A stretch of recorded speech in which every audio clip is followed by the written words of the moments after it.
Okay. Good morning, participants. Am I audible to all of you? Could you please confirm whether we are audible to you? Yes, ma'am. Yes, ma'am. Thank you. Thank you.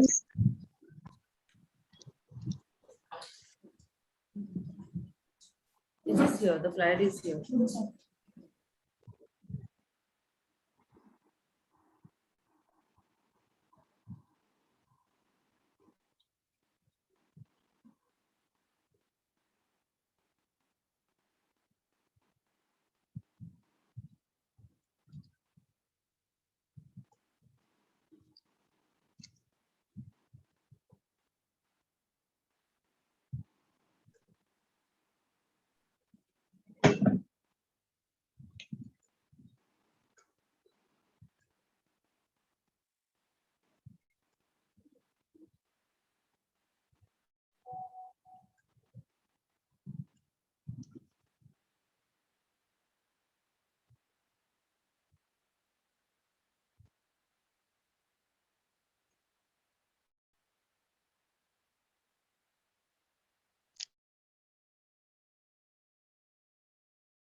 Good morning, everyone. I would just ask if any of you could respond if I'm audible. Could you just tell me if I'm audible? Yes, ma'am. You are clearly audible. Yes, ma'am. Yes, ma'am. Yes, ma'am. Thank you very much. Good morning. We will be beginning our session today. Welcome to the second day of our 3-day online international conference on histories of slavery, research perspectives on narratives of enslavement and freedom, organized by the Department of English, Surendranath College in collaboration with the IQSC. Yesterday, we began our program with a brilliant keynote address delivered by Titash De Sarkar, in which he engaged with the conceptual deployment of the idea or notion of friendship as a response to instances of slavery. Later, we heard some very interesting papers in our first and second technical sessions. As we begin day 2 of our conference, let me quickly go over the logistics for conducting this conference remotely over the next 2 days. The conference has been divided into 7 or 6 panels. Each paper presenter has been allocated 15 minutes to speak. Following the end of all the presentations in a panel, we will have a 15-minute Q&A session on all the papers combined. Kindly keep yourselves muted during the paper presentations and use the chat box to post your questions for the technical sessions. Please note that the chat box will be open at the beginning of each technical session. We urge our audience to use the chat box only to present their questions for each presenter. Our esteemed chairs will moderate this segment of the conference. Paper presenters are requested to keep their videos on during their presentations and while answering questions. Also note that the link to the feedback form will be available after the valedictory session at the end of the 3-day conference. The form will be available to you in the chat box. We hope you have an engaging 3-day experience. So today we have with us our first plenary session delivered by Dr. Shati Moitro. She is an assistant professor of English at Gurudas College, University of Calcutta. She has earlier taught at Shivaji College and Miranda House, University of Delhi. She has a diverse set of interests that include book history and histories of readership, among others. She is the co-editor of the textbook, Who's Afraid of Women's Writing, published recently by Worldview Publications, New Delhi. Her most recent work includes a soon-to-be published essay on Amitav Ghosh's Gun Island in an edited volume published by Routledge, and has accepted articles in 2 international journals. I would now request Dr. Shati Moitro to begin her plenary session. Over to you, Shati. Thank you so much, Shairi. I hope I am audible to the audience here. A very good morning to everybody. I am very grateful to the Department of English, Surendranath College, for inviting me to speak at this wonderful conference. I'm so glad that we are talking about this. I'm thankful especially to Shairi for putting this together.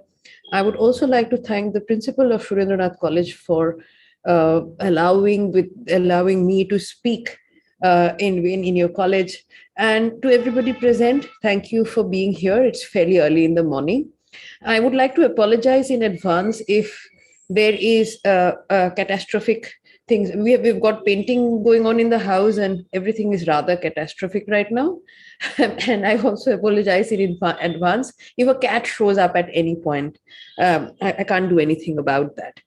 But without further ado, I'd like to start sharing my screen, though I don't really have too many visual aids here. This is mostly a narrative piece.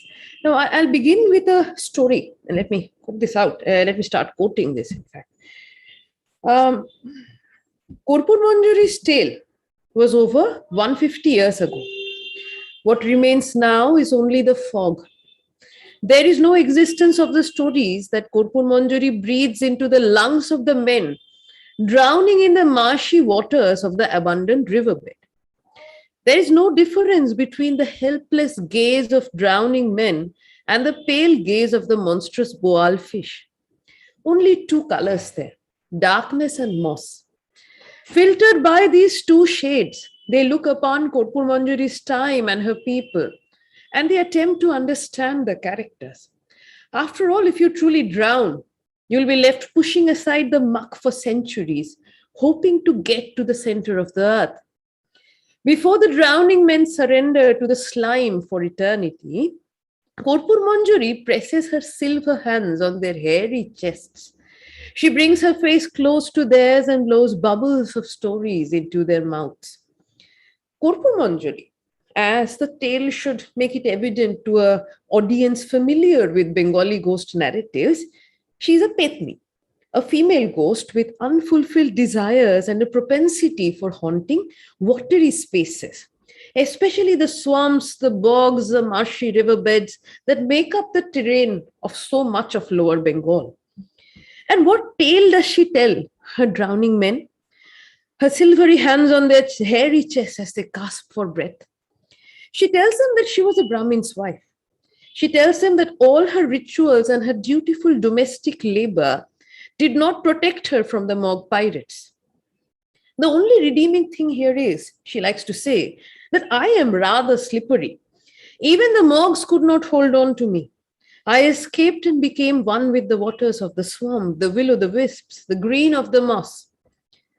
Her fatal flaw, a propensity to spin a yarn that extends quite beyond death, led her to the ghat at night and in the hands of the dreaded Mog pirates who, along with the Portuguese Firangi pirates, terrorized Lower Bengal in the 17th century. This Korpun Manjari of my narration here is a character in a novel. She's a product of Rajarshi Das Bhaumik's imagination in the 2019 novel Paiya Firingi Dor. She holds the dread pirate Bhishku in her thrall and befriends Shamul, another young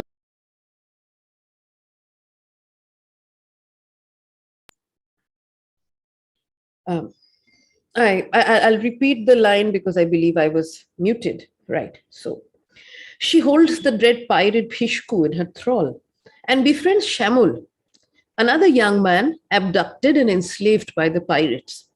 On some days, she makes a lover's demands upon the pirate. Release that prisoner, dig up that body from the muck.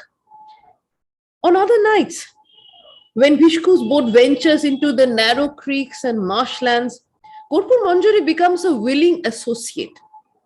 She weaves a careful fog, sends a gentle wind for Bhishku's boat to follow, and waits for the bodies to pile into the water as the pirates launch an indiscriminate attack on an unsuspecting passenger boat. There she selects the dying male body that she likes most and tells him her story. The Korpun Manjari of my narration here is a character in a novel, yes, but there was in fact a Korpun Manjari in history. The title of Das Bhaumik's novel is derived from the lines of a Kulo Grantha. These are documents maintained by marriage fixers for dominant caste Hindu households.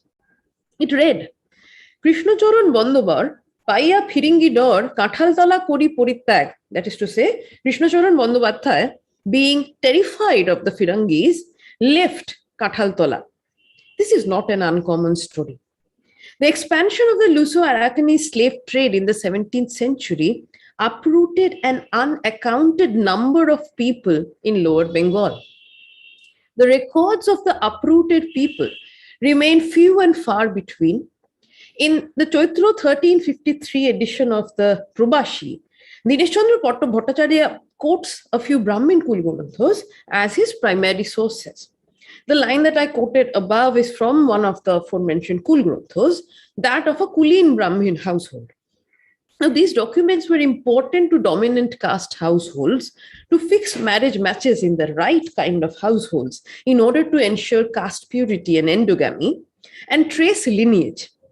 For a lot of households, the Kulgranthas at this time marked the introduction of the Mogdosh, which would indicate that members of the household had been touched, abducted, violated by the Luso-Arakanese pirates. It could mean the loss of caste for such households, or at least for those abducted / violated by the pirates in question. Jamini Mohan Ghosh has pointed towards similar evidence in Boiddo and Kayastha Kulogranthas, while lamenting the relative lack of research in the same.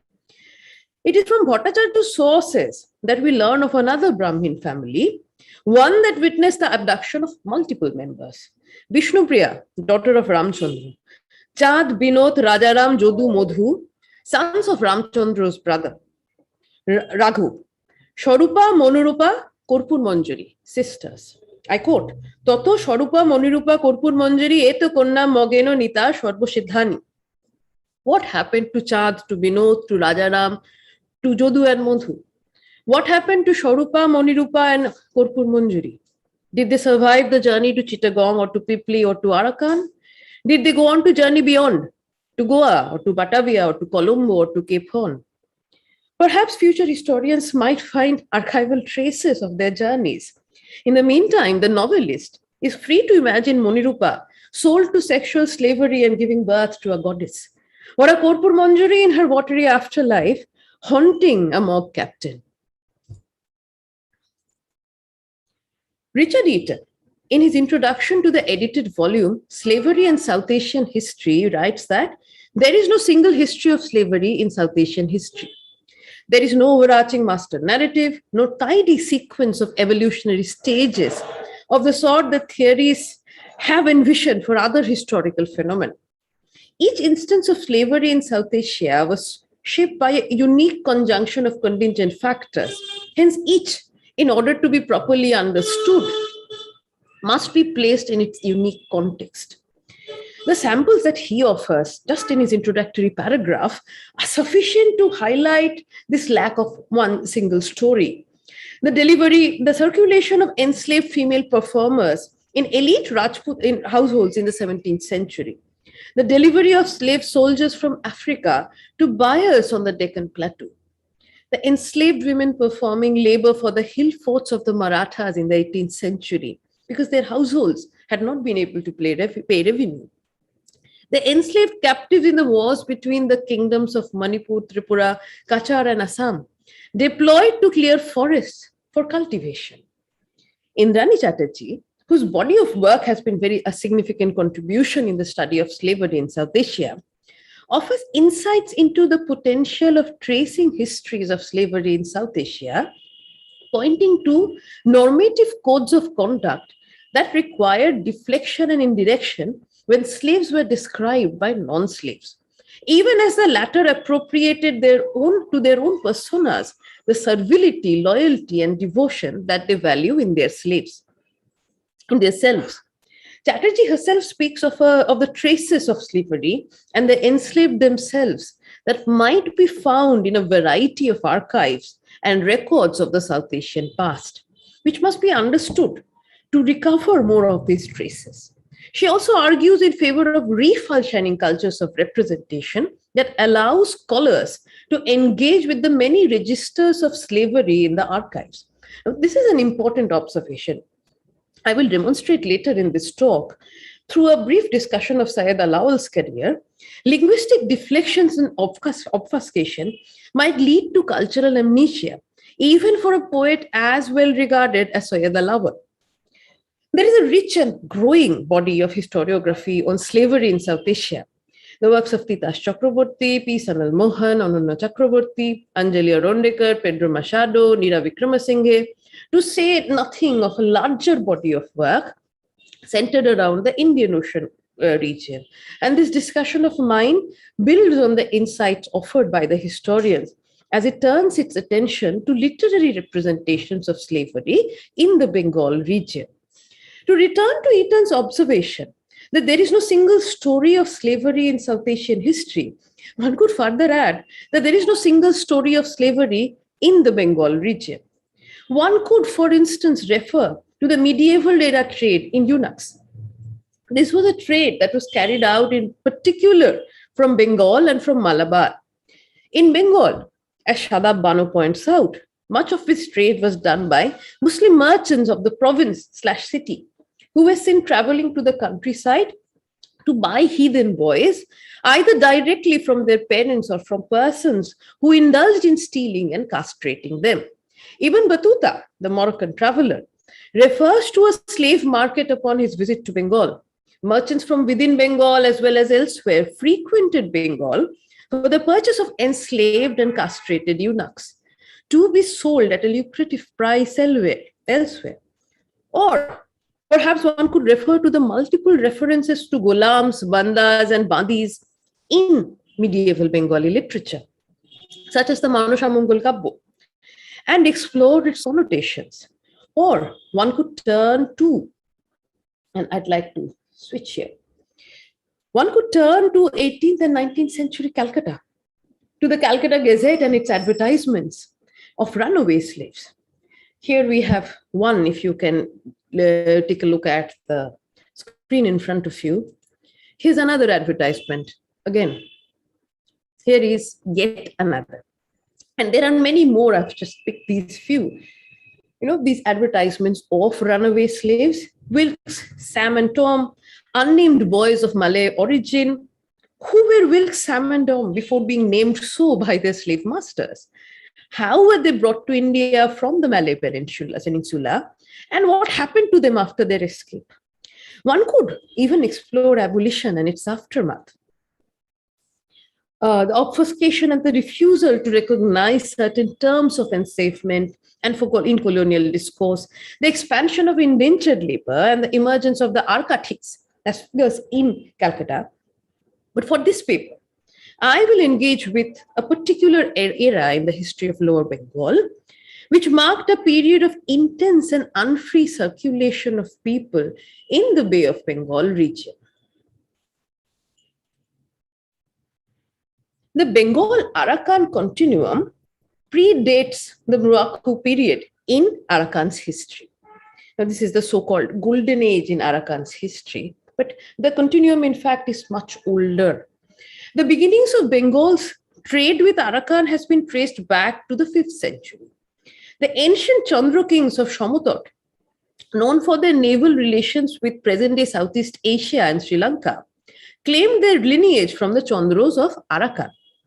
The so-called golden age of Arakan, or the Morocco period, saw an assertive Arakan in control of the Chittagong port. High-ranked Bengali Muslims who patronized poets like Daulat Kaji and, of course, Sayyid Alawal were the main intermediaries between the local authorities and merchants from abroad. Even those who held other non-trading positions nonetheless were involved in this world of long-distance trade over the Bay of Bengal. Dutch records show that Ashraf Khan, the Lashkar Wazir, at the time when Daulat Qazi was writing, had obtained a monopoly on the lucrative rice trade. That's doing very well for himself, if I may say so. The emergence of Bengali literature in the Arakan court was also directly tied to the prosperity of this community. But there were, of course, other Bengali Muslims and otherwise in Arakan, less fortunate than these patrons of Alauls. Sanjay Subramaniam has investigated the expansion of the slave trade in Arakan in the 17th century, noting that the Aini Akbari does not associate Portuguese or the Arakanese with slave trade in Bengal. However, by the time of Shah Jahan's reign, the Mughals had to actually expel the Portuguese from the thriving port of Hooghly in 1632. Abdul Hamid Lahori's Padshahnama from that period cited Portuguese slave trade as an important reason for the sacking of Hooghly. Mirza Nathan's Baharista in Gaibi documents Arakanese raids as well, which involved plunder of villages and taking captives. Subramaniam has argued that Arakan's involvement in slave trade in the 17th century was propelled by the lack of skilled domestic labor and the need for a second export commodity besides rice.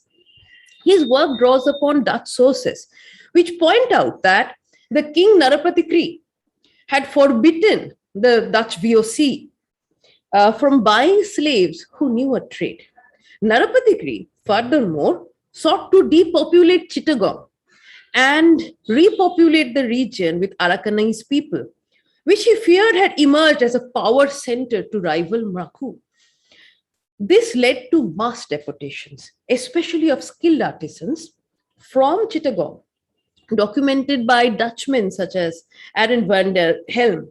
Stephen Van Galen has further pointed out that a part of Narapatikri's resettlement policy involved bringing people to Arakan as slaves and resettling them in Arakan as royal service groups. Or Mankaiwa. Michael Charney, in his work, has attempted to make an estimation of the number of Bengali captives brought to Arakan in the 17th century, arguing that this period, in fact, marked the Banglasization of Dhanubati. Modern Bengali literature, and I'll switch to the next slide here. Now, modern Bengali literature looks back upon this period of slave raids through the lens of historical fiction and horror. And I'm very grateful to my very dear friend Rimi for pointing this out. Premendra Mitro's short story, Bhut Jokhon Bhokto Hoy, features ghostly descendants of the Harmad pirates and treasure hunts for a pile of pirate loot drenched in blood. Rajoshi Dashbhomik's novel, which I've already been referring to, straddles the domains of history and the supernatural.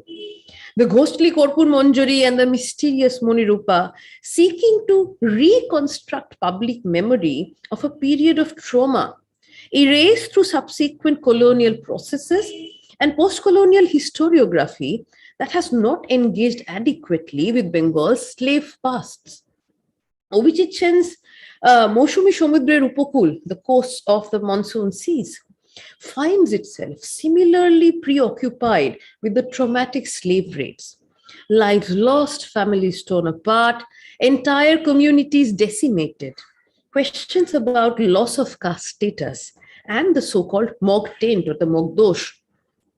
Sense narrative does not venture beyond realist representation, unlike the previous two texts. Influenced in particular by the author's reading of Jamini Mohan Ghosh's Mog raiders in Bengal, Sen brings to life the widespread trade in excess women, the phenomenon called Phorar Me, emerging out of Brahminical demands of caste purity and its intersection with the Luso-Arakanese raids. Tripura Shankar, ostensibly a marriage fixer, speaks candidly of his business interests, and I'll quote it here. I have a total of 22 men and women here. I have bought them all. Some I've bought from the slave market near Hooghly. Some I've brought from the Mog middlemen at Pipli and Tumluk. Some have been sold by their parents, while some have sold themselves to repay a parental debt. Madhubilata, the woman you're interested in, was stolen off a Joshore village by Harmad pirates in her childhood. I'm not clear how she spent the following decade or so, but I bought her off the Portuguese businessman Pidru in Bandil. Sen's preoccupation with the region's traumatic slave past does not, very curiously, extend itself to empathy towards African slaves bought and sold in the same marketplace.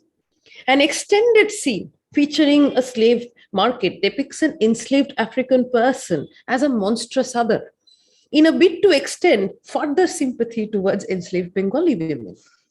The modern Bengali novel's interrogation of Bengal's slave past, in this case, rests uncomfortably with the broader history of slavery and slave migration in the Indian Ocean region. But if we turn our gaze away from modern Bengali writing to early modern narratives, that produces a different sort of engagement with the Luso-Arakanese raids. In an episode titled Pirates or the Harmads, in Nurunnaha and the Tale of the Grave, Nurunneha o Koborer Upokhan, a ballad from eastern Bengal, the pirates terrorized the humble villagers of Rongdia in the Noakhali Chittagong coast of present-day Bangladesh. The so-called ballads of eastern Bengal were likely composed in the 17th, 18th centuries. In Nurunneha, the fearsome pirates indulge in unscrupulous looting and marauding while the terrified boatmen tremble.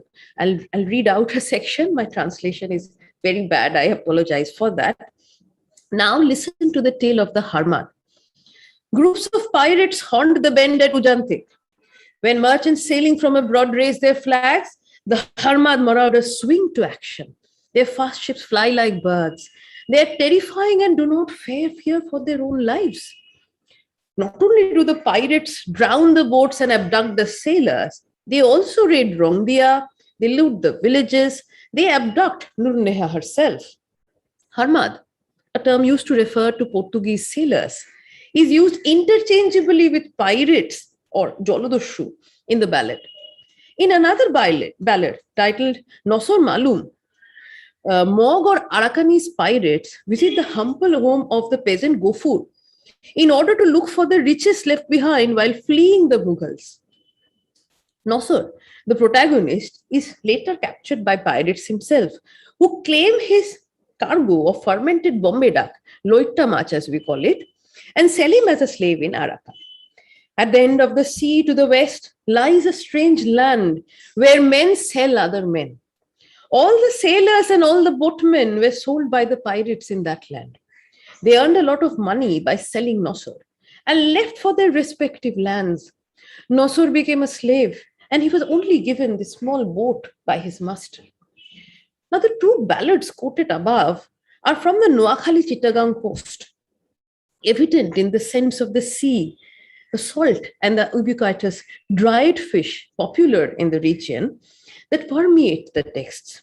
The ballads from their vantage point in the Noakhali Chittagong coast point to a long history of ties with the neighboring kingdom of Arakan, which controlled the Chittagong port from 1538 to 1666. Gappi, a form of fermented fish popular in Arakan, is spoken of with derision in Nosor Malum and the lament of Shuja's daughter on account of its smell. Nosur gets involved in business with an Arakanese businessman in Angi and goes to obtain the famed Bombay duck of Poridia, where the Pori or the fairies used to roam. Nosur is also infatuated with the businessman's daughter, pointing to the existence of sexual marital ties between the Bengali and the Arakanese communities in the region. In Nurun Neha, the poet praises the Rozanga peasants, who are, of course, Arakanese converts to Islam, who till the fertile lands. The ballads bear testimony to the long memory of Luso-Arakanese piracy and slave trade in the region. The history has left its imprint in the Bengali language itself, with the phrase Mogher Mulluk, which is literally the land of the Mogs, coming to mean a land defined by anarchy and lawlessness, and Harmad coming to be synonymous with pirate. The voices of Nosor and Nurun Neha in the ballads represent the voices of the countless unnamed victims of the Luso-Arakanese slave trade in Bengal and adjacent regions. Voices imagined by the artists, even as historians look for their traces in the archives. An even more curious case is that of Sayyid Alawal, the Sufi poet hailed as Pandit Kavi Alawal. Alawal, best known Bengali poet of the Mraukho period in Arakan, had a fateful encounter with the Harmads in a manner not unlike Nosor here. Alawal, who was the son of a dignitary at the court of Majlis Qutub, the Afghan leader of Fatehabad in present-day Bangladesh, he did not migrate to Arakan by choice. He writes of the same in his Padmavati. Destiny struck as we traveled on work, and we encountered the Harmad ship. There was, after much warfare, my father was martyred. I was brought here from the battle hill. Oh, it pains to speak of my history now. I was brought to Rosanga and became a horseman here, he says. Now, unlike the Nosor and Nurun Neha of fiction, both of whom who managed to escape the clutches of their captors, or the unnamed captives of the slave raids, who did go on to serve in the fields of Arakan, Tripura, Java, or Cape Colony, Sayyid Alawal became a royal slave or a man-kaiwa. After his learning and artistic abilities came to the attention of his first patron, the powerful Mogon Thakur, also a Bengali Muslim, Alawal would experience a rise in fortune, what he calls a bhagyodoy, and recognition as a poet. It is true that his poetics cannot be extricated from the Mraukho world and placed in a generic Bengali Muslim context. Glossing over the circumstances of unfreedom that mark Alawal's arrival and subsequent literary career in Arakan also serves to undermine the impact of the slave raids on the Bengal-Arakan frontier. Sayyid Alawal was a poet of the period of Banglasization, as we spoke of earlier, of Arakan. The man-kaiwa, or the royal subjects, were bound to the king and had to accomplish chores or services or pay a set amount of money, rajdai as it was called, in order to free themselves temporarily from these duties. Alawal writes of paying the royal duty in the Sikandar Nama in his final poem, suggesting that he remained a man-kaiwa until the end of his life. The phrase bound to the king, in fact, demands our consideration, suggesting a degree of unfreedom that Alawal continued to experience till the end of his literary career. Indeed, as Van Galen has pointed out, the word slave is apt with respect to those who became involuntarily bound to the king. The poet's tragic encounter with the Harmads, therefore, demands our engagement, keeping in mind the conditions of unfreedom that were a necessary precondition for his arrival at Arakan and his eventual proximity to Mogon Thakur. It requires us to recalibrate our reading strategies and to recognize the contours of enslavement in the Arakan. It requires us to understand slavery in this region, not in terms of an absolute dichotomy between slavery and unfreedom, as Indrani Chatterjee has argued, but The variety of positions that slaves were put to work in the pre-colonial courtly context, each diverse. Now, Alaul, in his own writing, does not fail to mention the same time and again whenever he introduces himself. In Sikandar Nama, for instance, the last text, he again reiterates the same story of the fateful encounter with the Harmads, with the added adjective, wicked. So the violence and the trauma of these circumstances were significant to Alaul's telling of his own story.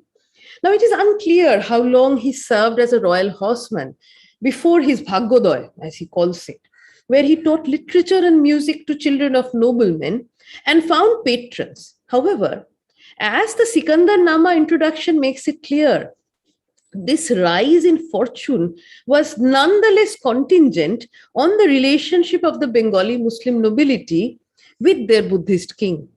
When their relationship came under increasing strain after the arrival of the Mughal prince and the former Subadar of Bengal, Shah Shuja, and the crisis that followed in its aftermath, 1660s, Alaul's fortunes again saw a reversal. The conflict between Shuja and King Chandasudharma led to considerable surveillance and restrictions on the activities of Bengali Muslims, including restrictions on sea trade. Van Galen has pointed out that Shuja was in fact sort of splashing his money around trying to buy the Bengalis. There was conflicts, there was riots, centered around Shuja's 3 surviving sons. In this period of tumult, Alaul was, again, poor man, was accused of collusion with Shuja in the alleged coup, and he was imprisoned. He was later granted a royal pardon, this is true, but his finances suffered. And it was again the Bengali Muslim dignitaries who made it possible for him to pay, what else, but his royal obligations to the king. The fact that Alaul chooses to recount this dark episode in Sikandar Nama, which is composed, in fact, a decade after all this, it suggests an acute awareness of the fickle nature of his fortunes in Mraghu. It is then important for us to consider this uncertainty that marked his literary career. Ananya Chakraborty recently has offered important insights in terms of understanding the dynamic nature of slave lives. Even if Alaul's literary cultural milieu and training in Fatehabad ensured that he remained culturally at home in Arakan, his unfree and uncertain existence places him as a figure who straddles both worlds. One of these worlds belonged to his patrons, with the grandeur of their secondary courts, as well as a tension that marked the relationship of the wealthy Bengali Muslims with their Buddhist ruler. The other world belonged to the Bengalis captured in the slave raids, forcibly deported from Chittagong as per the king's orders, to those who were declared dead on arrival or soon after, courtesy disease and malnutrition, to those sold to the Dutch VOC and transported to Batavia and beyond, to those who escaped, like Nasser and Nurunneha of the ballads, to those bound to the king as mankivans, obligated to perform tasks or to pay a royal duty. And what do such considerations of unfreedom mean for the study of his poetry? Now, if we consider, for instance, just a bit of, I know I've spoken for too long, I'm drawing to a close here, I promise. But if we consider just one episode from the of the Padmavati, the episode marking Ratan Sen and Padmini's farewell to Sinhala. Now, Alaul's poem is similar to Jayasi's in structure, but Poddini's farewell to her companions, her parents in this episode has been commented upon frequently by Bengali scholars for its realist representation of a Bengali household. Now, Alaul absolutely draws upon familiar tropes in Bengali narratives to paint a portrait of a woman leaving home to travel to her husband's faraway household after a marriage. Padmini, in fact, blames destiny for her departure. She says, "It is time now to leave the lap of Sinhala behind. Destiny has marked me for a foreign land. Spare some of your kindness for me, even if I am now to become a foreigner. And remember me at your leisure every now and then." Padmini's mother refers to destiny as well as she consoles her. "It is your destiny that sends you to a faraway land. When you must travel with your husband, who can keep you behind?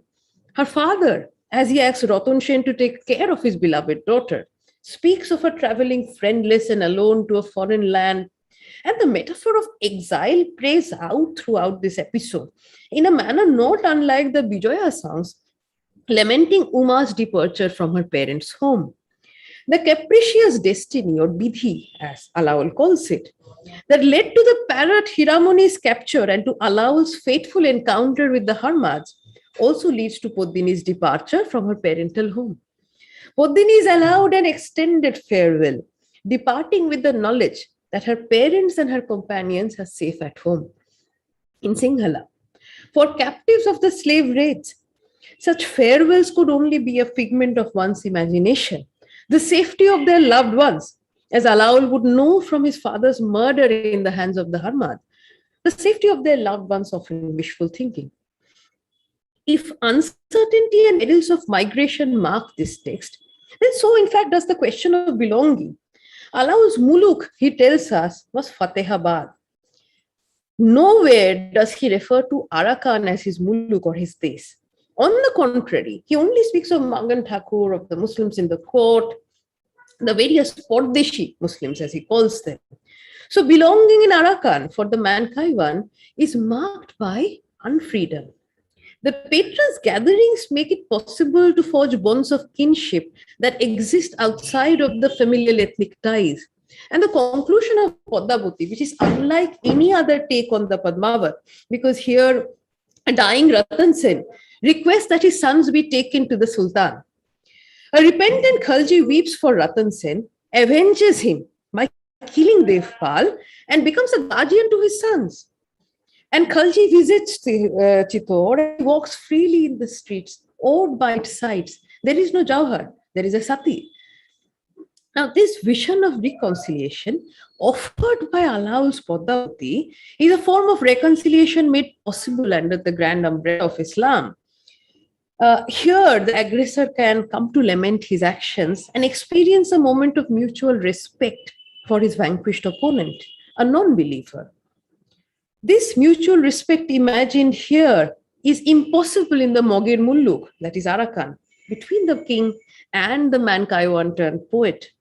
So Alaul's 17th century interpretation of the Padmavat speaks on one hand of the agony of captivity and the uncertainties of bound experience. On the other hand, it also imagines the possibility of forgiveness and reconciliation, of a world generous enough for the vanquisher to weep for the vanquished, and a world wide enough to accommodate the vanquished king's sons with their dignity and honor intact. And I will come to a close now. I know I've spoken for a very long time. I'll conclude with a painting. Now, this is a painting shared by Ajay Gandhi in a piece on scroll.in. I'm borrowing it from there because it's so lovely for my purpose. The painting features, if you will note right in front, a 10-year-old boy. His name is Philander Van Bengalen. In breeches and grey livery, he holds this tray sort of. Now, in the exhibition catalogue, which Ajay Gandhi tells us, he is supposed to be 10 years old. They are in this painting from 1697, close to the North Sea. He belonged to a group of people from the northern India, abducted, branded, and sold in 1621. And Indians were quite prominently seen in the shipyards of the Dutch and the households of the Dutch. And like other Dutch slaves, they, of course, were severed from their worlds and their kin and their understanding of themselves. Their pasts became uniform Van Bengalen from Bengal. And some of them, like young Philander here, went to their Dutch masters' homes. He is said to have arrived to the Netherlands in 1689. Eventually, he and his mother became servants in the Friesland province.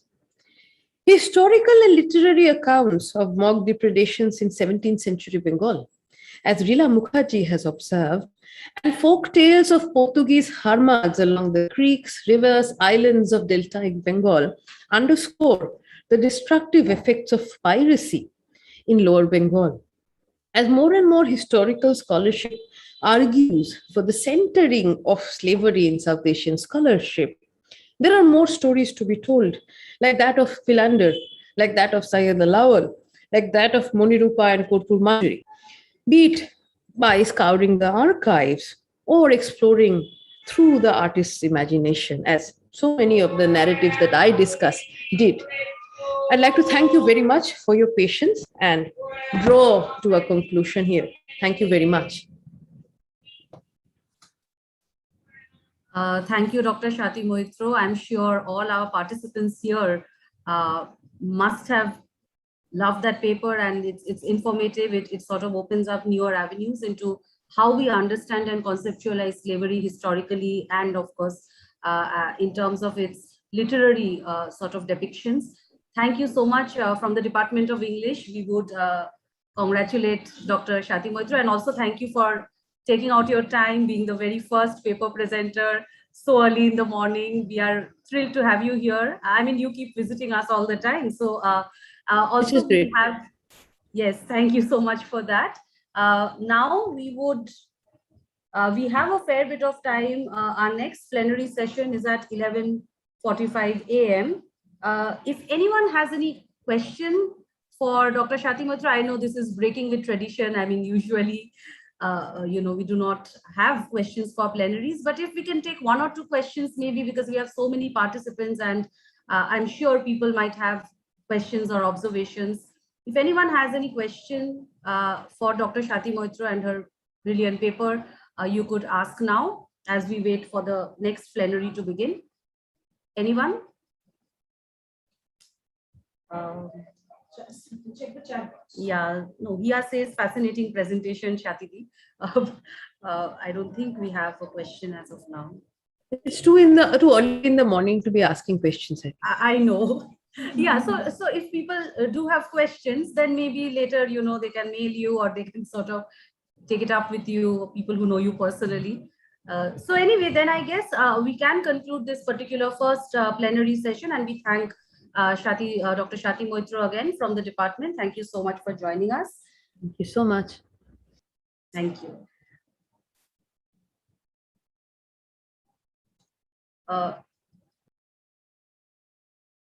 Ask Professor Nuko if she's ready. Professor Inyuko, are you ready to present, or do you want some time to set up while we also set up at our end? Professor Inyuko, are you with us?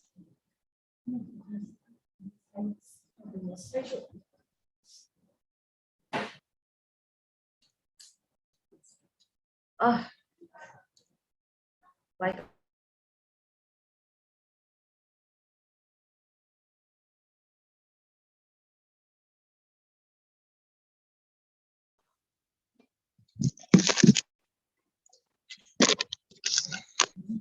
Yes. Good morning. Professor Inyuko is with us now. Good morning, ma'am. Yes, you have been with us for a while now. We have already spoken to you. So this is how we will do it, I guess. We will be running your slides as you read the paper, correct? Yes.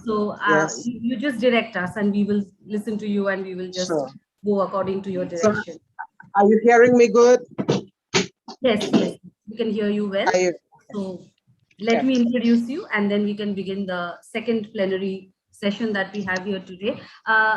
So we have Professor Inyuko, PhD. She's a professor of English in the Department of English, University of Uyo, Akwa Ibom State, Nigeria.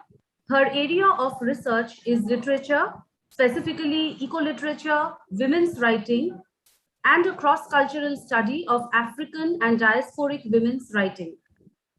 She has taught at different times at various universities in Nigeria and the University of Michigan Flint, USA. She also served as the head of the Department of English, Vice Dean, Faculty of Arts, and Vice Dean of Students. She has published extensively in learned journals and books in Nigeria and beyond. She is an inaugural lecturer of the University of Uyo and the author of the seminal book, Gender and Identity in the Works of Ozonietes Onviema. I hope I have pronounced that correctly, but nonetheless, we are thrilled to have Professor Inyoko with us, and we now invite her to deliver her plenary. Ma'am, over to you. Okay. Thank you very much.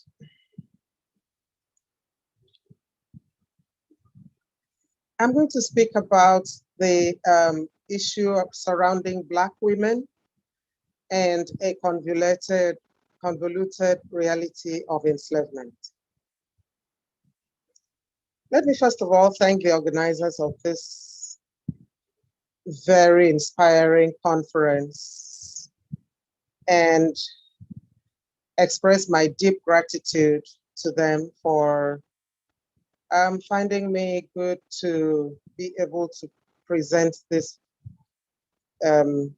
lecture today. The focus of my paper is on Black women, and I have carefully selected 5 novels that are written by Black women in Africa, in the African diaspora.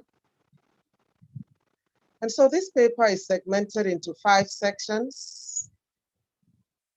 The first part will handle the conceptual issues as a way of explaining the framework, the background phenomena that belie the issues that we are going to discuss about Black women and what we refer to a convoluted reality of enslavement. The second part will discuss the phenomenon of enslavement as conceived in this paper. And the third part will discuss Black womanhood and enslavement in the select literary works by Black women. And yet another section will handle Black womanhood and resistance to enslavement, and then we'll have the conclusion. So I'm going straight now into the presentation.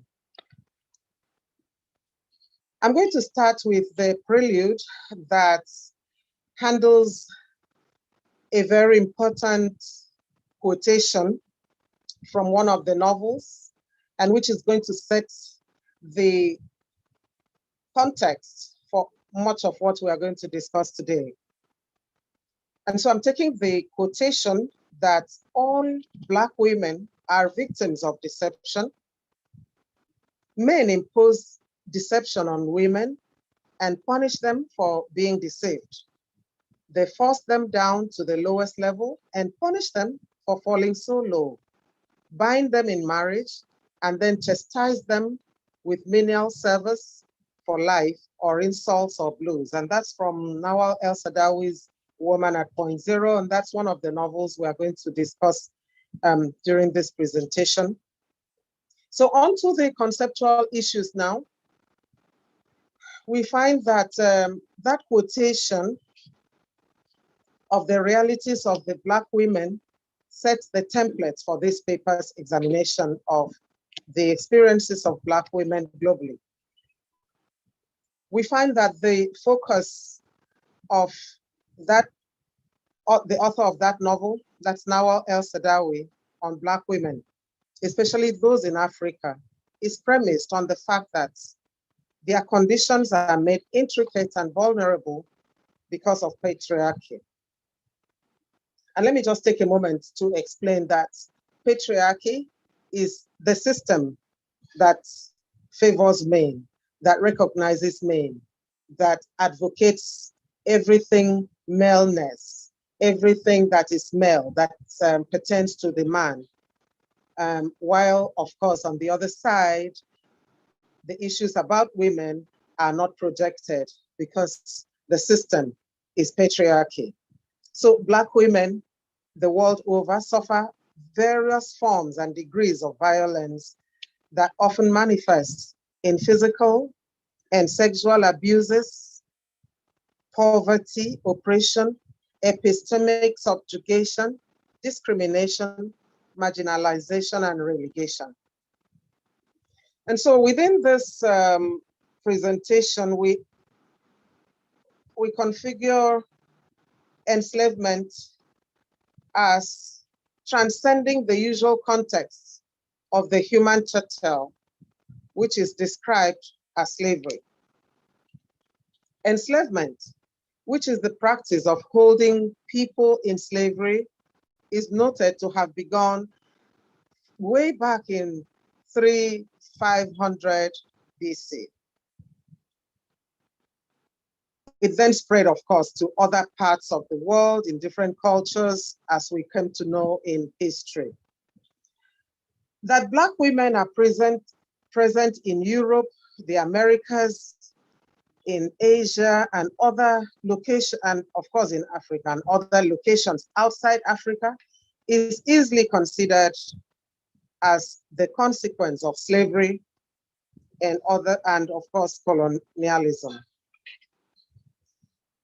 The emphasis on migration is central here because slavery entails moving from your location to another, where one may be enslaved outside one's family, outside one's country, outside one's locale, because of different reasons.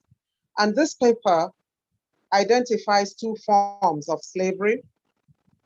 Slavery that is a consequence of a voluntary movement, a voluntary migration.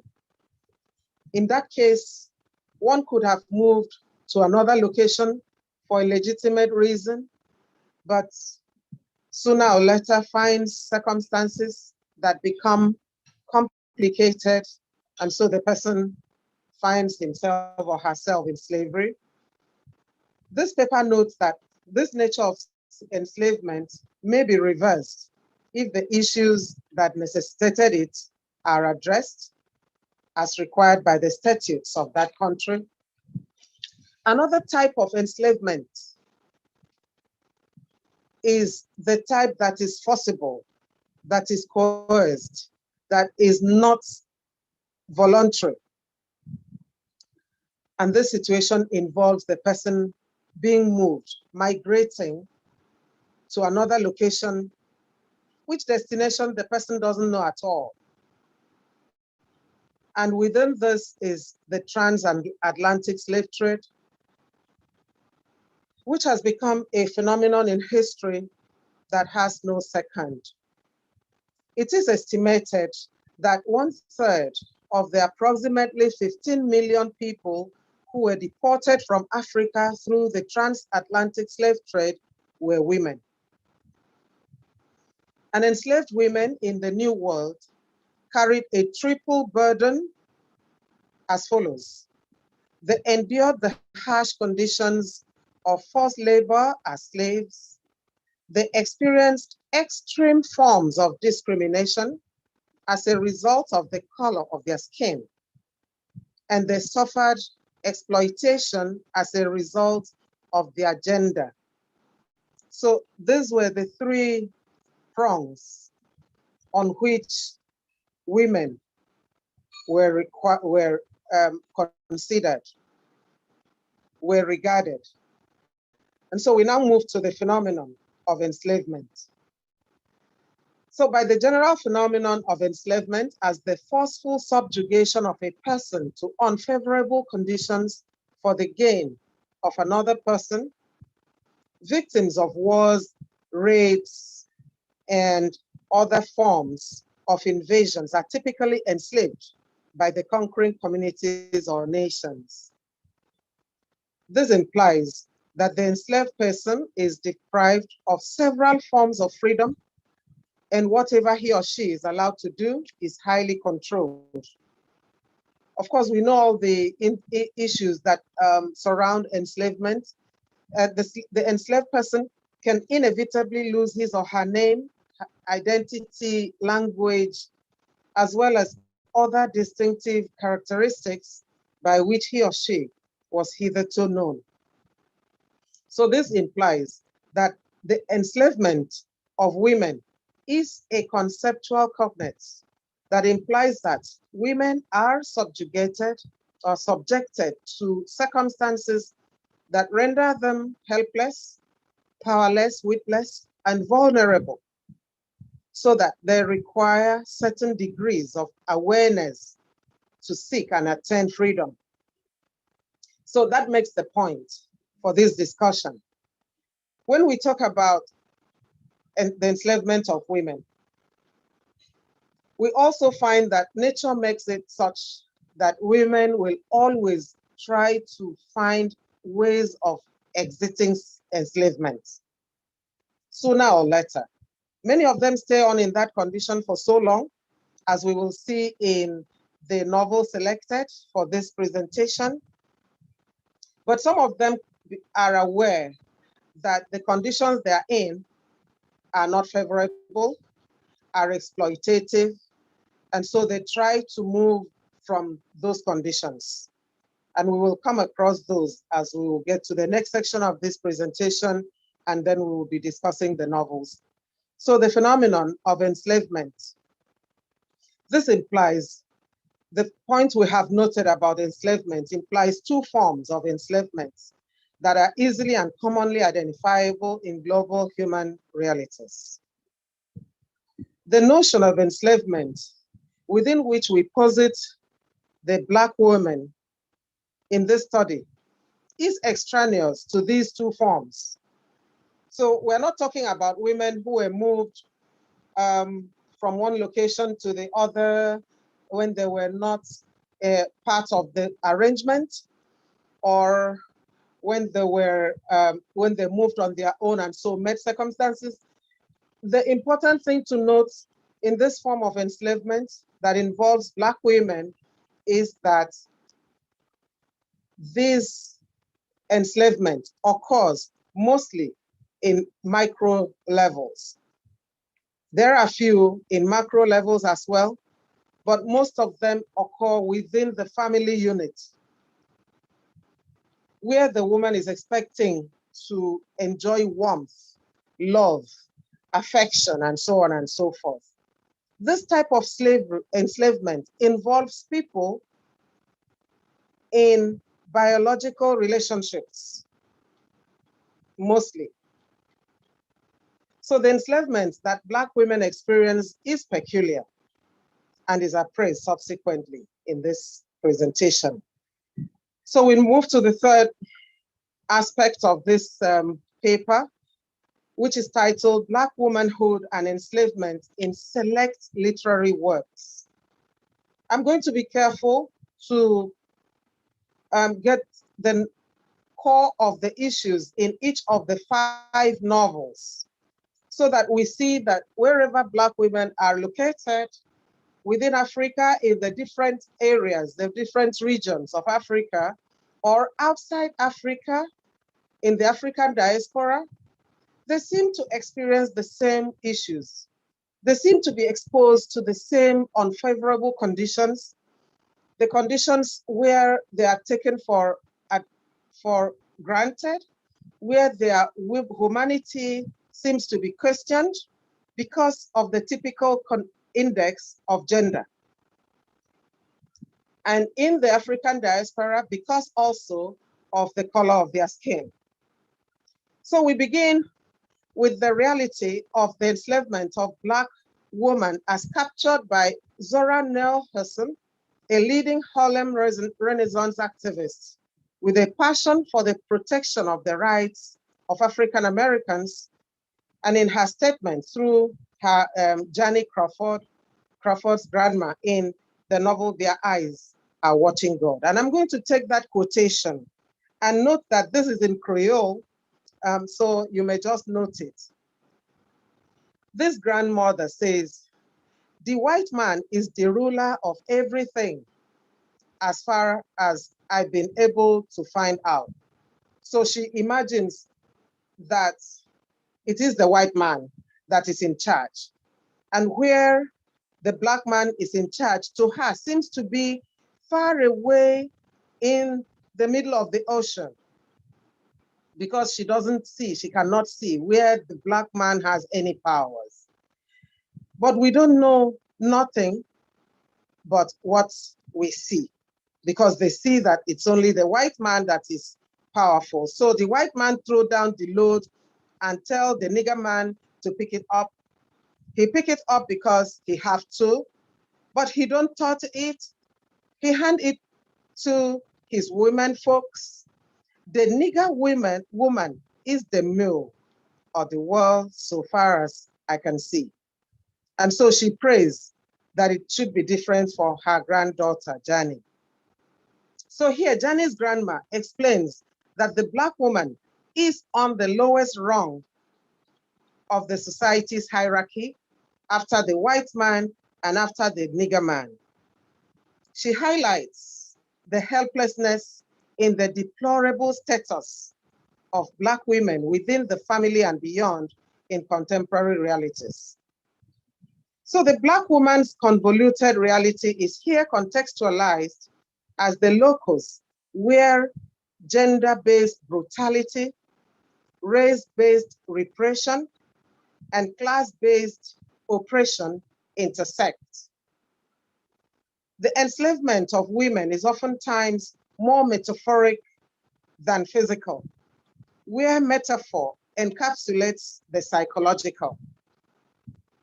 So women enslavement manifests in the forms of female oppression, commodification, deprivation, intimidation, sexual, physical, and verbal abuses, as well as relegation, all of which the Black woman suffers in various degrees in the private and public spheres. So we're now going to the novels, and I'm going to first consider Woman at Point Zero by Nawal El-Saadawi, and this is an Egyptian novelist, a powerful women fighter. And this manifests in the religio-culturally institutionalized poverty, intimidation, sexual and physical abuses, as well as female victimhood. What are we referring to? We see Feathers, who experiences severe poverty as she is raised along with many siblings with her father and stepmother. What we see in Feathers' situation is that she is raised in a poor neighborhood where to provide food is a big challenge. And unfortunately, she loses her mother. She has a stepmother, and her father continues to bear children who he knows he can never care for. But shortly, she loses both parents. And so she's taken away to Cairo by her uncle, who shows her a lot of affection initially, but goes ahead to abuse her sexually. And so when he marries, the wife gets him to accept to get Feathers married off to a sheikh. So she is married to a sheikh that is over 60 years when she is yet to be 19 years old.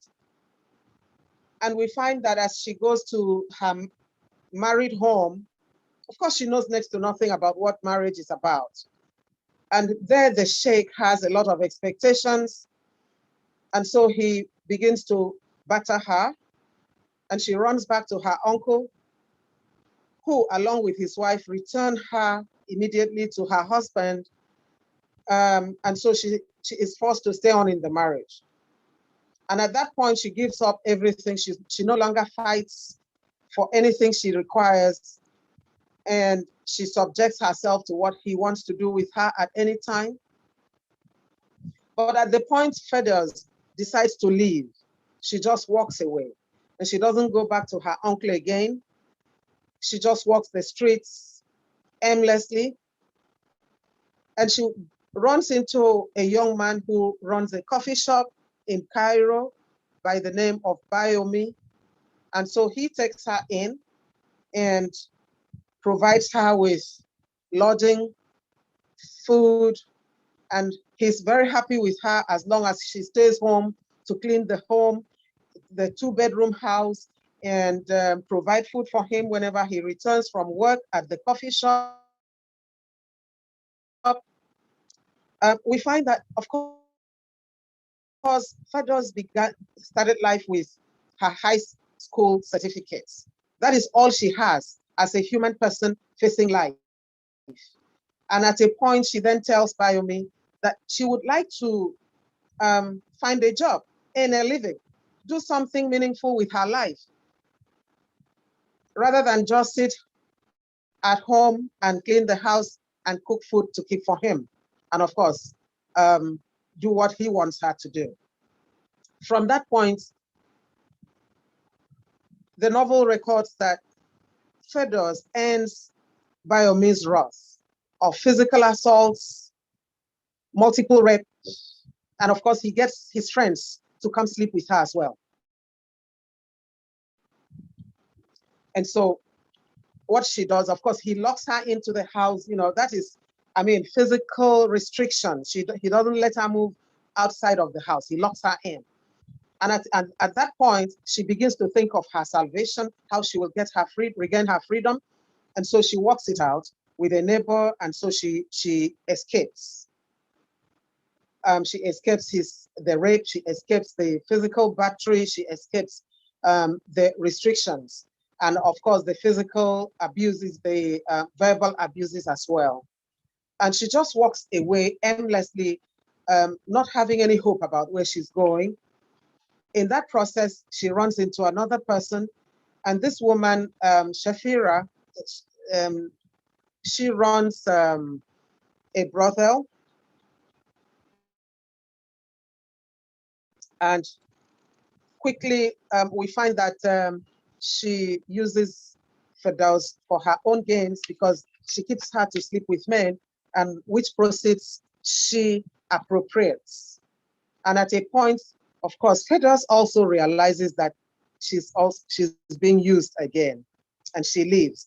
And as she leaves, she's abused by a police person, she's abused by a man, and so on and so forth.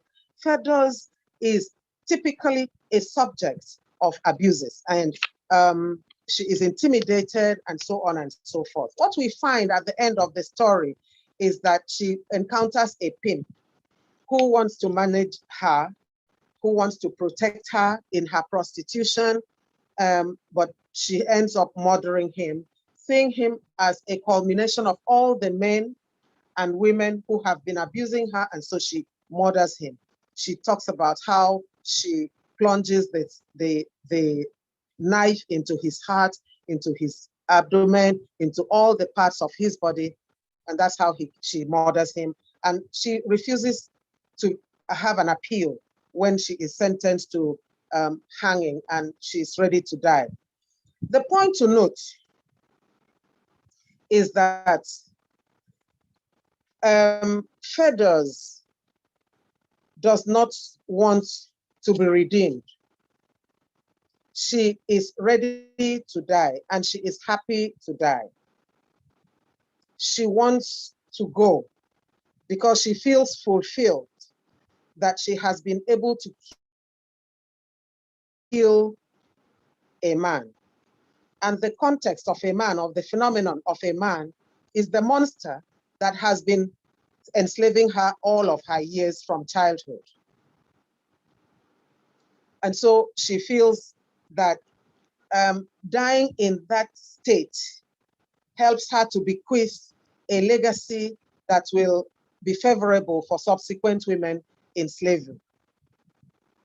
And the next novel, that is by Flora Nwapa, that is One Is Enough, we see Amaka. Amaka is in a 6-year-old marriage with Obiora in Onitsha in Nigeria. And she is, the marriage has not born any children. And in this community, in this culture, where children, especially the male child, is an index of manhood, of pride, of fulfillment, then there's a problem where the marriage does not have a child, and where the blame is always placed on the woman, it becomes Amaka's problem that there is no child in the marriage. Of course, Amaka soon leaves the marriage, moves to the city, and engages in different jobs to become empowered. And what we find is that she gets involved with a reverend priest, and of course gets pregnant by the reverend priest. That relationship produces twin boys. And at that point, Amaka gets to the climax of her womanhood. The sense of motherhood marks the climax of fulfillment. And where the reverend priest renounces celibacy and proposes marriage to her, of course, she declines and argues. And I'm going to take this quotation, which is very significant. Amaka argues, I don't want to be a wife. A mistress, yes, but not a wife. As a wife, I am never free. I am a shadow of myself. As a wife, I am almost impotent. I am in prison, unable to advance in body or soul. Something gets hold of me as a wife and destroys me. No, I am through with husbands. I said farewell to husbands the first day I came to Lagos. So we see that Amaka makes so much money in Lagos that she returns to Onitsha and pays back to Obiora the dowry he paid to marry her. And there she draws the line. She does not want to consider the possibility of living as a wife with any man. And in Ama Taido's Changes, a love story, we still see Black womanhood and enslavement playing out in the sense that Esi Seki, who is a very modern, progressive, independent professional, has a problem with her husband, who is a high school principal, and are you still hearing me? Hello? Yes, ma'am, we can hear you. We can definitely You're hear still you. hearing me? Okay. Yes, absolutely. I just want to be sure. No, yes, Okay, yes, so we can hear you. the third lady among the novels that are selected for this study is Esi Seki. And in brief, she marries a man who is a high school principal while she is a professional in the civil service, where she works in the government office, and she competes with her male counterparts in every way. And she's very ambitious in making a mark in her profession. And so, unfortunately, it appears that the way she sets her mind sort of reduces her husband, because he has a mentality that she doesn't make time for him, and they have had a daughter, and she's not ready to make any more children. She rather would want to advance herself in her career. So Essie is evidently an independent career woman who strives to ensure that her gender, wifehood, or motherhood does not impede her ambition and passion for her professional development.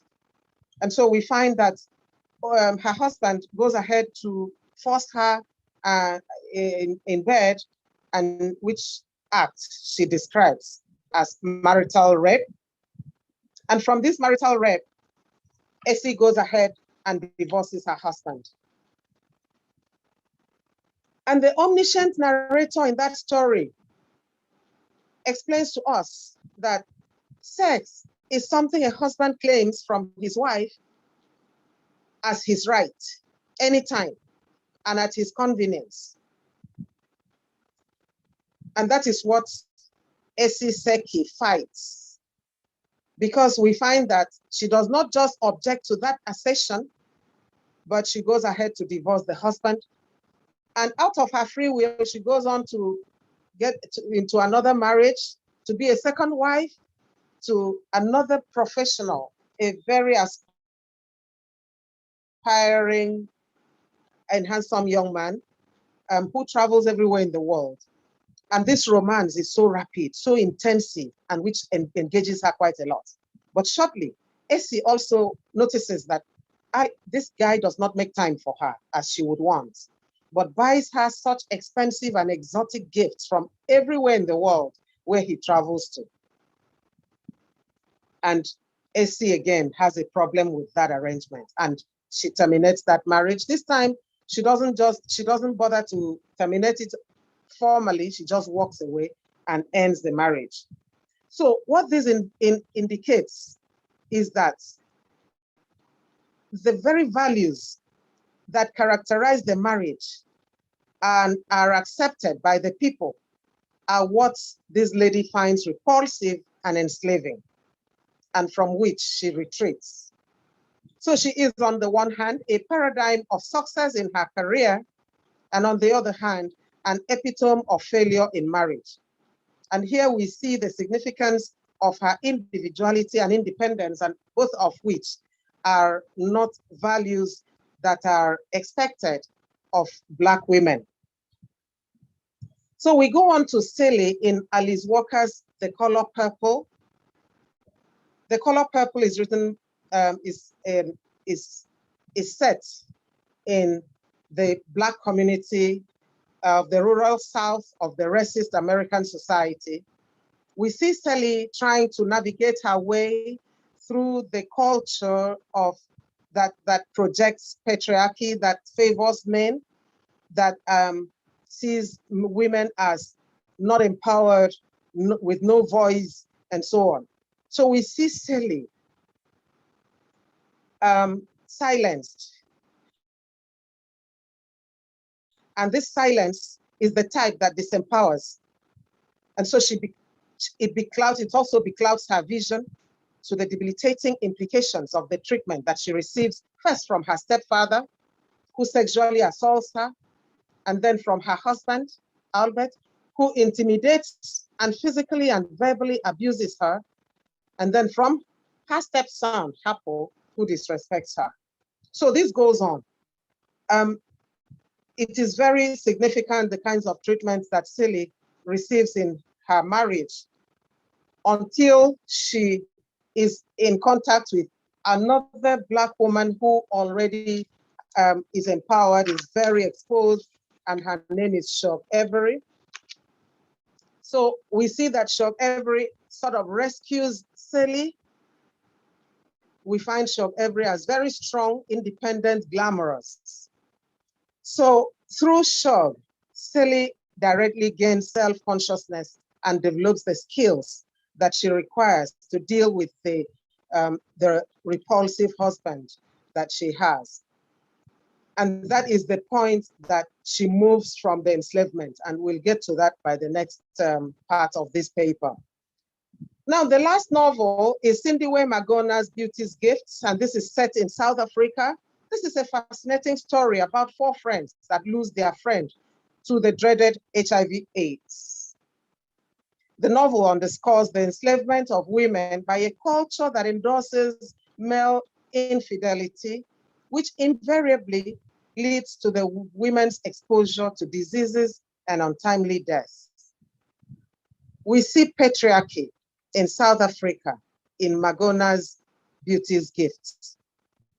It allows no room for the women to negotiate for their safety in intimate relationships, because the men are very unscrupulous while the women live as the victims. And so Beauty's illness and death inspire her 4 friends to challenge the cultural endorsement of masculinity that rejects the values of fidelity, and challenge also the stigma that encourages South Africans to remain stuck in a quagmire of denial and indifference. So the core of Beauty's gift to her 4 friends is that as Beauty is infected and she's on her dying bed, of course, the last thing she tells her friend, through whom she reaches the others, is that they must live to a ripe old age. They must not die a stupid death as she is dying, and they must live till every hair on their heads turns gray. They must earn their wrinkles and enjoy them.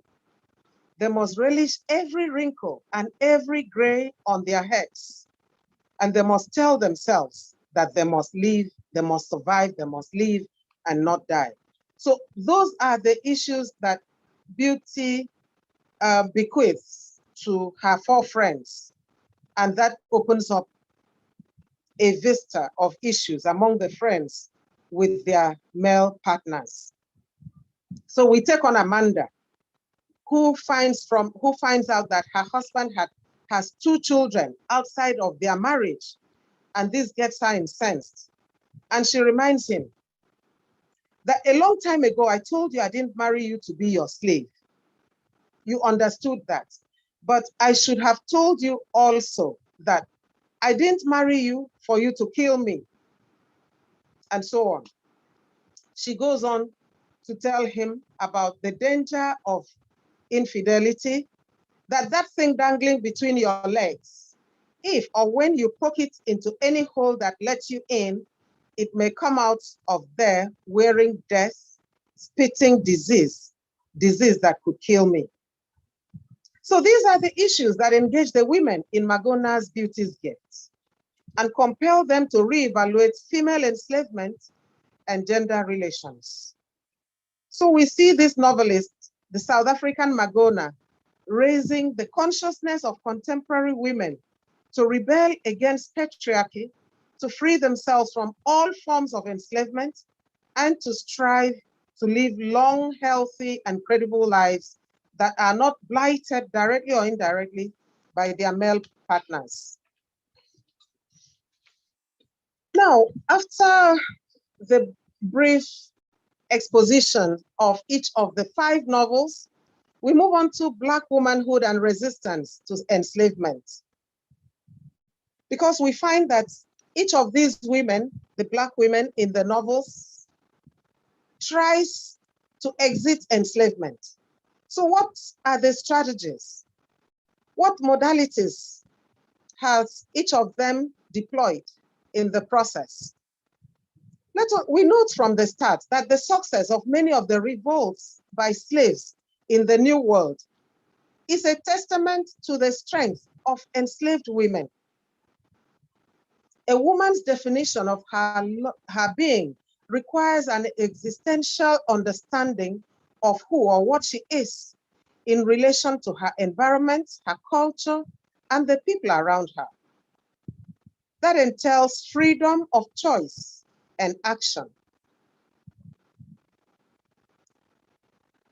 This sets a framework for the evaluation of the efforts of the women in the select novels as they strive to comprehend, first, their environment, second, the factors that deprive them of liberty, and lastly, the validity of their fight for freedom from enslavement.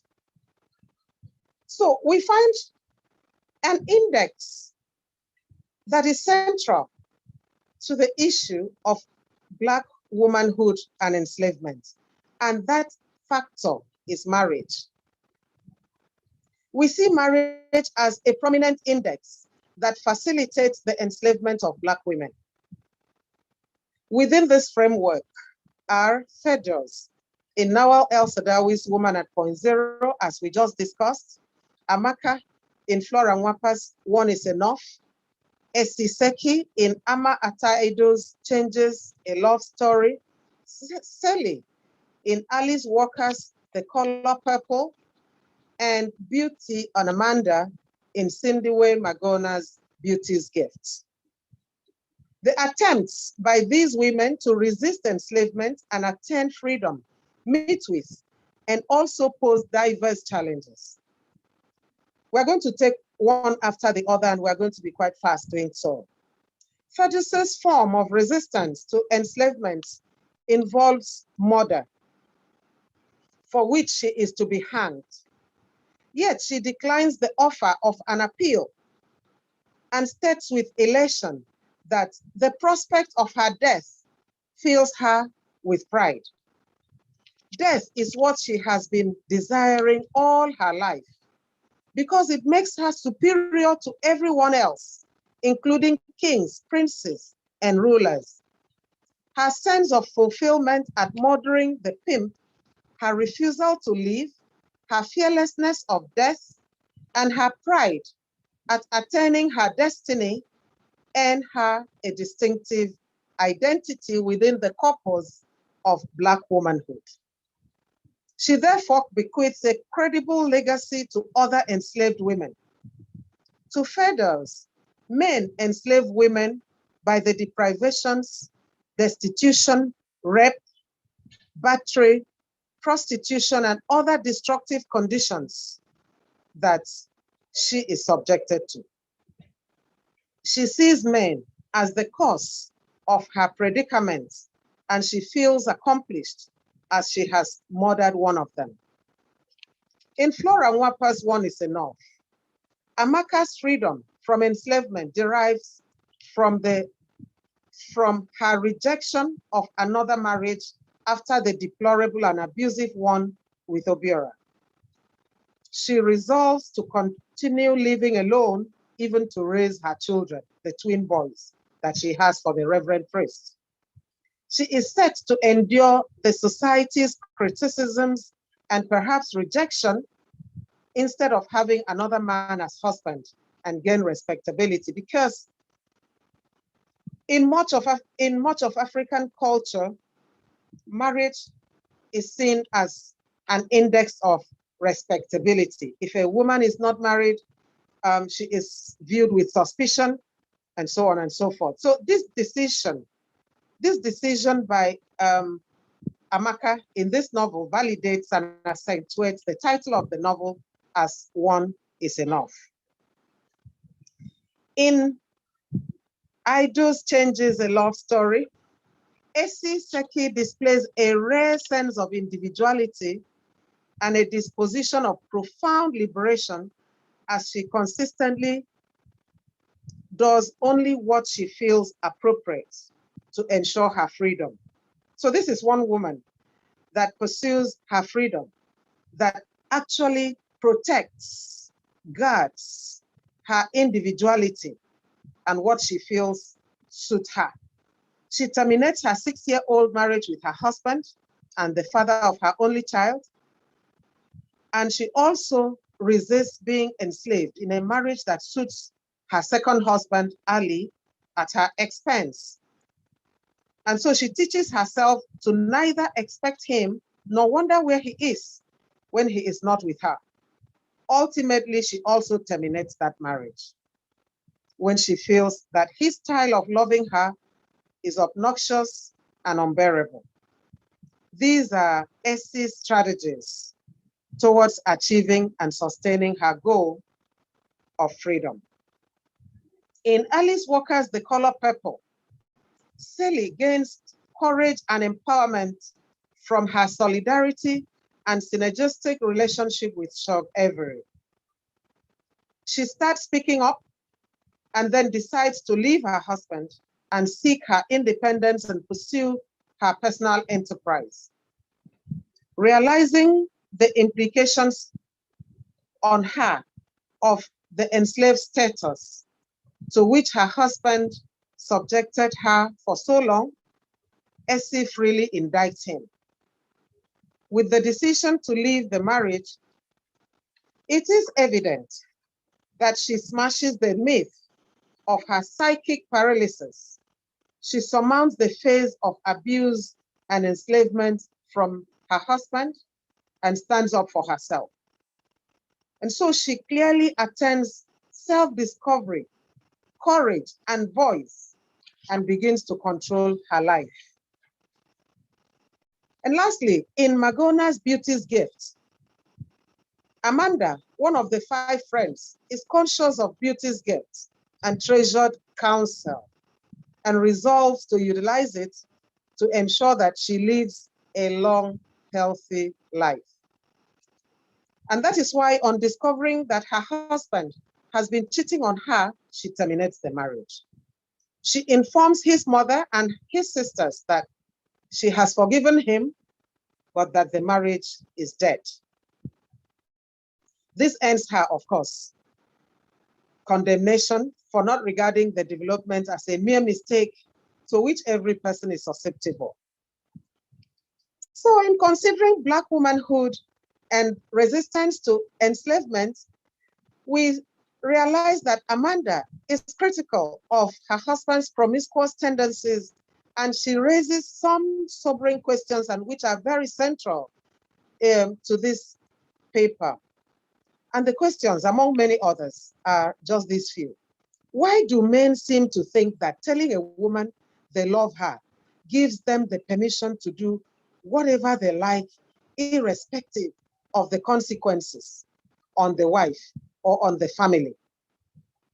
Do they think that love miraculously or magically protects both of them from infection? That is using the South African experience of HIV. Do they, can Zed, that's her husband, can Amanda's husband's love keep Amanda free, safe from harm? Can his love cure her of disease or save her life should he infect her with HIV? So these queries pitch Amanda from other women who see nothing wrong with male promiscuous attitudes. Her ideas are at variance with the common belief that women simply endured the vagaries of married life and did so with their mouths shut and smiles painted on their faces, because men were men and would do what men had always done since the beginning of time. So obviously, Amanda, along with Fedos, Esiseki, Amaka, and Sili, is convinced of the significance of Simone de Beauvoir's opinion that nature does not define who a woman is, that it is she who defines herself by dealing with nature on her account in her emotional life. Because we keep seeing this issue of female enslavement occurring mostly within intimate relationships. So in the efforts of these women to deal with their convoluted reality of enslavement, they identify and respond to the notion that Black men who feel that they cannot be men unless they are in charge can be highly threatened by assertive women, especially those in their households. So we talk about intimate relationships, familial relationships, and so on, micro relationships. This means that the women have to consciously strategize to exit their enslaved status. And so in conclusion,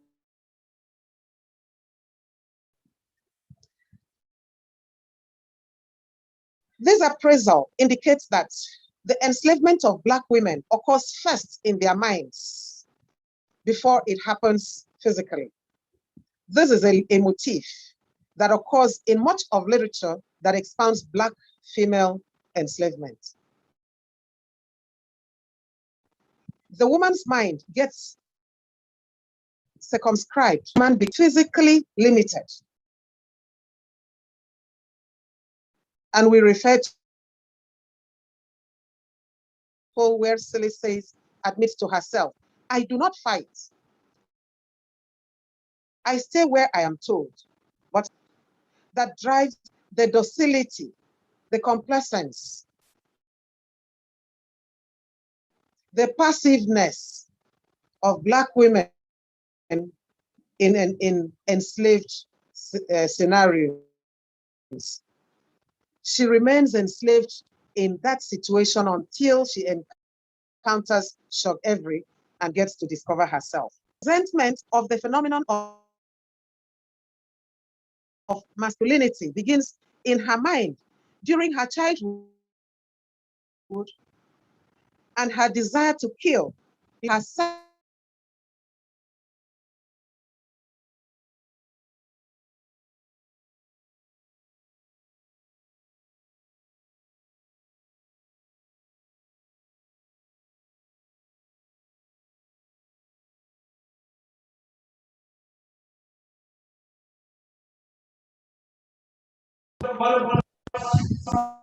Professor Inyuko, you have been muted. Could you unmute yourself, please? Can I continue? Yes.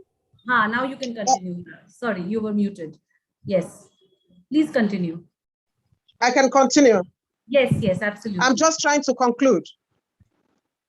Okay, in Fedos's case, her resentment of the phenomenon of masculinity begins in her mind during her childhood, and her desire to kill lurks in her psyche over time before she actually carries out the act of murdering the pimp. And it is in that long quotation how she hated men, but for long years had hidden that secret carefully. The men I hated most of all were those who tried to give me advice or told me that they wanted to rescue me from the life of prostitution I was leading. I used to hate them because they thought they were better than I was. None of them was there to rescue me when I was married to a man who beat me up and kicked me every day, and so on. So obviously, this indicates that Black women have suffered diverse forms of enslavement over the generations, and they are the ones to work out their freedom. So we see that Fedos's resentment of men, her uncle, her father, her husband, Mazurk, Bayomi, Dare, Graham, and others, makes her purge herself of all their exploitative vestiges from her being. And this act of the woman freeing herself from men's grip and control is essential because it is with money that men entice women the most. And we see that AC in Ido's changes demonstrates that when she places no value on the expensive and exotic gifts that Ali, her second husband, buys for her from his numerous trips and chooses to end the marriage with him, she makes the case for looking beyond what is physical. She feels self-confident about her physical and sexual self. And rather than allow a rhetorical shame and pictorial prudery to restrict her feelings about her body, she recognizes and values her bone, blood, flesh self. The Black woman in the select novels and in several others by women writers recognize the legitimacy of the Kantian thesis that the desire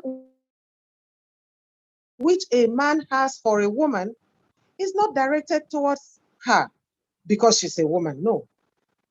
That she is a human being is of no concern to the man. Only her sex is the object of his desire. So this notion implies that women, like men, are due dignity and respect as autonomous agents, and those must be facilitated by women themselves after they have been able to liberate themselves from the thorny complexities of self-hate and prejudice, as well as the congenital passiveness, all of which operates tangential to the welfare and interests of Black women. And finally, it is apparent that the lives of Black women, as examined in this study, may seem disruptive, yet they resonate with a meta-ideology that persistently seeks a redefinition of such values as Black female freedom,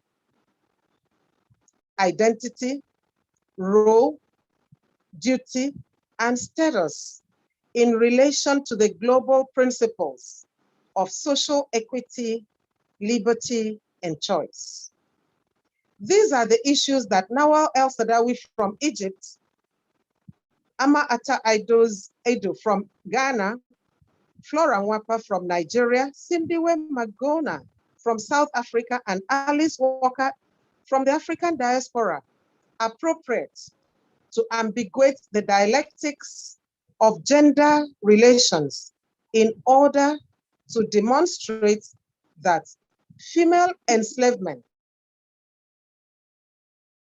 is surmountable and a credible reality is also attainable. Thank you very much for your attention.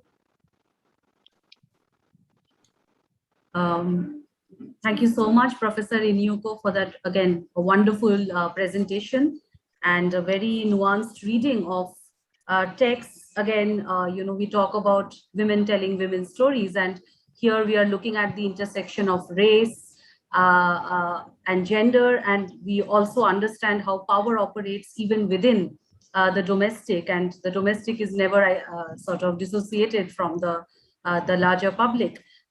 We are very happy to have you here with us, Professor Inyuko, for delivering this talk. I believe that because we have a fair bit of time before we go in for our break, and also we have a question for you in our chat box. If you're willing to take up a question, would you like to take a question, ma'am? Okay, great. Yes, very well, yes.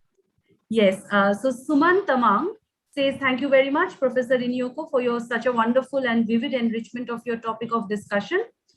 I would like to ask you a question regarding what is the status of Black women and African tribals in the eco-literature of Africa. So if you could take up that question. Okay, in a minute. That is, what is the status of Black women in African tribes in the eco-literature? Okay, quickly, we have to note the central issue of patriarchy, which seems to define absolutely everything that concerns Black womanhood, wherever located. And when we talk about eco-literature, we're talking about the environment. So how does the environment respond to Black womanhood? It is the woman that has to plow and toil the soil to plant. So we see that the woman is also subjected to hard work, the kind of enslavement that involves the woman being the one to plow the soil. She's the one who must wake up early, even when she straps the baby behind and hold another one by the hand, and with a basket full of farm implements on the head, she moves to the farm at dawn.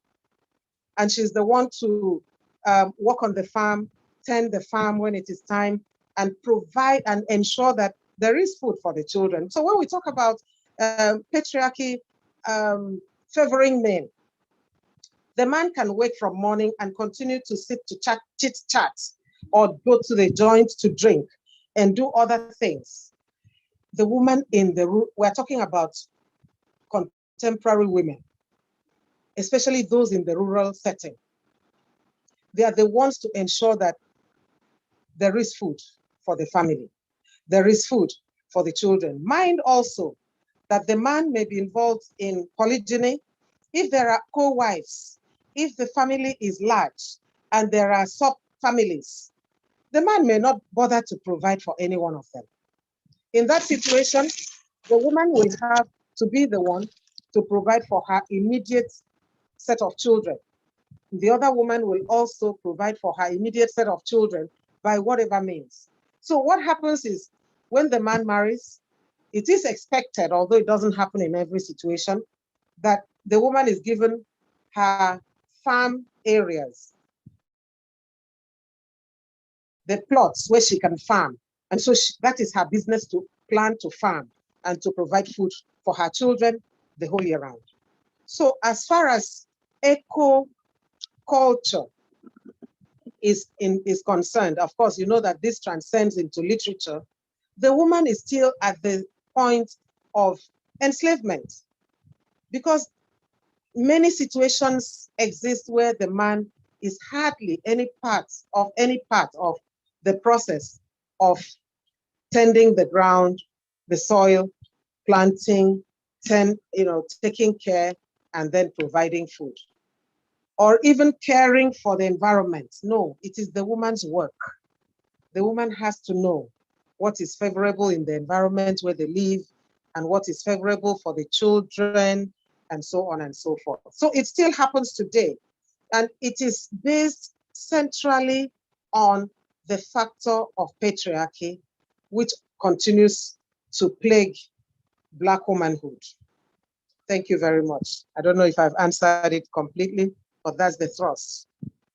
Thank you. No, of course, I'm sure that your answer has been most helpful to Shumant Damang. He has written, thank you very much, Professor Inyoko, for the answer.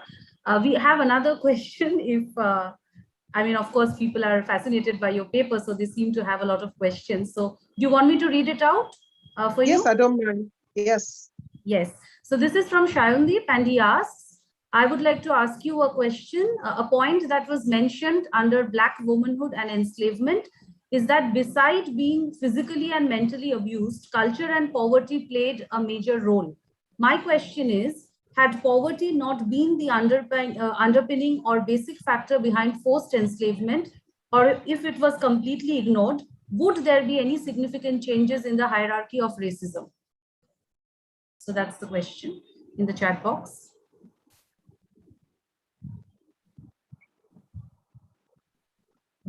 Had poverty not been the underpinning? Can you see it? Okay, yes, I've seen the question myself. And Okay. yes, I started my presentation by outlining, at least just listing the issues that facilitate Black female enslavement. And among them is poverty. Because female poverty continues to be an index that women battle with in contemporary realities. And you cannot talk about women exiting female poverty, Black female poverty, when we have the monstrous patriarchy still around us. Until we have more and more families realize that women have relevance, that women should be accorded the same opportunities, the same privileges as men are, the condition will hardly ever change. It is very slow, very gradual, but it is happening. But in much of African cultures, you find that men are still in charge in politics, in commerce, in the industries. And where you see, like in one of the novels, Esiseki in Ama Ataido's Changes, where she wants to establish herself as an independent individual that should dictate what happens to her, and who is a professional, making her own money, living in her in the apartment that is accorded her because of her status in the office. If you get into in some of the slides that I didn't want to focus on directly during the presentation, her grandmother and her mother indict her about the type of life she is living. The fact that she does not recognize her man as the one that should dictate, that should set the pace of the operations of the family. The fact that she is also terminating a second marriage with a man that is seeming to care for her, to show her love, to shower her with gifts and souvenirs. But you see, Essie is liberated in the mind.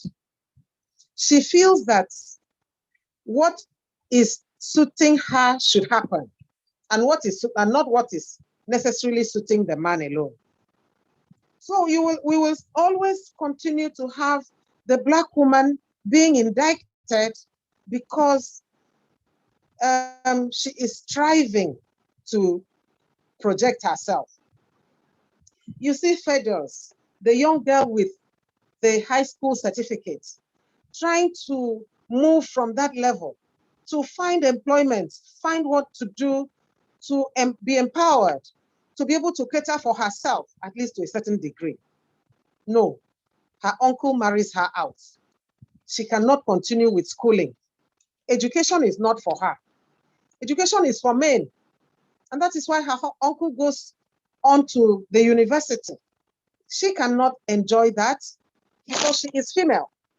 And that happens over and over and over again until the awareness is widespread enough. And then there is something that makes people more sensitive to the fact that the girl child is as relevant as the boy child. And that as the boy child is given the opportunity to go to school, the girl child should also be accorded those opportunities. And where there must be one who goes while the other one waits, the person that is waiting should not be made to wait because of the factor of gender, which is what obtains now. The girl is asked to wait for the brother, could be the younger brother, to go to school because of the financial status, the poor financial status of the family. Those are the factors that will primarily change the template as we have it now. Where women go to school, they are also battling with stereotypes that strive to push them to those familiar relegatory positions. Those are what women are talking about. Those are what educated women are trying to highlight to those that lead in the cultures, that women should also be allowed, be given a platform from where to present themselves, to display their potentialities, to show their talents, whether they go to school or not. But if they learn traits, if they are in vocations, like we see in Sally in Alice Walker's The Color Purple, she goes ahead to learn to sew. She goes into sewing trousers, making outfits. Even though she is not as educated as her sister Nettie in that novel, but she's becoming empowered because she is in enterprise, her personal enterprise, which guarantees empowerment. Her efforts to stand on her own and not depend on any male partner. So those are the issues to consider. Yes, it is something that is possible, but it will take quite a while. Because we also see that even women do not work for this cause that we are talking about. Women in many cultures are those that advocate female enslavement. They are the ones that encourage female circumcision, and which is a way of female paralysis. Why do you cut off an aspect of the genitals of a person? Just because you want to make the person, according to the myth, not to be sexually active. So it opens up a vista of interesting debates. How, and those operations, those procedures are carried out by women. And they are still happening in many cultures, in many families, as I speak with you today. How do women project womanhood, the values of women, the relevance of women? How do we want the next woman to be seen as important, as significant? So we also talk about the woman suppressing the woman. So we see anti-female enslavement. I didn't want to go into that because it would have taken much longer than I should have spent in presenting this paper. But I touched on it in Woman at Point Zero by Nawal El Saadawi, where Sharifa takes in feeders and puts her through prostitution. No problem. If that is what she wants to do, and she wants to ensure that feeders doesn't walk the streets and expose herself anymore. But the fact is that Sharifa appropriates all of the earnings that accrue from feeders' prostitution. So when we talk about, when she narrates to us through the omniscient narrator that she stays in the room. She can't even have the opportunity to move from the room all day because of the streams of men that come in to sleep with her. Yet she doesn't have anything. She has no money. She can't count any money. But she knows those people pay to the proprietor of the enterprise. And so she escapes also. And she escapes into more dangers. She escapes into more and more situations of rape and exploitation and intimidation until she walks into the pimp who proposes to manage her. And managing her also portends exploiting her. And that's why she murders him. She stabs him to death. Thank you. Thank you so much, Professor Enyoko. Sharandeep says thank you for clearing my doubt and also for that lovely clarification. Yes, I mean, this was a very, very nuanced sort of reading of how we understand the interconnections when we talk about slavery and women and enslavement. Thank you so much. We, on behalf of the Department of English at Surendranath College, we would like to thank you for taking out your time, for being so encouraging, for being here since morning, and we felt really encouraged seeing you here with your presence. And we hope to invite you to future talks again. I'm sure even our students would learn a lot from you.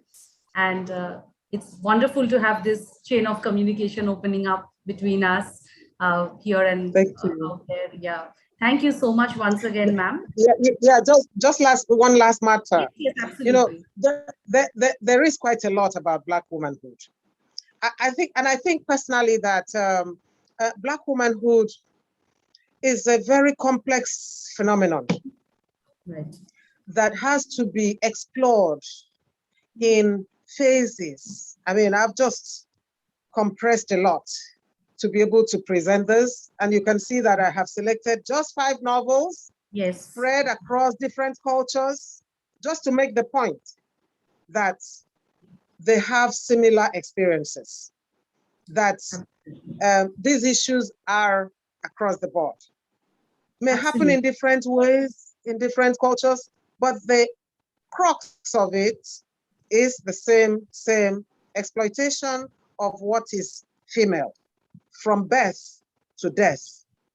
So we can go on. There are several themes. So I always try to sound at fora like this, that it is not just what I have presented, there is so much more, you know.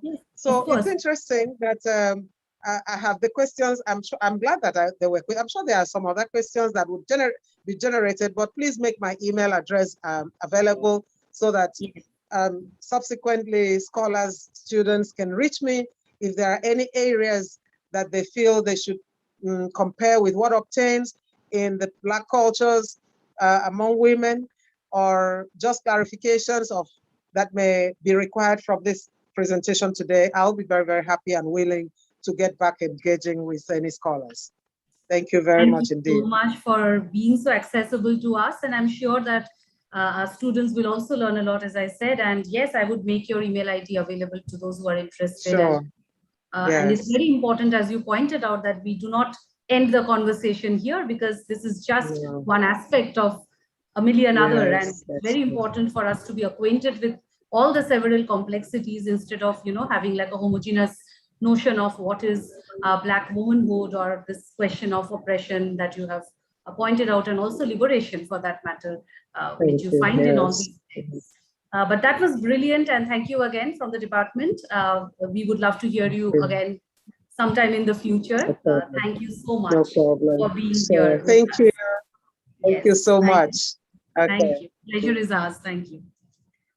So now here we stop for a break, because we have had 2 wonderful plenary sessions in the day. So our break begins now. This is for all the presenters and participants. The break will continue till 1:30 p.m. Please note, the break will continue till 1:30 p.m. After which we begin our third technical session from 1:45 p.m. I would just very quickly read out the paper presenters' names so you know who you are, and we would want you to join us at least 10 minutes beforehand so that we have an idea of who you are and what your requirements are in terms of ICT, etc. So we have Dr. Broti Biswas, we have Devayon Nag, Sunny Ruchi Ekka, Thalapalli Pravin, and Vasundhara Gautam. So these are the 5 papers which we have, chaired by Dr. Shamosri Basu, and we will be beginning with that third technical session at 1:45 p.m. We would hope that all of you will be able to join us again. We have 2 very interesting sessions coming up today. So here is where we break, and we will again rejoin this meeting once we are done with the break. Thank you so much, all of you.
Click ওটার উপরেই click করব Good afternoon, Shamusri. Can you hear me? Am I audible? Yes, yes, yes. Okay, Shamusri, if you need to check your audio video, you can do that now. Yeah, I can. The audio is all right. This is the video. Yeah, fine. So Okay. far, so good. Yeah, you are visible. Yeah. Um,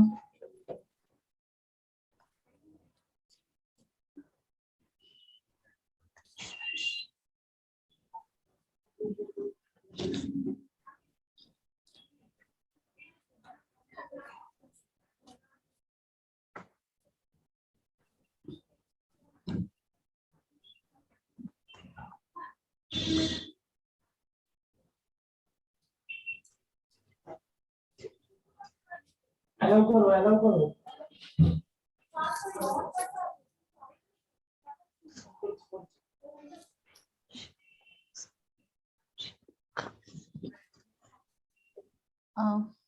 are the presenters here? Dr. Bruti Bishwash?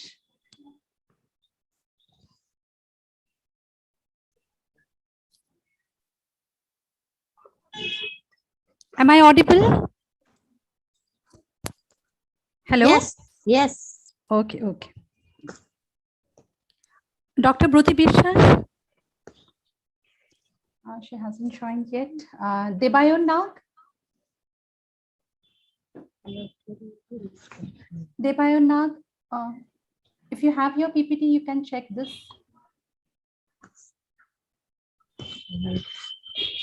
Okay. Yes, ma'am, I'm here. Okay, you can check your audio video. Do you have PPT? Yes, I have PPT. Okay, please check that. Okay, should I share the screen now? I mean, to check it. Yeah, yeah, definitely you can. Okay. Okay, is it visible? Yeah, it's visible. Yes, Yeah, yes. yeah. Okay.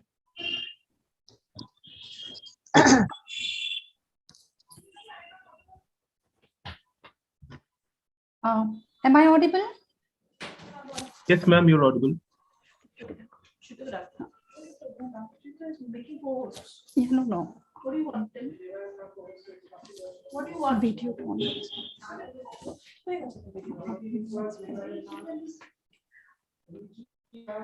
Okay. So Devayana, it's perfect for you? Yes, ma'am, it's okay for me. Okay, yeah. Ruchi, Sani Ruchi Eka, are you there? Devayan, you can, yeah, mute yourself now at first. Yeah. Ruchi Sani Eka?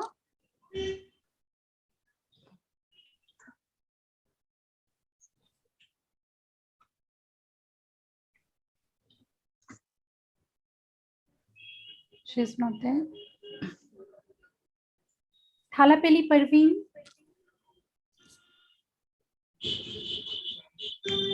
Thalapeli Parveen?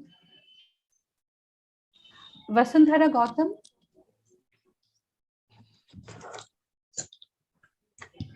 Vasundhara Gautam? Okay, the prepper presenters are not here. Only Debayan Nag is there.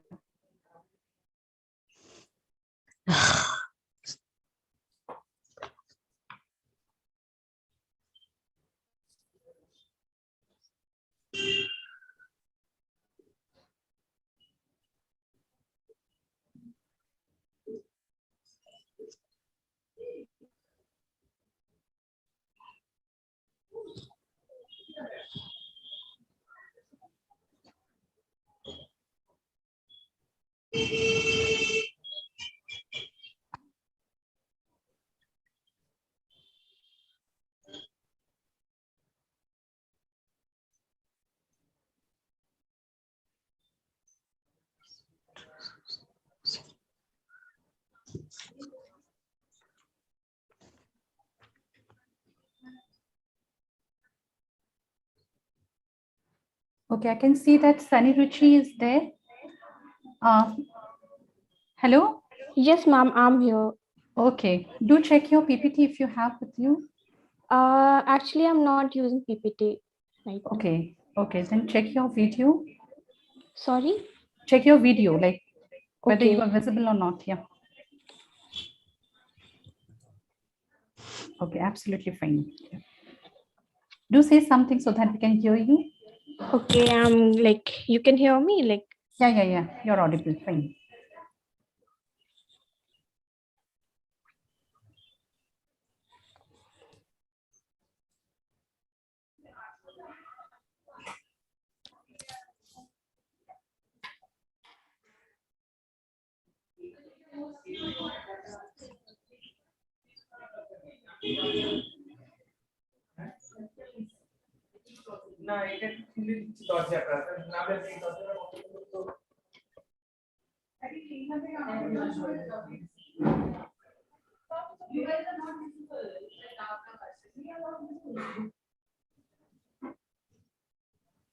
Vasundhara Parveen, are you there? Sorry, no, it's not Vasundhara. Vasundhara Gautam.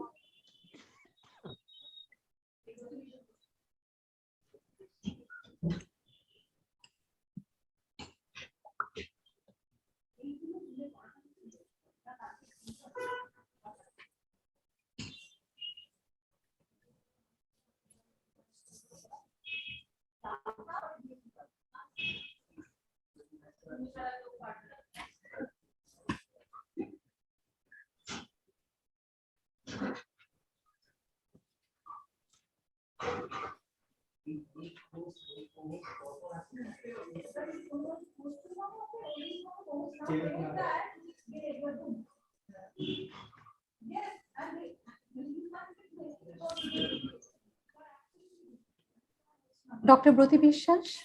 Yes, good afternoon. Yeah, good afternoon, ma'am. Yeah. Ma'am, do you have PPT with you? No, I don't. I'm not going to use a PPT. I'll Okay, just okay. present. Okay, thank you, ma'am. Thank you. Not so tech savvy, my dear. No, it's okay, ma'am. Fine, yeah. No. Because it's just a presentation, so I don't think there was any no requirement. No requirement as such. No, absolutely not. But it is amazing. You people have done such a good job. Thank you, ma'am. Thank you. Thank you for the Analysts were encouragement. so nice. Yeah, thank you for the encouragement. It's the teamwork of the whole department. Of course. In fact, we are also, doing and I think I did float it on the iClass, but I'll float it on the WhatsApp group here too. So that interested people. We are doing one on marginality. The dates we have yet to finalize, but it will be online and it will be in December, mid-December. Okay. Because so we would We love to if join. you Yeah, people definitely. can, Yeah, definitely. yes, we would love you we'd people love to join in and participate in it. Definitely. So I think this was It's an my honor, I connection. guess. Yeah, I am it's an glad because honor. this is one way virtually I can connect with Kolkata. It's been ages I've been, not been able to come to Kolkata for a long time. But this is a law college. Surendranath College is a law no, college. ma'am. No, it's not a law college. Actually, there are 3 colleges in the same building. Like the morning one is a law college, and we are from Surendranath Dale. Okay.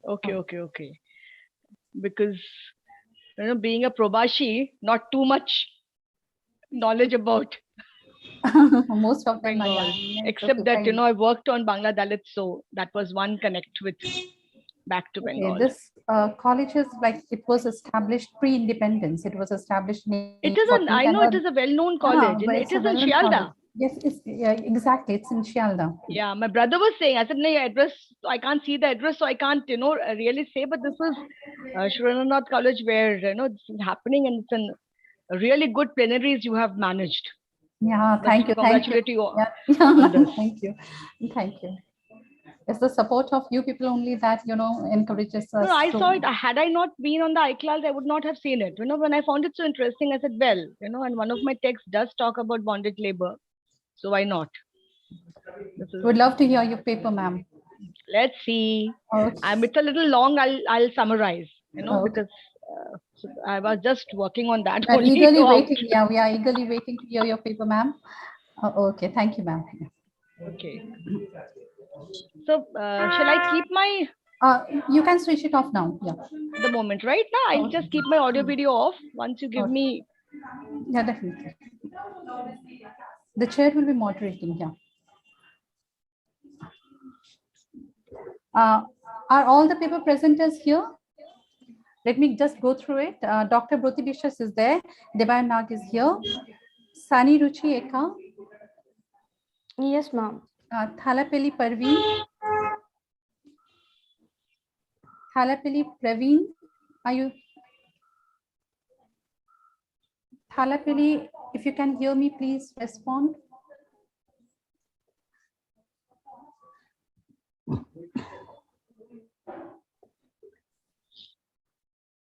Okay, one paper presenter is still not here. And then we have Vasundhara Gautam. Vasundhara Gautam?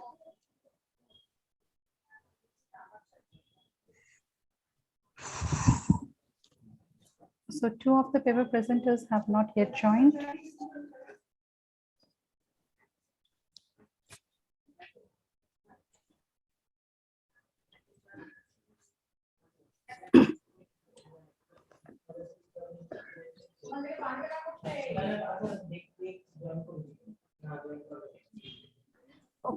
Okay.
Like it's 1:40, we can begin, I guess.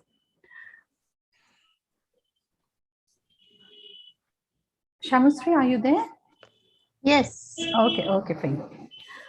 Good afternoon, everyone. I'm Madhulina Bauri, Assistant Professor, Department of English, Surendranath College, University of Calcutta.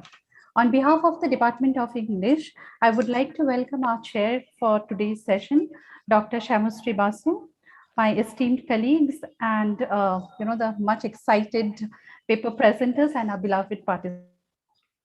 Reached our third technical session of the 3-day international conference on his stories of slavery, research perspectives on narratives of enslavement and freedom.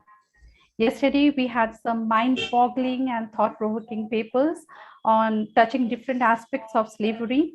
It was wonderful hearing the keynote of Titas De Shorkar, on Ambedkar's idea of friendship of slavery and friendship and the relation, friendship as a resistance of slavery, and how we are enlightened also by the by his paper on the Hungryalist movement and of Bengal and the Pinjra Tod movement.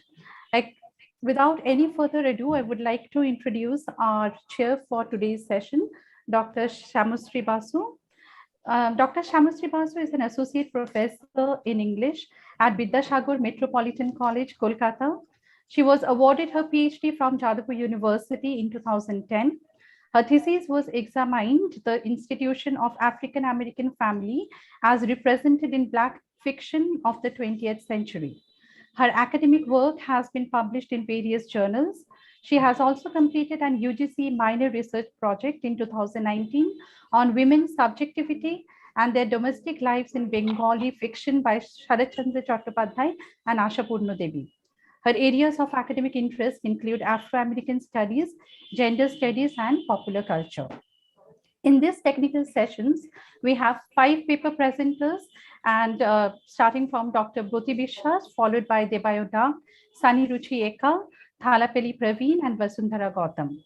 Each paper presenters will be allotted 15 minutes, and the question answer session on the 5 papers combined will be held at the end of the session. Kindly keep yourself muted during the paper presentation and use the chat box to post your question. Please note that the chat box will be open at the beginning of each technical session.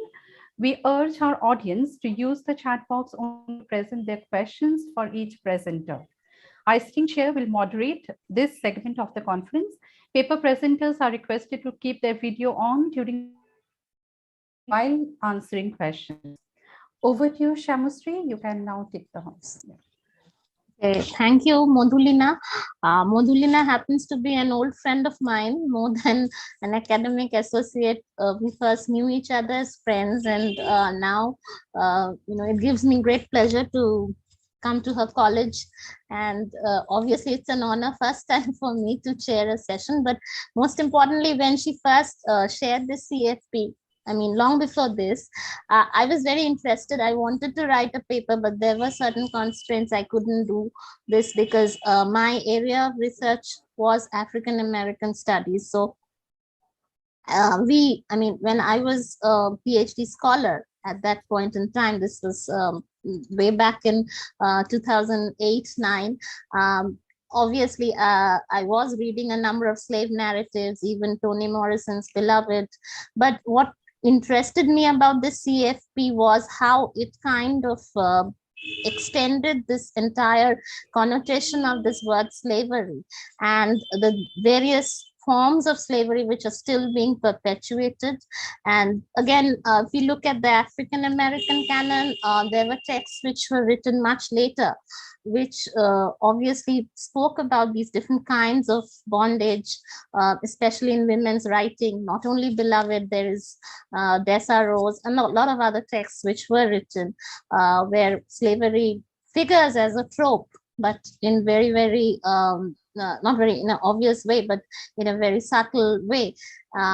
But yesterday evening, I was watching this particular film, which is just come to Amazon Prime. It's called Jai Bhim, and it talks about this particular inequalities in a southern community, and the story is set in 1995. So again, somehow it is a kind of a strange coincidence that some artists nowadays are once again re-examining societal structures to talk about these particular inequalities or iniquities in social hierarchy, which for the most part we remain silent about. And this film is about the silence which we perpetuate in some ways. Now, we have got a very interesting lineup of papers. So without much ado, I would invite Dr. Broti Bishwas. She is an associate professor, Department of English, Dayal Singh Evening College. Welcome, ma'am. Please, you can go ahead. Her paper is entitled Slavery and Caste Nexus, an Exploration of Pitrigan by Somorendra Boidya. Thank you. Thank you, Surendranath College, for giving me this opportunity. And without much ado, because I think, have to summarize part of my paper, but doesn't matter. The paper is an attempt to study the close relationship between Chaturvarna and caste system to concepts of slavery, while try and bring in Phule's seminal work, Gulamgiri, cross-referencing with Bama and Om Prakash Valmiki, and moving on to Pitrigan, just to make a network of how the theorization moves along with other Dalit writers. In his preface to Gulamgiri, Phule uses a quotation by Homer as an epigraph to suggest the link between the caste system and slavery. He says, "The day that reduces a man to slavery takes from him the half of his virtue," unquote. Meaning the branding as a slave was dehumanizing and reductive. It took away from the slave the virtue of being a person and an individual, Slaves were considered as non-human, without feelings, and were bought and sold as cattle and were treated as chattel. The slave was a product of an unequal power hierarchy based on race, ethnicity, gender, or caste. And we have seen this in the conference, the protean forms slavery can take. In his preface, Phule highlights how the caste system was worse than slavery and created a perpetual slaves of the Dalit community. He also creates a counter narrative to the Brahminical legitimization of the caste system through religion and established social practices. Phule contested the Brahminical projection regarding the caste system, which is based on the Shastras, which state that God created the caste system and therefore it was a universal given. In this system, all privileges, power, access to resources is reserved for the upper caste Brahmin. Inequality legitimized through religion and ideology of caste supremacy. The idea of karma is used to suggest that past life is less sin leads to one being born as a Shudra. It is important to note that Phule underlined the idea that caste is a construction of the Aryan Brahman and not a universal truth. Branding as lower caste brands that person as lacking merit, and this created the ideology of Brahman superiority, supremacy, and dominion. The Dalits are slaves created by the caste system, which denied them access to the education, knowledge permanently. They were kept on the margins and at the bottom of a hierarchized society. Phule also draws parallels between the colonization of the Aborigines of India by the Aryans with European colonization of the Aborigines elsewhere. The Atishudra was branded as the other of the Brahmin, as was the slave to that of the white colonizer of Europe and America. Phule begins by praising the anti-slavery movement of the white world to clearly establish the fact that the pro-slavery rhetoric was flawed, and the proponents have understood the false construction and consciousness it breeds. On this critique of slavery, he builds his criticism of the caste system by drawing parallels between the two. According to him, the Aryan Brahmin outsiders had a relation of conflict with the Aborigines. These Aborigines are today the outsiders, so designated, by the caste system. Through the insider-outsider debate, he constructs the idea of misappropriation of rights, privileges, entitlements by the Brahmins. Many Dalit writers like Om Prakash Valmiki and Bama have consistently highlighted this nexus between caste and slavery. Bama, in her novel Karakku, highlights the exploitation of Dalit labor for the benefit of the upper castes. Bama says, when I saw our people working so hard day and night, I often used to wonder from where they got their strength. And I used to think at the rate they worked, every single day they should really be able to advance themselves, but of course they never received a payment that was appropriate to their labor. She goes on to talk about how even children were forced to work like adults in the matchbox factory, and they should be playing. They were spending their time amidst firecrackers and chemicals. They were shut up in the factories. And she says, how can they afford to study where it is such a struggle even to fill up their bellies? Valmiki too talks about begar or free labor and a system of barter of labor for stale food or jhutan. He echoes Baba. Everyone in the family did some or other work. Even then, we didn't manage to get 2 decent meals a day. We did all sorts of work for the Tagas, including cleaning, agriculture work, general labor. We would often have to work without pay. Nobody dared to refuse this unpaid work, for which we got neither money nor grain. Instead, we got sworn at and abused.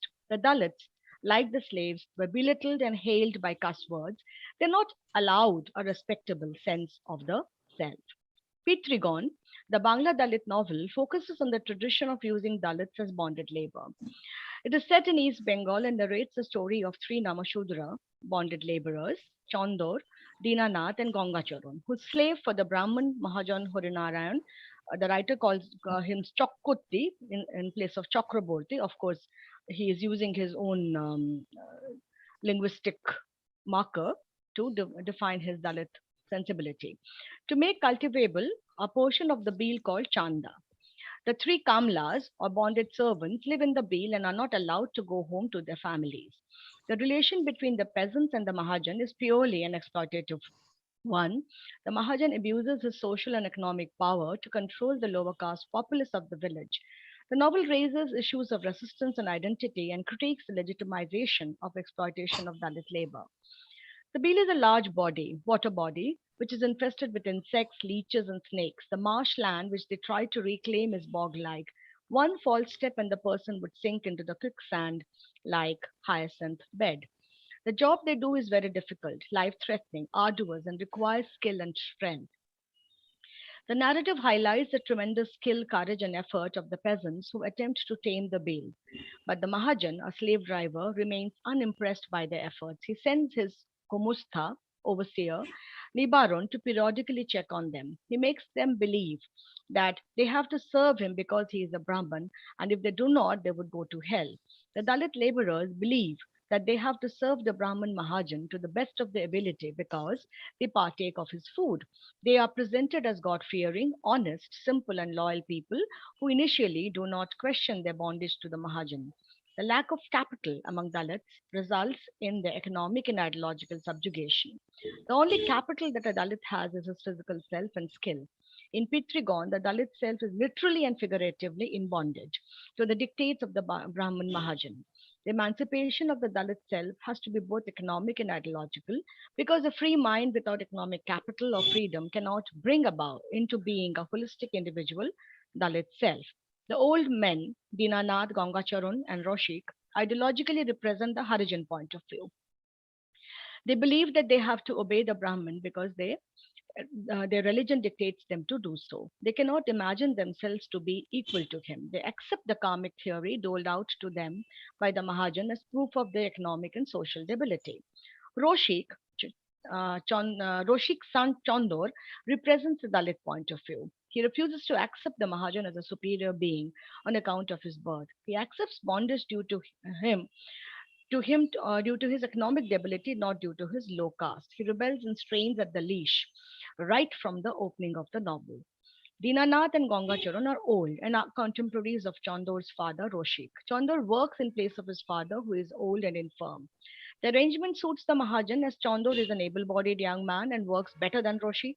Furthermore, the Mahajan also has an eye on Jomuna, Chandor's wife, and keeping Chandor out of the way is part of his plan to sexually exploit her. The Mahajan is depicted as a wily manipulator. He uses his sweet tongue and sympathetic posture to push the people further into debt. In Pitrigon, the Mahajan is presented as a predator who feeds on Dalit man's labor and preys on the Dalit woman. The novel opens with the three Kamlas on a cold, stormy night at Chandarbeel.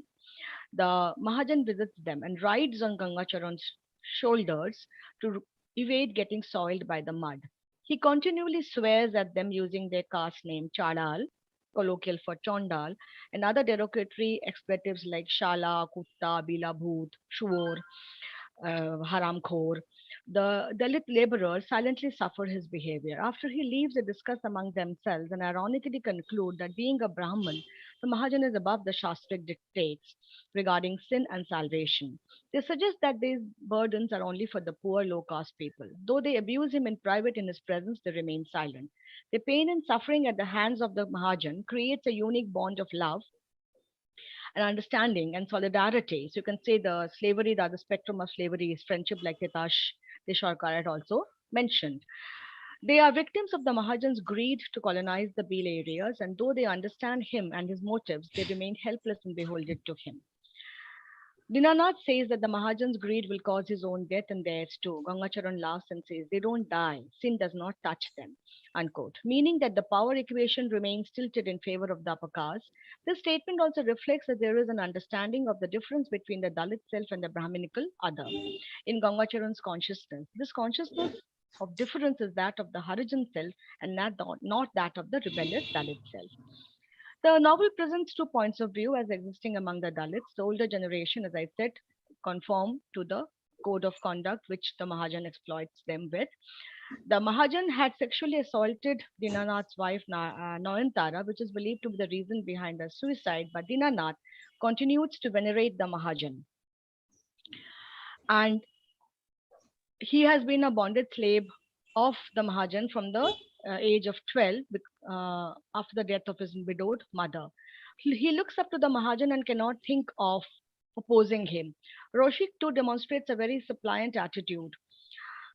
When Chandor comes home and the Mahajan scolds him for this. The Mahajan demands that Jamuna should come and work for the lost time. Chandor, of course, refuses to allow the Mahajan, his wife, to go and work for the Mahajan because he can see through his ploy. The Chandor, the new generation Dalit male, craves the freedom to be his own self, to work for his own betterment and not be bound to the Mahajan. Chandor wants to be self-sufficient and not be dependent on the Mahajan's sympathy or dole. His quest for self-respect, independence, and caste solidarity are markers of the Dalit consciousness vis-a-vis the Harijan consciousness of his elders. His rebellion shows the way to Dalit selfhood for the community, but when he tells his father to sell the land and homestead to free themselves from the Mahajan's clutches, Roshik refuses to sell. The turnaround in the older generation's perspectives come about through a series of events. Roshik comes to visit Chandor in the Beel and on his way back drowns in the bog. Chandor finds Roshik's half-eaten body among the hyacinths in the bog and chooses to bury him there rather than cremate him. Dinanath says, his whole life he burned. How much will he burn now? Cover up. God will see. I tell you, you shall see. Dinanath here appears not to subscribe to the dictates of the caste Hindus and their rituals. Gangacharan and Chandor return to the village to inform everybody of Rashik's death. The Mahajan offers Chandar money for the Shraddh ceremony. And it's again a ploy so that he spends money and he will again get further into debt. But he puts the pressure of the community on Chandor, and Chandor further has to. So what Chandor does is that he goes to the Beel to catch fish. And the Mahajan incites the community because it is seen as not caste-like behavior by an Mushudra to go and catch fish and sell fish. So the community meeting, Chandor accepts the accusations, and but Dinanath and Gangacharan also say that they were party to Chandor's uncaste-like action, and the community elders have no option but to excommunicate them. Chandor is moved by the solidarity of the old men shown towards him. This episode reflects the deep-seated caste consciousness of the Navashudra peasants and the influence of the Brahmins exert over them. It represents an alternative to Brahminical dominance to be possible through Dalit solidarity. Chandor believes that religion is used to victimize Dalits and keep them in debt for generations. After his father's death, he decides to sell his home and land, and he finds a buyer, and then he takes a Shakhi Bhojahori to go and repay his debt to the Mahajan. The Mahajan is very angry and abusive, but the three stand their ground. Chandor asks for the amount of debt to be recorded under Roshik, Dinanath, and Gangacharan's names and asks the whole amount. When he puts the whole amount at the feet of the Mahajan's wife and declares that from that day onwards they were free. This makes Bhojahori realize the power of Dalit solidarity, and he says, if the Charals remain united, the Mahajan will not have any power. He tells Chandor, you make us proud, acknowledging his contribution in awakening the community to its strength. The community head Morol too acknowledges Chandor's contribution, and he realizes how the upper caste try to divide them. The people begin to comprehend that the fissures in the community are bred by the upper caste to divide them and rule over them. Chandor decides to buy some Beel land from the Zamindar, and then on his way back, he goes to the Beel to take Dinanath back home. So that Dinanath also savors his freedom. But on their way back, they're ambushed by the Mahajan and his men, and Dinanath dies. Chandor regains consciousness and realizes that his people have come to help. Novel ends with Chandor's assurance to Dinanath's body, nothing to fear anymore. They all have come. It is an assertion of community solidarity. Chandor revolts against the tyranny of the Mahajan, the Brahminical customs, and even the dictates of his own community. He becomes the voice of reason of his community and guides them to question established norms and to challenge them. He emerges as the new Dalit protagonist, awakened, aware, and ready to fight caste discrimination. He revolts against the Brahminic hegemony of the Mahajan and its oppressive strictures. Economic debility coupled with low caste currency creates a world full of disadvantages for the Dalit. In the case of Dalit self, class and caste interface create different subject positions. Whatever the class might be, the negative imputation of their caste seems to haunt them.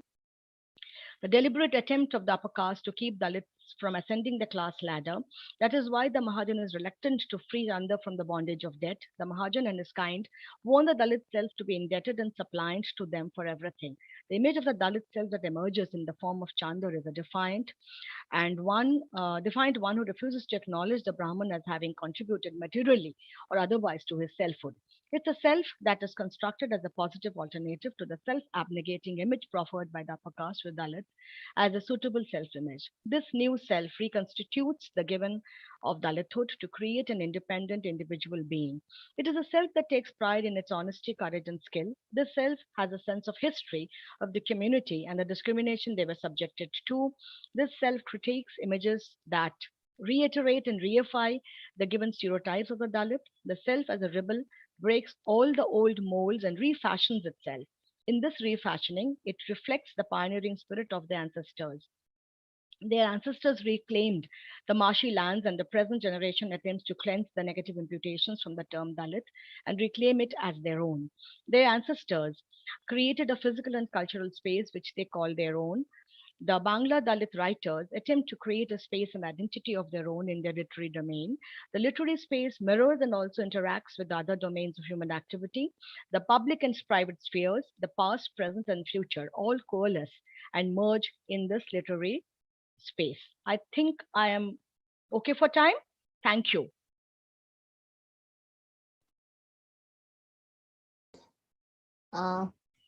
Yes, thank you, Dr. Biswas.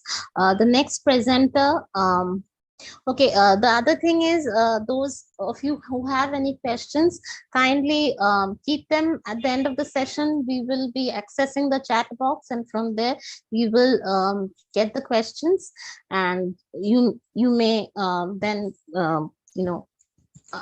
unmute yourselves and have the answer from the particular delegate himself or herself. The next paper presenter is Debayan Nag. He is PhD scholar, Department of English, Central University of Rajasthan. His paper is entitled Contesting Imposed Existence, Rethinking Precepts of Identity in the Dalit Narratives from Bengal. And I believe you have a PPT. Yes, so yes. Kindly, I'm sharing it right now. Yeah. The PPT. Just a minute. Oh yes, is it visible? Yes. Okay. So should I start now? Yeah, sure. Okay. Yes, good afternoon, everyone. And I thank Surendranath College for providing me with this wonderful opportunity. Yes, the title of my paper is Contesting Imposed Existence, Rethinking Precepts of Identity in the Dalit Narratives from Bengal. Now, being a Dalit refers to being conscious of a broken and a diasporic life, just as being Dalit in a divided Bengal is almost synonymous to a victim's notion of uncertainty regarding their socio-religious existence. By adhering to this idea of representing collective suffering of a community, which has become the persisting phenomenon of any Dalit writer, the concept of identity as a social construct is seamlessly in a state of flux. The post-partition writings carry multiple points of convergence between literature and history, as well as religious and social. The politics of forced migration from what was once an ancestral homeland, the repository of all their cultural habitation, creates a sense of diffidence among the uprooted, who become perplexed about their current position as either refugees or Hindu caste minorities. The same can be stated for the Namashudra refugees who hail from the eastern part of Bengal, formerly called East Pakistan, and whose very existence gets attuned to these precepts of imposed identity that becomes a central means of their visibility. They essentially become slaves to these imposed identities, especially caste and communal identity, which I'm going to address in this paper. So what constitutes caste and partition? How are they interrelated? Caste-based identity continues to be enunciated in new and more complex terms, but still strictly keeping to the old principles of alienation. The breakdown of the structure of displacement among refugees belonging to different strata of society shows the limits to democracy, which strategically refuses to accommodate a certain section of these uprooted, albeit subtly. To quote an important opinion made by K.M. Panikkar, he said, democracy and caste are totally opposed. One is actuated by the principles of social inclusion, the other by the principles of social exclusion. While democracy tries to break down the barriers of class, caste seeks to perpetuate them. So this inverted relation between democracy and caste is a prevalent factor for the socio-religious identity of the oppressed. And therefore, it is no surprise that such a backdrop accentuated by partition reconfigures in different forms in the narratives of Namashudra authors.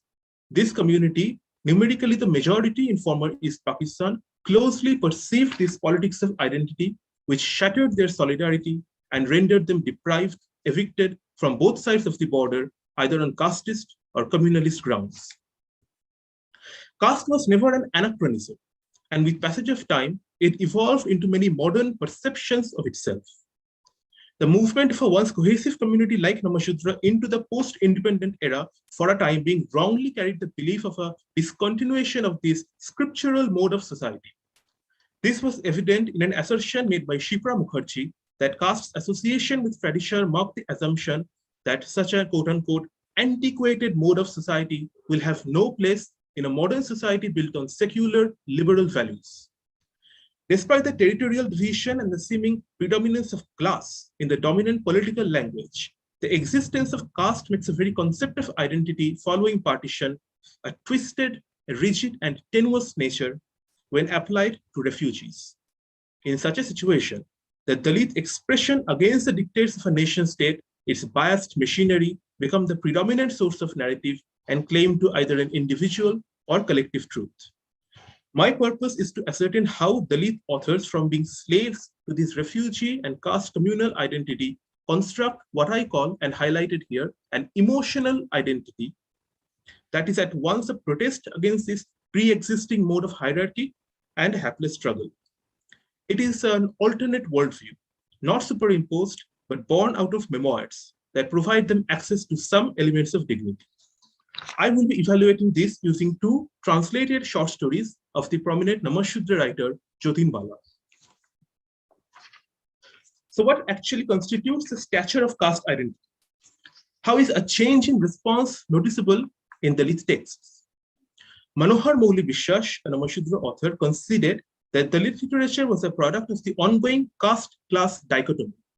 It is a rudimentary thrush born out of the cultural hegemony for which such texts, quote-unquote, inculcate a new mood and conviction in the domain of literature, keeping caste identity a center table in the drawing room, close quote. The obliteration of consciousness of the very identity of being marginal has been a significant factor elaborated upon earlier by Sharan Kumar Limbale. He stated that Dalit consciousness makes slaves conscious of their slavery, for which a revolutionary mentality becomes a social responsibility, a factor that had been consistently highlighted earlier by Dr. B.R. Ambedkar. Limbale denied the propagandist nature of this literature, of which it was often accused to be, and he asserted, and I quote here, expressing emotion is integral to all literature they produce, because it carries the primary motive of liberation. The ostracization caused by a caste identity provoked the resentment, which is in a form of venting rage, anguish, and which becomes a natural disposition. This resentment becomes a basis for the consciousness of self-identity that attempts to break any parameters of discrimination. The first story of Jatin Bala, Akaipur in Flames, locates untouchability behind the commotion with which the narrative begins. The setting is significant. It is a village with a Durga temple in the middle, representing the center, having a small playground before it, and often visited by Dalit children from settlements in the surroundings, the periphery. A coldness exists between the local Brahmins and the Dalits, which prevailed and flared up when Sunita, the 6-month-old daughter of the main character Basona, soiled the temple ground with her feces accidentally. What followed was the wrath of the Brahmin Rampada Mishra, who vented out in derogatory terms of untouchability and demanded ritual bloodshed. The outcry which followed led to a gathering, and soon Rampada found himself sneering not only at Basona, but the entire Namashudra community of Akaipur, who withstood his spite with counter abuses, essentially denoting the awareness of their recurrent struggle for liberation against the very jargon of enslavement. And here is an extract from the story. Those days are gone when one could swing us with a loop on our noses. Try abusing us again, and I will smash your mouth, I'll pull out your tongue. This is a collective wrath, and the pouring of this pushed back Rampada and rendered him speechless at what he perceived to be the gathering boldness of Namashudras. However, this was not the actual flame referred to in the title. The story doesn't end here. The narrative proceeded to reveal the height of caste aggression when the Brahmin retaliated with his 3 sons, Dinesh, Sudhir, and Dhiresh, who were much feared in the locality. What they did, they caught Basona off guard in broad daylight while she was cooking and poured the boiling dal over her and her daughter, scorching them both. The deprived life of a Dalit creates a quote-unquote slavish mentality, as stated by Arjun Dangle, that either seeks to face and accept this harsh reality as it is, or attempt to Sanskritize themselves by adapting the behavioral course of the upper castes. In both cases, the Dalits fall victim to the dominant cultural values that mostly sought to reciprocate using the discourse of caste. In the introduction to Writing Caste, Writing Gender, Sharmila Reje stated, the recognition of caste as not just a retrograde past, but an oppressive past reproduced as forms of inequality in modern society requires therefore that we integrate questions of caste with those of class and gender. The statement holds true, except that this story did not particularly emphasize on the question of gender, but sought to use the tradition of caste to connect the past with contemporary society, which continues to witness its cruelty. This episode, with Basona and her daughter, the nature of violence inflicted because of her display of outspokenness in an attempt to break from the slavish mentality, once again highlights what Doipayon Shen considered to be the peculiarity of West Bengal's caste question, that refutes any possibility of a lower caste autonomy. He considered the silence on this question a result of deliberated discrimination, countering an implication made by Partha Chatterjee that such discrimination was the unintended consequence of the state's otherwise honorable intentions. This study stands apart because it negates any fragility that exists within the Dalit autonomy or solidarity. Following the shocking display of brutality, there is another gathering of the local folks, and I have described it here. Dark shadows of anxiety loomed large on their faces. They stood in a semicircle around her and her daughter, took a glance at Basona's wound on her back, and blisters on Sunita's face, started wailing, stamping the ground.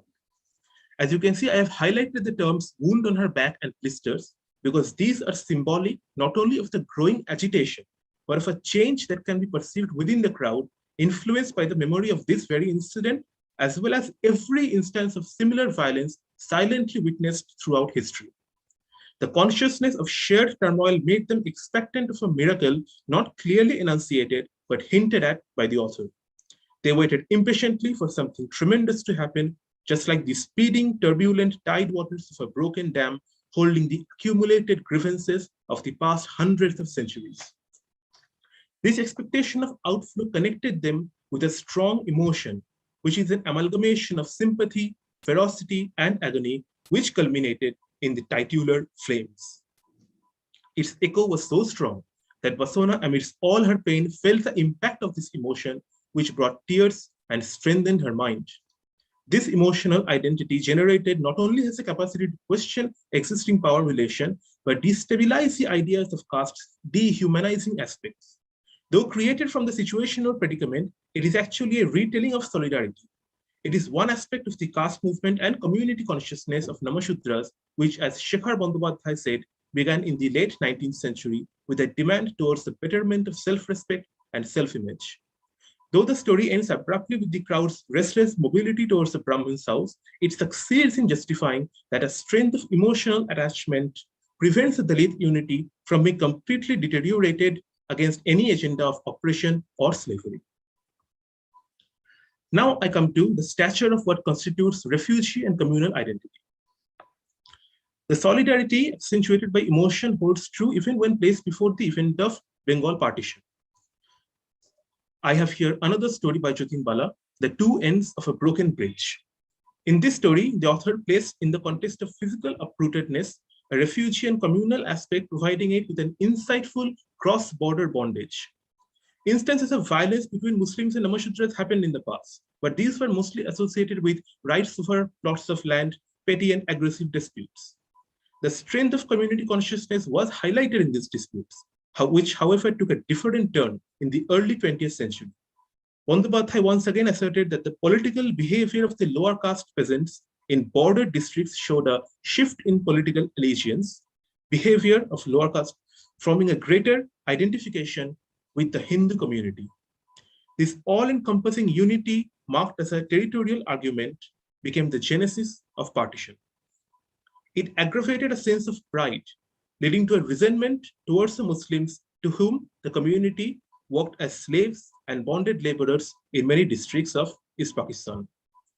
This resentment was intensified with caste consolidation programs of the 1930s, which was aimed to create an expanded Hindu political community in Bengal. The unification of caste was a significant instrument at the hand of the Bhadralok to strengthen the political authority by bringing lower caste and indigenous tribes within the broader Hindu fold. This strategy was convenient at the time when several lower castes were attempting to purify their social and religious practices.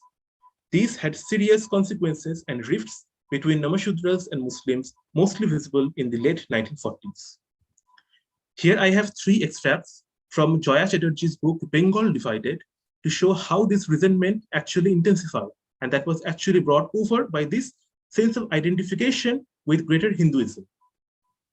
As you can see, the first quote states, at Jalashi, in the Narel subdivision of Jessore, tensions arose between Namashudras and Muslims over the removal of the image of goddess Kali. A simple removal of image of a goddess can only spark off a friction, which shows how the community consciousness and identification with Hinduism had intensified to such a considerable extent. Again, there was the Dhaka disturbances of 1941, which were marked by, quote unquote, violent clashes in Khulna between Namashudras and Muslims. And that was followed much later by the Noakhali violence, which experienced one of the worst carnages in Bengal's bloody history of communal conflict, many of the victims being Namashudras. The study on communal tensions were divided, but opinions as seen here were mostly centered on the dominant history of clashes. The common discourse on Namashudras following partition attuned to this status as quote-unquote riot refugees, with which the displaced borderland communities began to be identified.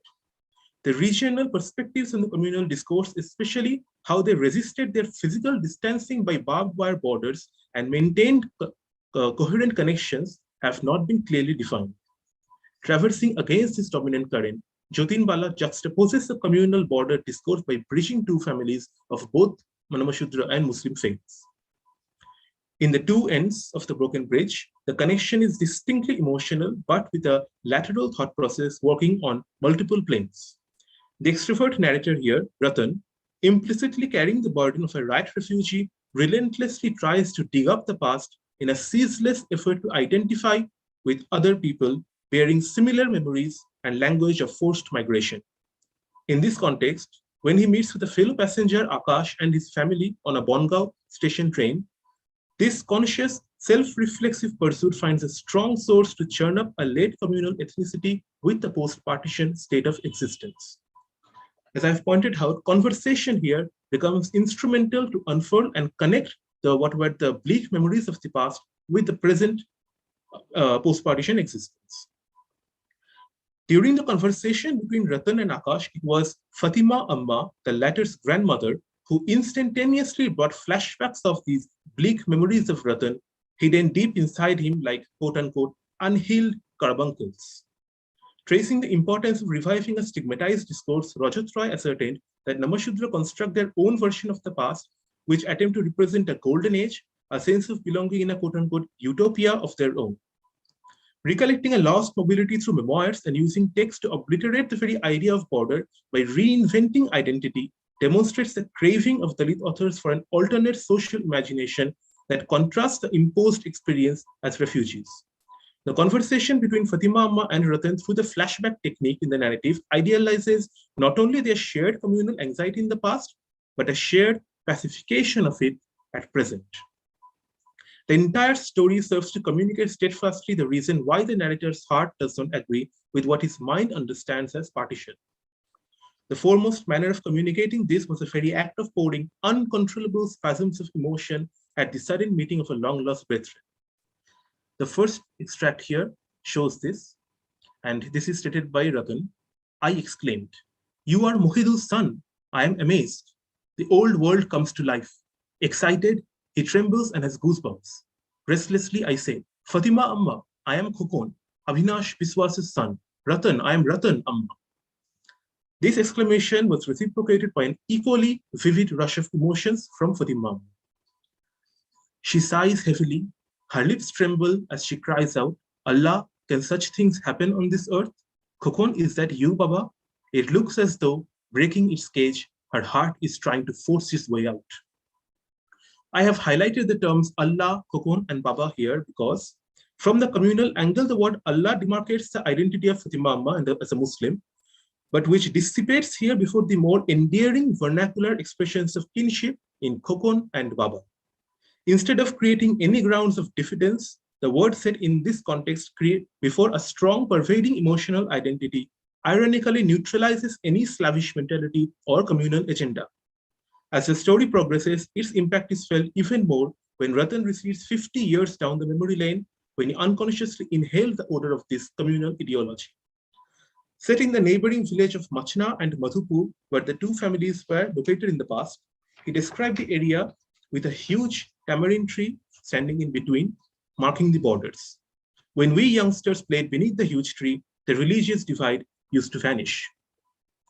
Structurally, the concept of border takes a new meaning here, which instead of severing the knots of harmony, strengthens it by acting as a landmark in the narrator's memory.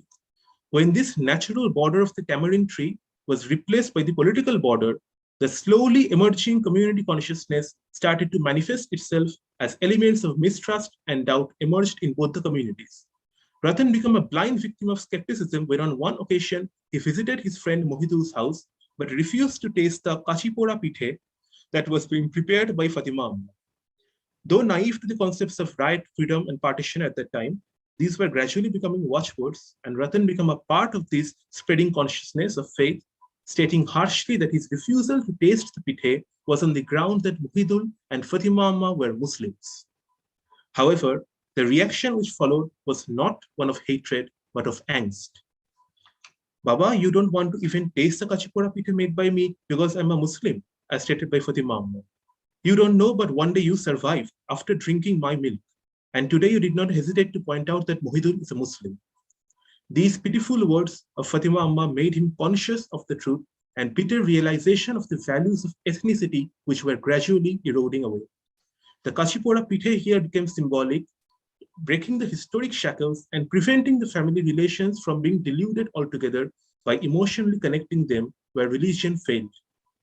Ratan's self-regret made him mute and ashamed, but this attachment remained. When the riots emerged, the same Muslim family helped them to cross the border as refugees. Amidst the incessant bloodshed, fire, and migration, the hidden attachment miraculously survived and acquired a new connotation at this sudden reunion after all these years. The truth of this harmony was never actually guided by self-interest, but by a genuine sense of belonging and solidarity. When Fatima Amma fell severely ill and needed blood transfusion, it was only Ratan who survived after her back then, having the ability to provide blood, carried her out of danger. So the layers of attachment can be seen to go much beyond any personal faith. The lack of difference is what the narrator hints at the end when referring to both Fatima Amma and his motherland Bangladesh. He reflects on the ultimate truth in an almost direct address to the reader. And I quote him, "My two mothers have fused and merged into one, and I am to gaze at them forever from a distance." To conclude, Akaipur in Flames and the Two Ends of a Broken Bridge is a peaceful but vehement protest against the notion of border by centralizing all ties of humanity that run through both physical and psychological layers. They are least affected by such constructs of caste, refugee, and communalism. Both these stories impart an ecstasy of emotion which knows no barrier. Thank you. Thank you, Debayan. The next presenter, yet another reminder, those who have questions, they can drop it in the chat box. The next presenter is Sani Ruchi Eka. She is PhD Research Scholar, University of Hyderabad. She will be speaking on the Oraons of Ranchi district, a post-slavery solution or a new slave in the colonial period. And kindly, I request you to keep within the time limit. Okay. Over to you. Good afternoon, everyone, and thank you for this opportunity. The title of my paper is The Oraons of Ranchi District, a post-slavery solution or a new slave in the colonial period. In 1834, slavery was going to abolish in the British colonies, and it was a big worry for the sugar planters who were highly relied on slave population for plantation work. Foreseeing the end of slavery, tension and anxiety stimulated among the sugar planters as they were in serious doubt regarding the possibility of inducing the existing Negro population to work in the sugar plantation after the abolition of slavery. As a consequence, from the 1820s itself, inquiries started taking place in the parts of India to figure out a new community to replace the Negro population. In 1826, Gladstone, a planter, inquired about the availability of labor in India, and he was told about a community of people, Dhangar or hill coolies. This was followed by an official inquiry which was conducted in Ranchi district. It was the first official inquiry in the district where Mr. Cuthbert, magistrate and collector of Ramgarh, produced a lengthy report where he discussed about Khadiya, Rao, Munda were collectively described as coals. Furthermore, he described them as active participants in the labor market. Thereby, from the 1820s itself, the Oraons were seen as a post-slavery solution for the sugar plantations. Indeed, just after the end of slavery, the Oraons of Ranchi district were systematically recruited in the sugar plantations like Mauritius and British Guiana. Here they were recruited under the denomination of Dhangar or hill coolies. Thereafter, from 1860s, they were recruited as indentured labor in Assam tea plantations. In these destinations, they were recruited under indenture system, which has been criticized as a new system or form of slavery over a period of by various scholars. According to Rana Pratap Behel and Prabhu Prasad Mahapatra, the system was not designed for the betterment of laborers. Instead, it was solely meant for the commercial benefit of the planters and the British. Under the indentured system, the priority was uh, under the indentured system, priority was given to mobilizing cheap and abundant labor. In contrast, little provision was made for the health and the well-being of the laborers. Thereby, under the indentured system, Oraons were recruited as indentured labor in Assam tea plantations. The paper is an attempt to address how, under the shadow of a post-slavery solution, a new slave was created under the indentured system from Ranchi district in the colonial period. Firstly, I would like to highlight the experiences of Oraon's journey to these destinations. From 1834, Oraons were recruited under the indenture system in both inland and overseas destinations like Mauritius, British Guiana, and Assam. Among the three destinations, Mauritius was the first sugar colony to receive the Oraons as indentured labor, and later it was followed by British Guiana in 1838 and Assam in the 1860s. From 1834, a considerable number of Oraons were imported from Ranchi district to sugar plantation and tea plantation under the indenture system, where they were bound under a 5-year contract. In major cases, the Oraons were distinctly made aware of the nature of sea or river voyage, labor and contract terms at the time of consenting to immigrate to both overseas and inland destinations. Thereby, the majority entered into a contract without understanding the nature of their engagement. This brought the Oraons to an enormous disadvantage in their voyage journey. For instance, the recruiters usually misinformed them that Mauritius and British Guiana were only a few hour river journey from Calcutta, but it was a 3-4 month journey in reality. Their journey to this destination was similar to slave. From Calcutta port, they were taken in overcrowded ships like cattle, where they were shipped without requisite accommodation, food, drinking water, and medical assistance. In respect of Assam, I would like to quote the statement of W. Hunter. As labor trade increased, the accommodation for conveying the coolies became alarmingly and inadequate. They made the passage in crowded open boats or in still more fatally crowded steamers without the least attention to the cleanness or proper diet, and sometimes without medical assistance of any sort. In such circumstances, mortality due to dehydration, starvation, drowning, or seasickness was common. Thereby, labor importation witnessed a high mortality rate among the laborers in the transit itself. No doubt they suffered hardship and misery during their long sea and river voyage of 1 to 4 months. Now, I would like to highlight the condition of Uraos in the plantation fields. Uh, Those who managed to survive their dreadful journey failed to adjust to the new climate and unhealthy plantation. This resulted in staggering mortality, as a good percentage of laborers died after landing on the tea and sugar plantations.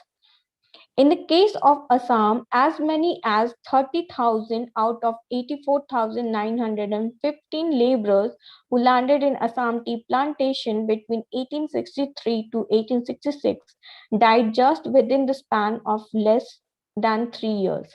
The official often argued that death rates were caused by cholera outbreak. In reality, mortality rate was high due to unsanitary conditions and harsh climate that resulted in sickness and mortality. Moreover, the outbreak of cholera gives a clear hint of the unhealthy plantation. The laborers did not bring the diseases, but it was generated due to the plantation local condition. These plantations were located in remote and unhealthy localities. Many unhealthy plantations were opened without proper investigations and suffered from defective water supply and insanitary conditions. Undoubtedly, this gave birth to various diseases like cholera, black water fever, anemia, diarrhea, etc.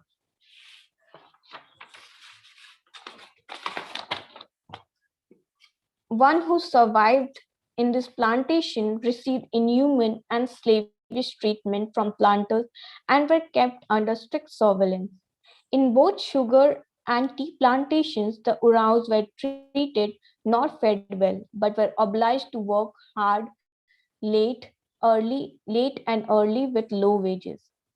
In sugar plantation, the minimum wage was 1/3 of the newly liberated Negro population. According to planters, the variation in the money wages was due to the difference in their muscular strength. In their understanding, Negro population had better muscular strength than Uraos. In reality, the difference in the money wages was due to unlike bargaining or negotiating power. Negroes who were dominant in the sugar plantation had better bargaining or negotiating power than the newly arrived Uraos. Thereby, Negroes demanded high money wages, which forced the planters to look for more Uraos. According to Crispin Bates and Marina Carter, the planters' preference of the Uraos over Negroes or ex-slaves was a strategy designed to secure cheap and steady labor. Alongside, it was highly believed that due to their low negotiating power, they could be maintained at low cost without any adequate facility. There were also incidents of constant violation there were also incidents of contract violation, which were quite rampant in the sugar and tea plantations. The planters violated the contracts and no justice was given to the Oraons. In contract, a certain amount was fixed as a money wage, but there were incidences where planters paid no money wages to the Oraons. In other cases, planters paid money wages after making wages deduction in both sugar and tea plantations. Their advances and cost of recruitment were covered by their monthly wages. In the case of Mauritius, a rupee monthly was deducted to repay their voyage expenses and another rupee to repay the advance amount of 6 months made to them previous to their departure. Further, labor was not given the full wage during their illness. Consequently, little or no savings were left in the hands of Oraons at the time of the expiration of the contract. This often closed the doors to return. This often closed the doors to return back to the abode, as the journey from these far-flung destinations to Ranchi district was long and expensive. Moreover, without good savings, it was quite an impossible task. In the case of Assam, only 5 to 10% of laborers managed to return back to the abode after the expiration of contract, and the rest returned to a fresh contract. This indicates that majority of Oraons became a permanent labor force in these plantations. In sugar and tea plantation, the miseries of Oraons were not just related to harsh climate or unhealthy garden or low wages. In addition to these settings, they had to undergo through hectic work routine and harsh punishments. In Assam tea plantation, they had to follow a 9-hour work schedule in a week with 1 day rest. During manufacturing season, the Oraons were expected to do overwork in Assam tea plantation, where their work carried on from 6 in the morning till 5 in the evening, which often stretched till night. There were also instances where the lay Oraons were compelled to do extra work to discipline them. For their overwork, they were often underpaid. In this extreme condition, many tried to escape from the plantation. However, those who tried to escape from these hectic work routines and unhealthy plantations, if caught, were severely punished or imprisoned. To catch the runaway labor, reward money was offered to the locals. Simultaneously, dogs were also trained for this purpose. Flogging was a frequent episode in the sugar and tea plantation where... I'm sorry to interrupt you. Kindly keep to the time limit, please. Just like I'm about to conclude only. Simultaneously, dogs were also trained for this purpose. Flogging was a frequent episode in sugar and tea plantation, where planters flogged their laborers for short work and for absconding. Women and children were also not spared from these harsh punishments. In few instances, severe flogging even resulted in the death of the Oraons. In some cases, the Oraons were also imprisoned or locked up for days. Just to conclude, in both overseas and inland destinations, the Oraons faced a similar fate under the indenture system. Here, they were open for commercial exploitation like torture and impoverishment. In both sugar and tea plantations, they were confined to an isolated area far from their home without any adequate rights and no protection against the employers, and had to undergo a physically exhausting nature of work with a low wage. Thereby, we can conclude that Oraons were a new slave in the colonial period rather than a post-slavery solution. Thank you.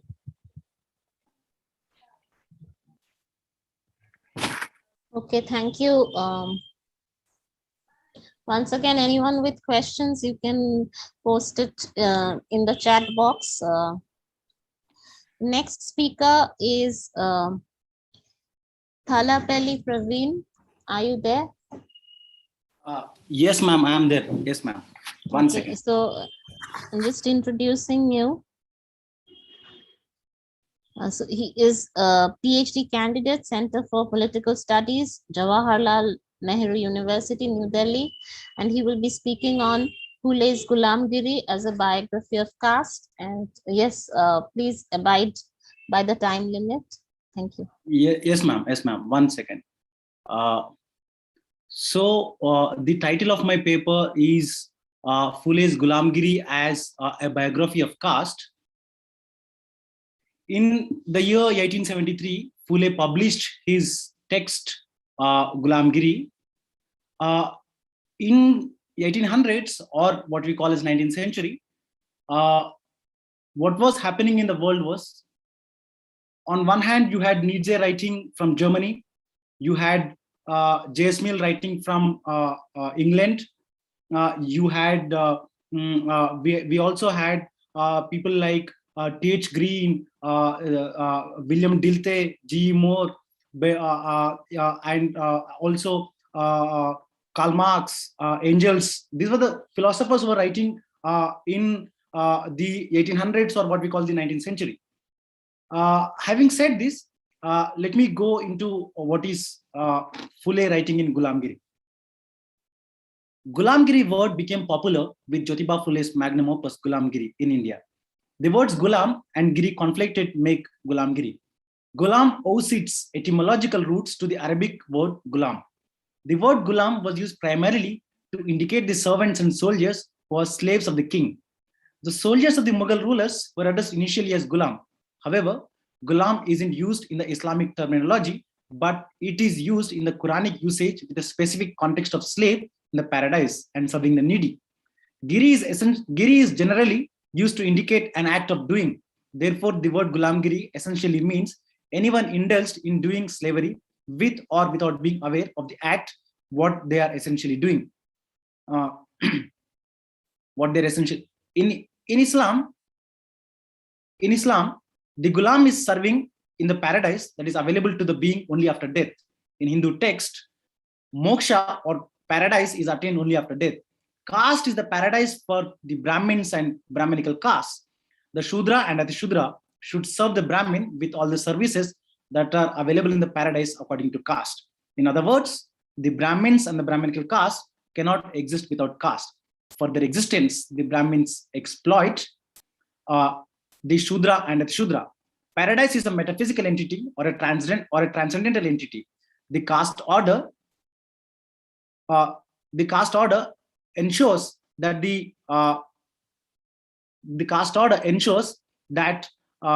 the Brahmins receive services that are equivalent to paradise.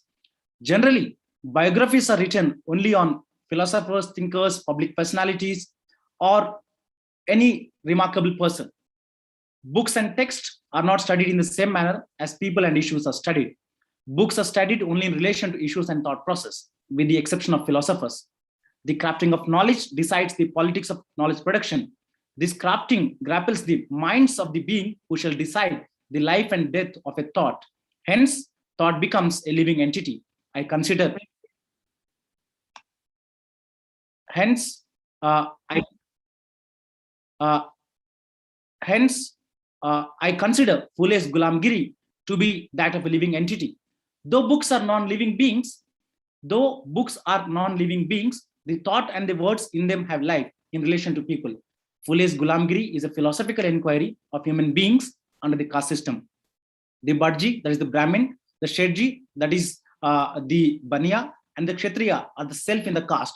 The Shudra and Atishudra are the other in caste.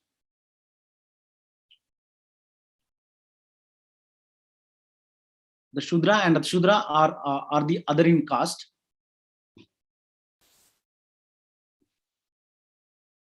One second, just 1 second.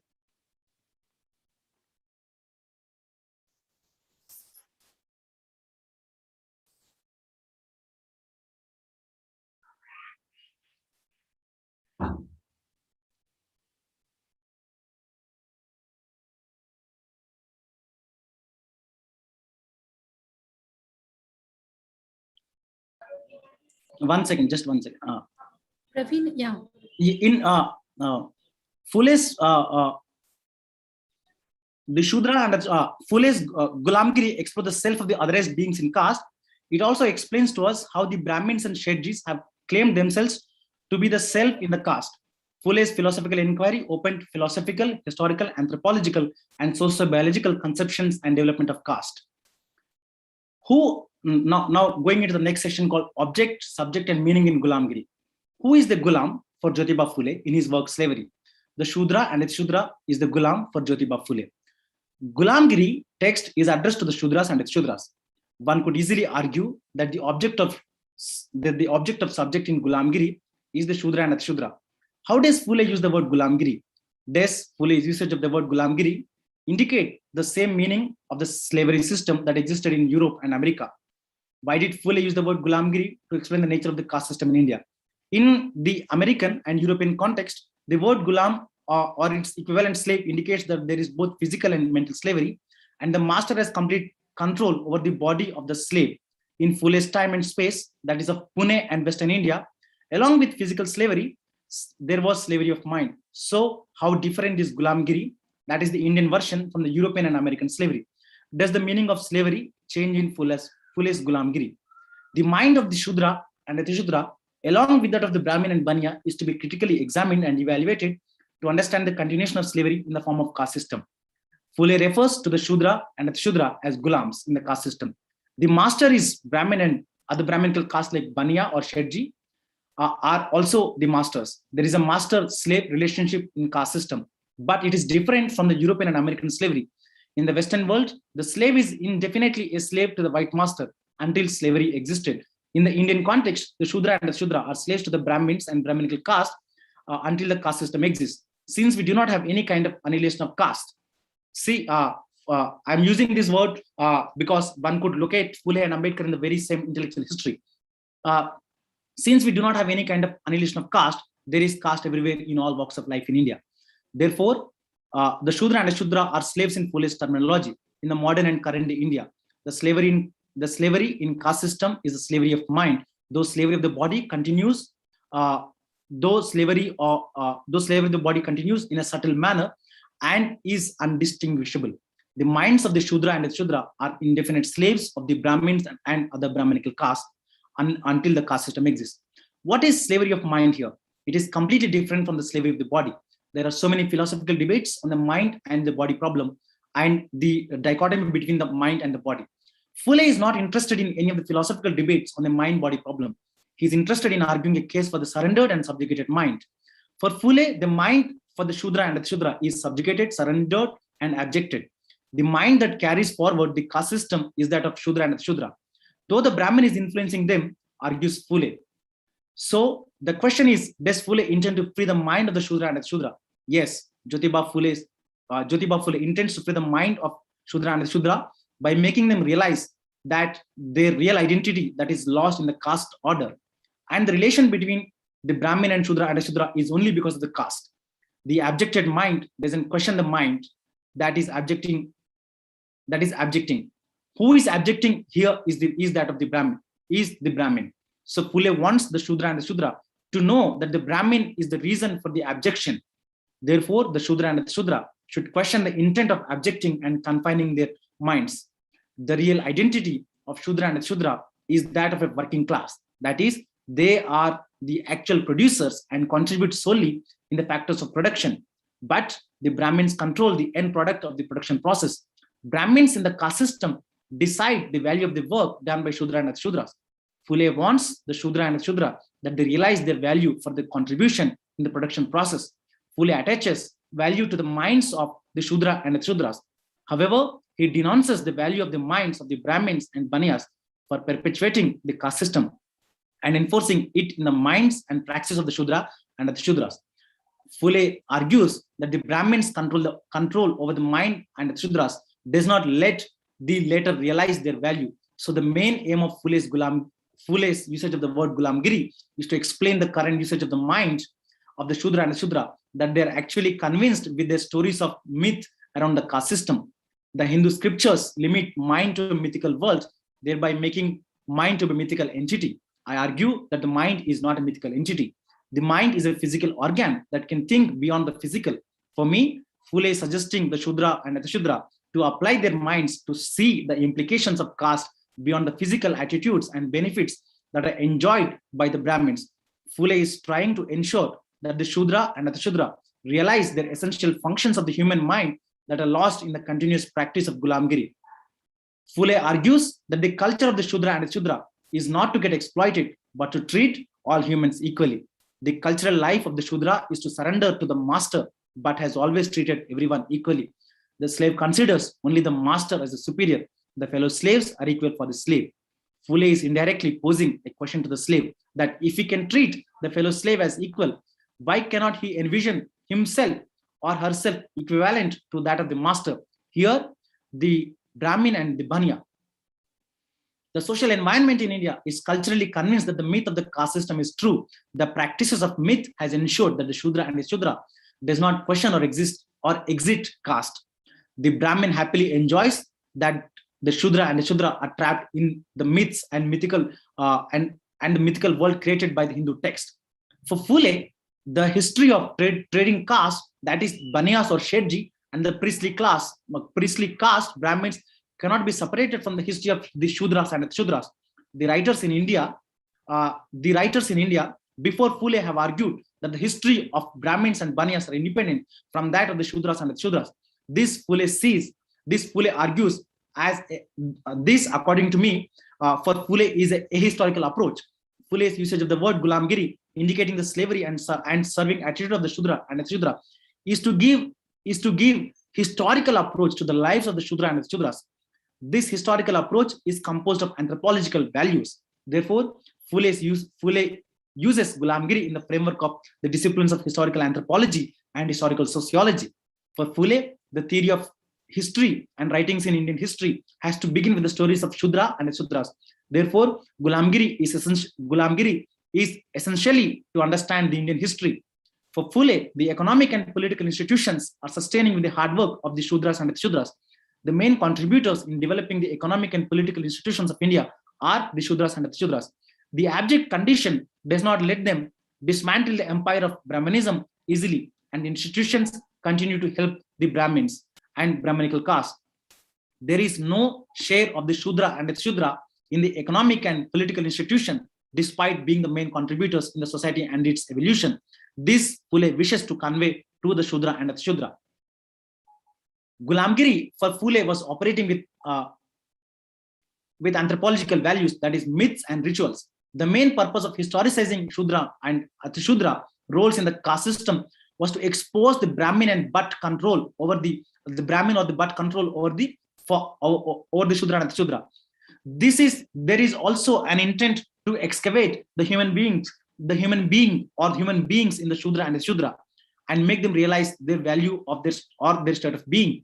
Before Jyotiba Phule, the sayings of Gautam Buddha, dohas, and poems of Ravidas and Kabir have explained the nature of mind and the will for the human being to be free. This is within the Indian subcontinent. Before Phule, there was Abhangas, there was dohas, which were written and sung by Kabir, Ravidas, and in the ancient India, Gautam Buddha and Ajivakas, and also Charvakas, and also the other non-Brahminical sections have contributed mainly to free the human being. However, the decline of shamanic traditions like the Charvak and Buddhist traditions ensured the reign of the Brahminical traditions that let the Brahmins control the mind of the Shudra and the Shudras. For Jyotiba Phule, there should be no problem in interpreting the definition of slavery or Gulamgiri in the Indian caste system, which is existing because of the Brahmin and Sethji. Phule, in my reading, argues that the anthropological thought in India has to begin with the slavery and its mode of functioning with the help of caste system. The Indian thought, quote unquote, has struggled a lot to give a definition to the nature of caste system and its functioning. So Phule's definition, Phule defines it as slavery. This is a historical anthropological approach. Before Phule, there were discussions on the nature of caste system, but the criticisms were not harsh or hard-hitting. Using Gulamgiri word indicates the harshness and cruel attitude of the caste system. The mind cannot be free of the caste system. This is Phule's main intention in using the word Gulamgiri. As a philosopher, Phule would argue that the day the Shudra and Shudras realize the state of mind is the day of ending the caste system. In the preface of Gulamgiri, we could see Phule begins the preface with Homer's quote, which says that the day which basically says that the day that reduces a man to slavery takes from him the half of his virtue. So this is the beginning of the word. This is the beginning of Gulamgiri text. The minds and bodies of the Brahmin and Banya, that is priestly and trading class, are completely free to do any activity of their choice. The Shudra and Atshudra cannot do any activity without the complete permission of the Brahmins. The mind of the Shudra and Atishudra is confined. I'm using this word confined in relation to the abjection that I have explained. Phule's intent. Please keep to the time limit. Try to condense your paper. Okay. How much time do I have? I think you are way close to it. I think you have really crossed it. Anyway. Okay. I'm just concluding. So this is actually a very lengthy paper of 20 to 30 pages. I tried reading the paper precisely so that all of you could understand what I want to convey. What I intend to propose in this paper is that before Phule, everything that was written either for caste or against caste was existing in the form of poetry, dohas, songs, and abhangas, something like and abhangas.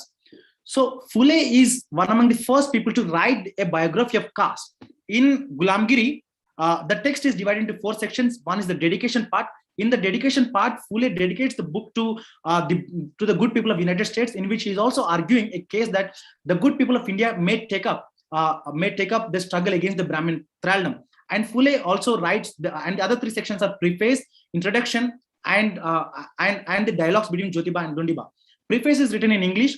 Phule writes the preface in English so that it could reach the larger English audience too. And the introduction and the dialogues between Jyotiba and Dondiba are written in Marathi. I am basically reading the translated version. A couple of people have translated, Maya Pandit, Gail Ombed, and other people have translated. And Phule is basically trying to document what is happening in the caste. And the significance of Gulamgiri text is that now the moment you want to talk about caste, everybody begins talking about caste with Dr. Ambedkar. And of course, Lakshmi Narasu wrote a study of caste much before Ambedkar published his Annihilation of Caste. The significance of Gulamgiri text is that it is documenting what is the Brahmin doing consistently in the caste system, and it is also documenting what is the Baniya, Kshatriya, Shudra, Atishudra doing in the caste system. So Gulamgiri is actually a preface to Lakshmi Narasu's study of caste. It also is like a prologue to Ambedkar's Annihilation of Caste. It is also a forward to Kanshiram's Chamcha Age. So Gulamgiri in a nutshell becomes an introduction to caste studies and also Brahmin studies. So so the history of caste, if one begins to trace, for example, Ambedkar uses the genealogical approach in who were Shudras and who were the untouchables, and Phule is actually trying to write this idea of the system of caste in the form of a story, or he's trying to explain the myths. So much before the genealogical approach is initiated in India, Phule is documenting this in the form of a story, this in the form of a narration, a dialogic form. Dialogic form is existing in the Greek political thought, Plato, Aristotle, many people have used dialogic form. So Gulamgiri becomes a source for Ambedkar's genealogical approach, which Ambedkar uses in who were Shudras and who were the untouchables. So this is the arguments that are there in the whole paper. Maybe when maybe if there are maybe if the conveners ask for the full paper, I would be happy to give the full paper. I would be happy to answer any question. Thank you. Thank you. The final participant in this session is Vasundhara Gautam, PhD Research Scholar, Department of English, Jamia Millia Islamia, New Delhi. Are you there? Yeah, yes, ma'am. She will be speaking on voices from the margins, enslaved misrepresentation of the Adivasi. Should I start? Yes, sure. Please keep Am to I the time audible? limit. Thank you. Yes. A little bit louder would be better, I think. Actually, I'm not well because of Diwali and was a lot of pollution in Delhi. It has affected my throat a lot. I'll try to speak. Okay. But please Understood. excuse me if I'm not loud enough. Okay. Good afternoon, everyone. So I'll try to present my paper in a nutshell. The title of my paper is Voices from the Margins, Enslaved Misrepresentations of Adivasis. So there are two important points that I will be talking about. One, how very strategically tribals or Adivasis were removed from the mainstream narrative of the independence struggle of India, and how their contribution, if at all any, did not become part of the main narrative. One is that, and because of that, it led to a certain kind of representation which became very popular either in the mainstream Bollywood. Let's say there is a movie called Naksha, which came in 2008.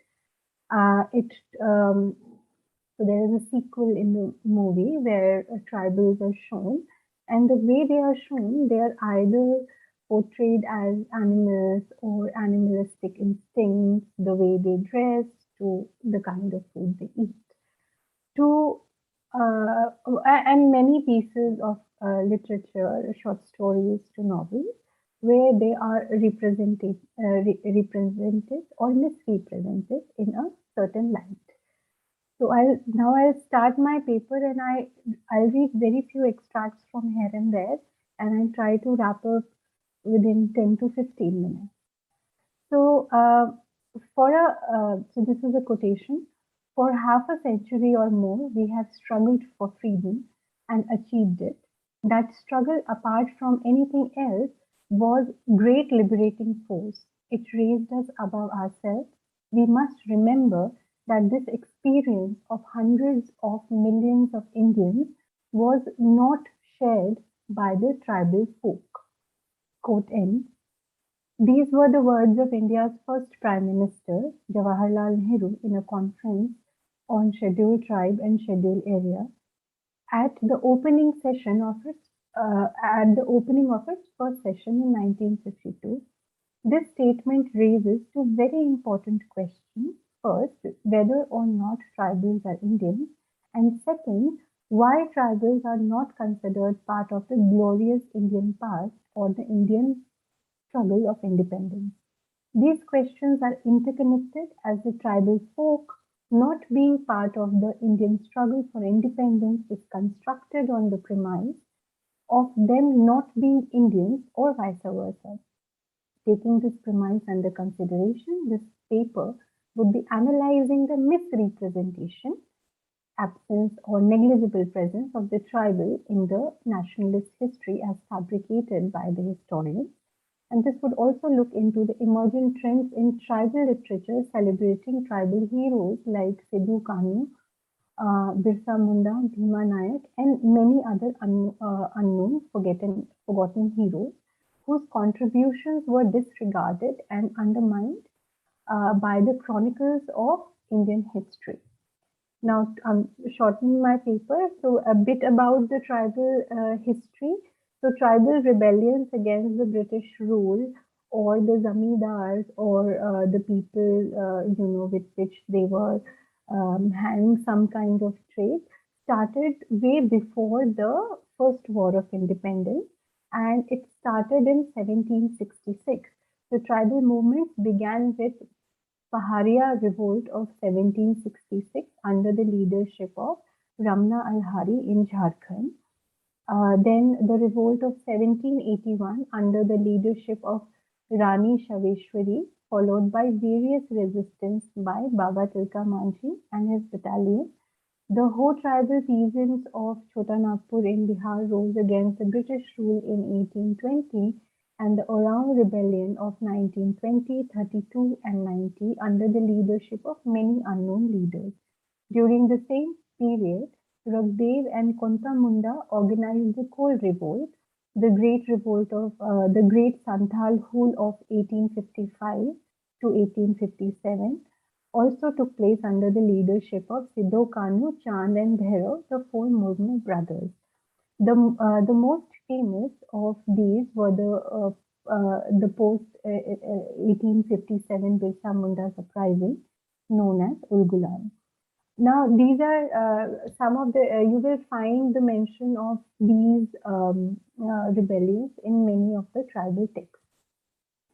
Tribal heroes and their struggles, noteworthy here is the fact that even popular book, so now coming to mainstream history, a popular book as like India's struggle for independence, which most of the IS aspirants, to many people who want to be introduced to Indian history, read. It's by Bipin Chandra. And although there is a chapter on civil rebellions and tribal uprising, but it did not document the struggles of tribal individuals. Instead, he discusses certain trends and refers passingly to certain events. In fact, there is a very small paragraph devoted where he talks about few rebellions, not all, the tribal rebellions before 1857. Rest of the events, if you look in the book, you will find that there is a great, he has elaborated on them greatly. So this is one. Now, apart from that, these rebellions were again, so there was this Land Acquisition Act of 1894, there was another, the Forest Act of 1864. It also contributed to the miserable conditions of the tribal. And then the Government of India Act of 1919, and which is the forerunner of the Government of India Act 1935. So these were the acts which very strategically sidelined the tribal presence in the history, and so they did not get any representation per se in the mainstream history. But there are many folk songs. For example, there is one folk song. It's called Bharti song. It's from Bastar. And I'm reading the translation to you. The land you swear by, the land which is our wealth, that is called our country. So this is a folk song. I have not quoted the whole song, but this is kind of gist of the song. So there are many songs that does talk about the Indian struggle, but these are only part of the tribal songs, tribal folk culture from different places, but it did not become, part of the mainstream. Now, moving on to this, there were many, in fact, in the post-independence period, 1991, 1922, the new economic policy, to many other policies, again went against the tribals, and because of which they were dislocated, and water to land issues, they faced many problems even in the post-independent India. Now, I have, because of the paucity of the time, I have shortened the paper and I'll be only reading one poem to you. And this poem is by Mahadev Topo. So, as against the misrepresentation or representation, whichever way you want to put it, of the non-tribal folks, there is a counter narrative that is produced by many tribal writers. There's Mahadev Topo, Nirmala Putul, to many other folk songs. Again, no writers to them, but they are coming up, and many individuals like Ramlika Foundations to J.M. Devi's work on tribal literature, they are bringing these work to the fore. So Mahadev Topo, in his poem Rachne Honge Swayam Granth, we will have to create text, have expressed this desire to rewrite history in order to present an authentic picture of the tribals. According to the poet, their contributions are present in their songs they sing, in the stories they narrate, the dances, and the acts they perform. They have not forgotten their heroes, their contribution Their contributions are recognized by the trees, mountains, rivers, other natural resources, but their contribution was ignored in the nationalist history as tribals were never considered part of the civilized society or the so-called glorious historical past of the non-tribals. However, this does not in any way signify that tribals had no substantial contribution to the freedom struggle. To assert this fact, it has become essential for them to write their own history. Otherwise, their contributions will fade out with time and they will, sorry, they will again be misrepresented by the non-tribals. So the poem is Isse Pehle, okay, I'll read the English, I'll read the translation to you. Before this, once again they describe you in their sacred or mythological texts as monkeys, bears, or as any other beast. You must search for a definition of being a human, and you must create your own mythological sacred texts against their principles, establishments, and barbaric ideological attacks. So this is a translation of the poem in which he talks about these enslaved misrepresentations that are that's very common in either the movies or the literature that is around them. So this is one of the counters. Similarly, other writers like Nirmala Putul or Hariram Meena, and there are quite a few, in fact, and they present a similar kind of view when it comes to countering the misrepresentations done by the non-tribals. I would okay, so time and again, the crisis of misrepresentation emerged as one of the themes in tribal writing. It has compelled many tribal writers to write about themselves, about their people, about their past. The poet does not want to be misrepresented in books or history written by non-tribal writers, and this is why he requests his own people to write for themselves. There is another poem which is talk about alcoholism in tribals and how they're misrepresented and how they're trying to fix the problem. And another problem where Nirmala Putul talks about the rise of Tilka Manjhi to many other writers so that they can counter these misrepresentations. I'll now conclude. I hope I'm still in time. So, yeah, by rejecting the terms of social and cultural stereotyping, the tribals are reasserting their identity and giving voice to their anguish, and also through different social movements and their writing. Tribal writers are demanding their rights. All the aforementioned tribal writers belong to different regions with variance in their socio-economic conditions. Yet there are some common themes and streams which bind them together. Tribals celebrate their own history, their heroes, and they're trying to present alternative version of history, alternative version to the misrepresentation that is done, or enslaved representation done by the non-tribal. Their struggle from the colonial period has not ended yet. They are still struggling to make a mark in literature. Thank you so much. I hope I'm in time. Yeah. Thank you, Vasundhara, for that brilliant presentation. Now it's time for the question answer session. We are already running short of time. Now I would request if there is any question, please post it in the chat box.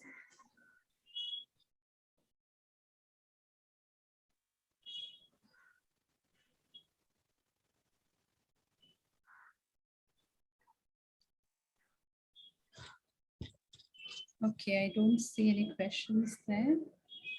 Now, is there any observation from anyone? Do raise your hands. You can unmute yourself.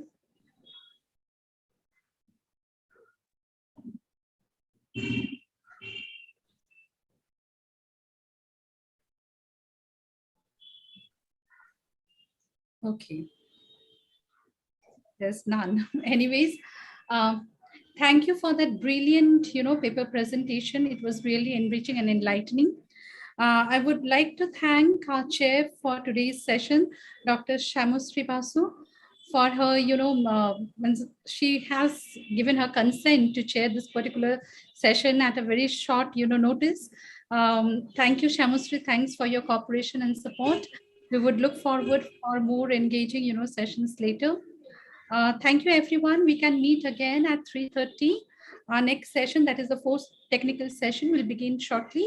So you can now take a break. Thank you. Thank you, everyone. Thank you.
Good afternoon, everyone. Are all the paper presenters here? Let me check that. Lakshmi Mall CP. Lakshmi Mall CP, are you there? Yes, ma'am, I'm here. Okay. Do you have a PPT? No, ma'am, I don't.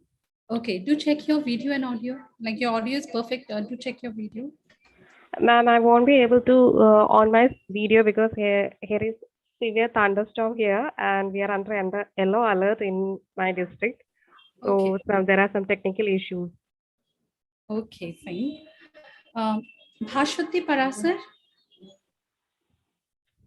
Bhashwati Parasar.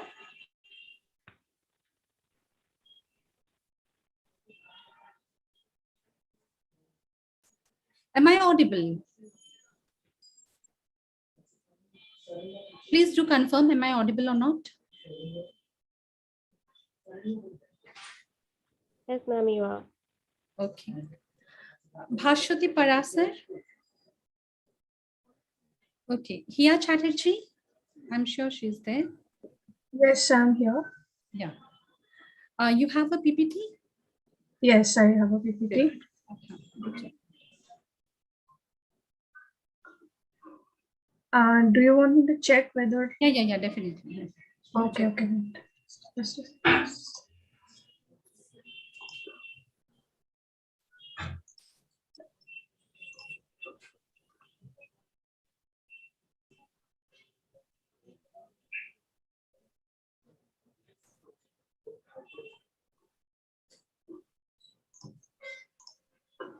Yeah, is my presentation visible? Yeah, it's visible. Yeah, it's visible. Okay, I just check my video once.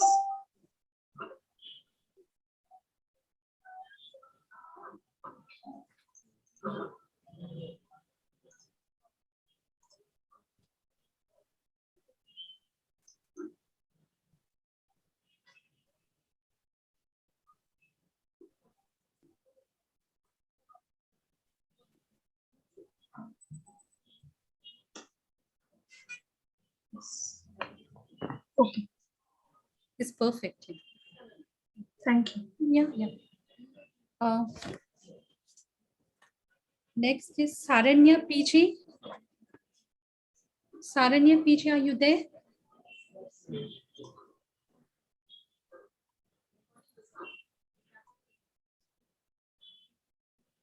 Saranya PG. Okay. Dr. Kalplata. Yes, I am here. Dr. Kalplata.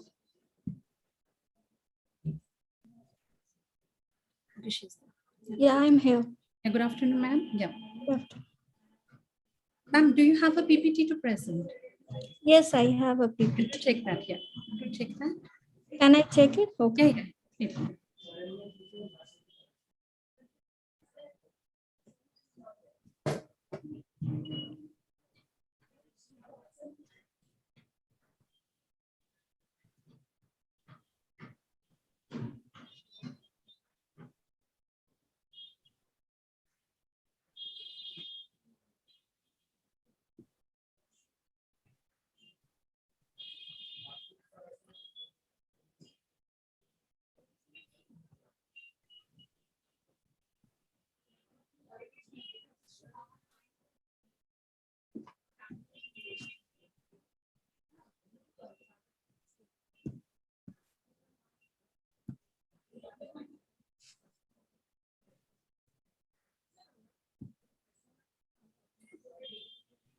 It's absolutely fine, ma'am. Yeah. Ma'am, do you need to check your audio? You can speak sometime. Yeah. Is it audible? Yeah, it's audible, ma'am. Yeah, thank you.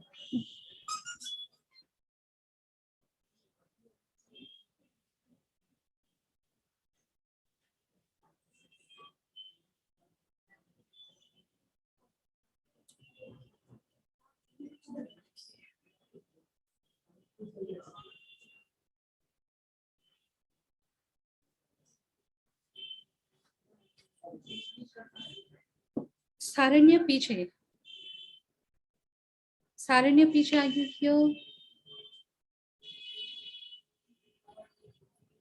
Bhashwati Parashar.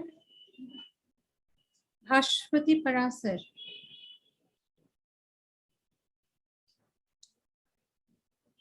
Okay, two of the paper presenters are not here. Bhashwati Parashar.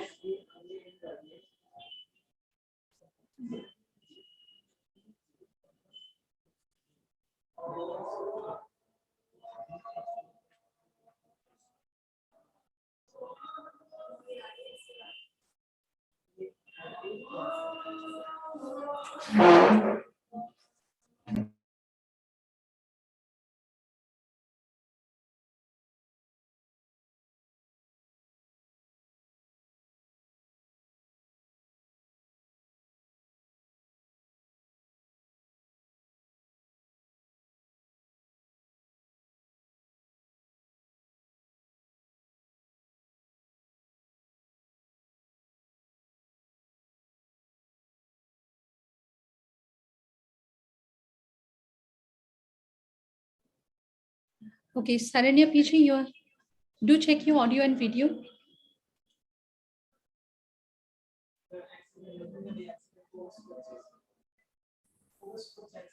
Hello.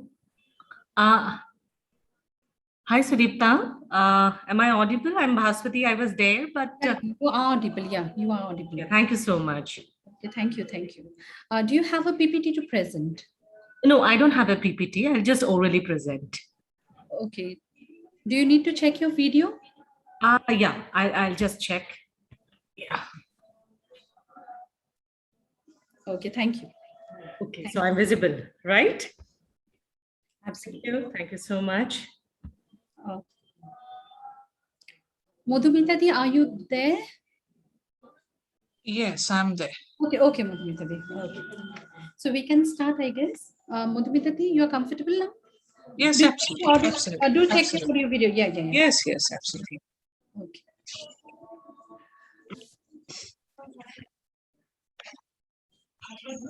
Okay. A very good afternoon to everyone. Once again, I'm Madhulina Bauri, Assistant Professor, Department of English, Surendranath College, University of Calcutta. On behalf of the Department of English, I would like to welcome you to the fourth technical session. And this session will be chaired by Dr. Madhumita Mujumdar, Associate Professor, Department of English, Daman-Harvey University. To begin with, this session will be having 5 papers. There will be 5 paper presenters, and each paper presenters will be allotted 15 minutes to present their paper. At the end of the session, at the end of the 5 paper presentation, there will be a question answer session. It will be taken by Madhumita Di. Okay, she will be the moderator. To introduce Madhumita Di to everyone, she has done her PhD from the University of Chandipur and is presently working as an associate professor and HOD, the Department of English at Diamond-Harvey University, West Bengal. She has been teaching for 19 years now. Her areas of interest are Victorian literature, Indian writing in English, with major interest in Dalit literature. She has presented over 80 papers at national and international seminars and 50 articles to her credit in reputed journals and books. She has been involved in translation projects primarily from Bengali to English. Her articles have been published in the journals, research journals, Rupkatha Journal on interdisciplinary studies in humanities, Muse India, and International Journal of Cultural Studies and Social Sciences. The Creative Launcher, Episteme, Critical Imprints, Loreto College, Kolkata, etc. She is the editor of the volume Indian Drama in English and Translation, Crossroad of Thoughts. She is part of the editorial board of Excelsior, a multidisciplinary journal. She is part of the working committee iSpell West Bengal Forum. We are delighted to have you, Madhumita Di. Thank you for joining us. Over to you now. Okay, thank you, Madhulina, so much. A warm welcome to everyone. I think we can straight away begin with the papers. The first presenter of the day would be Lakshmi Mool CP, a research scholar from CMS College, Kottayam, Kerala. Her paper would be Slavery and Liberation in a Post-Truth World, an analysis of Margaret Atwood's The Testaments. So, Lakshmi, are you there? Yes, ma'am. Yeah. Thank you, ma'am. Good evening, everyone. My name is Lakshmi Sethi, and my paper is titled Slavery and Liberation in a Post-Truth World, an analysis of Margaret Atwood's The Testament. Before starting to analyze the novel, I just want to brief about post-truth so we can contextualize the text in the specific area. Post-truth become a prominent phrase in recent years with two incidents. The first one is the victory of Donald Trump in 2016 presidential election of United States of America. And second is the Brexit referendum in England. The phenomenon of post-truth rocketed to public attention in 2016 November when the Oxford Dictionary named it 2016 Word of the Year. And post-truth is defined by the Oxford Dictionary as a relating or denoting circumstances in which objective facts are less influential in shaping public opinion than appeals to emotion and personal belief. The prefix post-truth in post-truth is not same as the post in post-structuralism or post-colonialism. Rather, it indicates the truth has become unimportant. The objective truth or reality is being ignored or considered outdated. The information available in the public domain is challenged and subverted. The most important aspect is the denial of scientific facts and truth for personal gain. The legitimate scientific and historic facts are delegitimized. This causes a kind of slavery for public that they won't be able to create an objective opinion regarding anything because there are only fake news, propagandas, and lies available out there. So they are under a slavery unknowingly and making judgments based on their emotions and personal beliefs. The world tested the consequences of truth being ignored when the former president of the United States, Donald Trump, infamously denied scientific facts and objective truths on many occasions. The riot at Capitol Hill on January 6, 2021 was the catastrophic culmination of those denials and the extreme sense of subjective truth based on emotion. The overt subjective treatment of truth and denial of objectivity led to the phenomena of post-truth. Although post-truth is predominantly associated with politics and behavior of certain politicians, the phenomenon is affecting all the social cultural interactions. Similar to any phenomenon, post-truth and social cultural elements have a bilateral relationship. The open field provided by postmodernism gave unlimited space for subjective interpretations. Their subjective nature is even regarding truth and reality gave room for emotions to control public opinion. This situation became severe with the algorithmic bubbles created by social media and other internet platforms. The public discourses related to post-truth politics are based on fake news, propaganda, and lies. It also involved the utter denial of facts and gaslighting people, the dismissal of experts in any given area, and creating facts and reality suitable to one's convenience or argument is one of the most important aspects of post-truth. The manipulation of truth to accord one's bias and prejudice create mayhem, which cannot be debunked through mere fact-checking. The manipulation and denials have a deep social, cultural, and political meaning. And to contextualize the text that I've taken now, The Testament by Margaret Atwood, the novel also reflects this post-truth world. Actually, even Atwood has admitted in many interviews that the sequel to The Handmaid's Tale is actually inspired her to write it because of the current post-truth world and the politics, especially the presidential election in US. Testament is a 2019 novel by Atwood, for which she won the Booker Prize in 2019, sequel to the famous Handmaid's Tale. The novel sets in 15 years after the events of Handmaid's Tale. It is narrated by Anne Lydia, a character from the previous novel. Agnes, a young woman living in Gilead, and another woman named Daisy, a young woman living in Canada. The novel reflects the current post-truth world of propaganda, oppression, and lies. The patriarchal oppressive system of Gilead reflects the contemporary time. Atwood's Handmaid's Tale catapulted Atwood into global literary stardom. It is easy to miss the on-the-ground work that went into what many promptly labeled it then, that it's a science fiction, suggesting it's distant from real events. But actually now we can see the things that she portrayed in the novel become true in later years. Atwood certainly had an enormous amount to think about the sequel, since a prequel went supernova just as the hugely successful television adaptation. As a powerful symbol of resistance to misogyny, the novel acts as a resistance to the opinions of Donald Trump and Christian right wing. The novel became a kind of literary enlargement of the agonies of the age or the female agonies at least.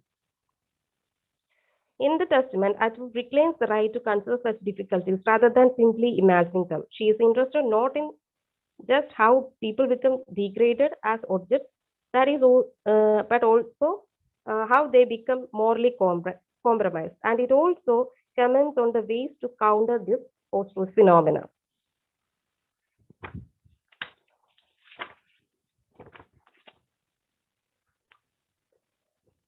Gilead is a patriarchal oppressive system, as we all know from Handmaid's Tale, and also the world is similar in Testament as well. The women in Gilead are suffering from different types of slavery. They propagated by the patriarchal system. Women are only treated as sex slaves, or they are used to control others, or they are only used as a tools to propagate their oppressive ideology.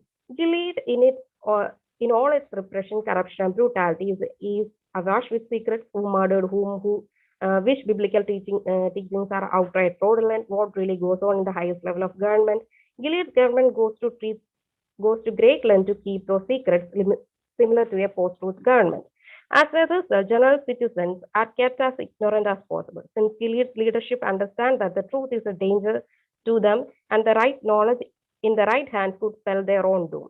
This turned out to be a well-founded fear, since Aunt Lydia, though a woman, uses her knowledge to become one of the most powerful figures in Gilead and ultimately bring its injustice to an end. Through Gilead's enforced ignorance and Lydia's leverage of knowledge to assert power and destroy the unjust regime, the narrative argues that knowledge is power and truth is the greatest weapon for fighting injustice, propaganda, fakes, and oppressive systems. Gilead goes on to great length to keep women ignorant, suggesting that enforced ignorance is a means of control. The knowledgeable woman would thus threaten that control. Except for the ants, who are apart from the rest of the society, women are strictly forbidden from learning how to read. From a young age, girls are taught that books are evil and full of forbidden things, so that they will not read about other fear women and begin to question the way that they live within Gilead. Even these women who become aunts, they are not allowed to access any books or new ideas until their minds are strengthened enough to reject them, suggesting that Gilead's leadership fears even the aunts being exposed to new ideas until they are sufficiently indoctrinated. Gilead's fear of women reading and learning suggests that they know that their own control is built on flimsy premises. This is particularly evident in their treatment of Bible, on which they claim to base their society, similar to a post-truth system where religion is used as an emotionally instigating thing to control and manipulate people. Even when Becca or other high-ranking aunts are allowed to read the Bible, they are forbidden from discussing it with anyone else at all, since its actual support for Gilead's structure and control is incredibly weak. This again suggests that such knowledge in the right hands would thus be a threat to Gilead or any such oppressive regime. Aunt Lydia is the most powerful character in the story.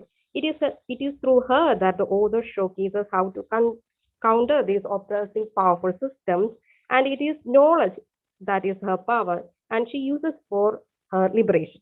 Not just for her liberation, but for the liberation of all people in Gilead, and she is the one who takes down the Gilead and ends this injustice. Despite being a woman, because she knows how to gather and utilize knowledge, demonstrating that knowledge is power even within a oppressive government. As the leading aunt in Gilead since its inception and a master of clandestine surveillance, Lydia amasses decades worth of criminal evidence against individuals at every level of power in Gilead, such as recordings of sexual assault, evidence of bribery, and photos and videos of various murders committed by heads of state.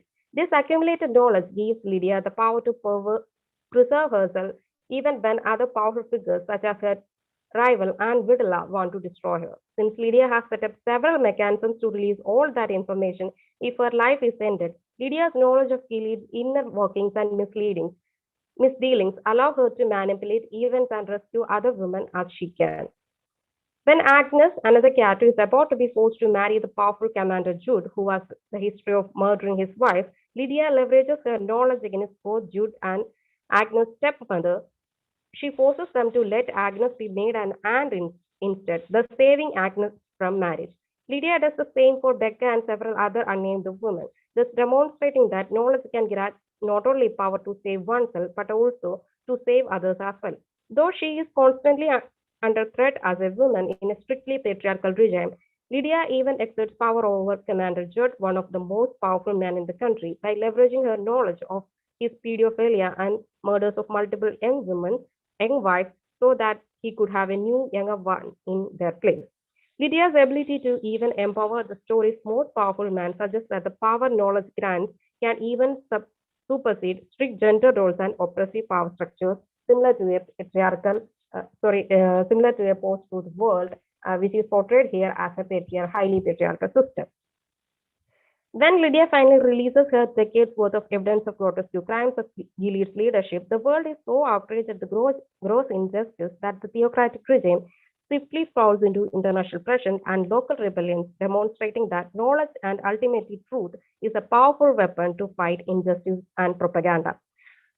Another character, Nicole, successfully infiltrates Gilead on behalf of a resistance movement, forcing a new word to Gilead's religion. Lydia implants all of the evidence and knowledge she has carefully gathered in a microfilm into Nicole's arm before orchestrating her and Agnes' escape to Canada. The Canadian government swiftly disseminated the information across the world, and overnight, Gilead's leaders and power figures were entirely discredited and made the most hated people on earth. Gilead's main leadership is obsessed with repressing women's sexuality and keeping them pure and loyal and subdued. Even while men in power abuse their authority to fulfill their own violently lecherous, often pedophilic whims. Agnes' narrative, spanning her years in primary school through her young adulthood, models the mix of indoctrination, brutal punishment, and fear that Gilead uses to make women terrified of recognizing or exploring their own sexuality, and thus keeping them subdued and controlled.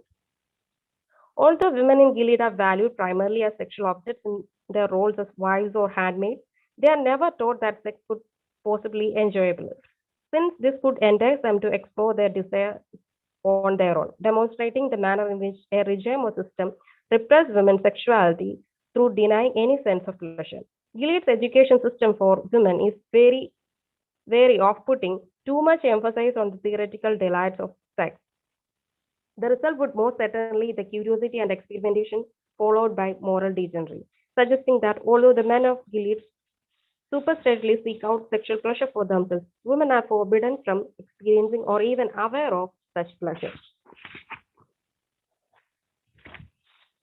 Gilead's social structure is premised on its belief that men and women are unequal, which the leadership argues is biologically evident, exemplify the epitome of patriarchy. Men in Gilead believe men are more intelligent, sophisticated, and they are natural leaders, while women are presumed to be stupid, infantile, and weak, only fit for giving birth or doing chores in home. Because of this belief, Gilead's laws strictly enforce gender roles and contradicting them in punishable public execution. Even so, the female characters are more than capable of doing men's work and are completely unhindered by their gender, in spite of Gilead's belief. Although Gilead enforces strict gender roles that it argues are biologically determined, the novel female characters demonstrate that women can do any task just as well as men. This suggests that narrowly defined gender roles are ultimately baseless, instilled only by society.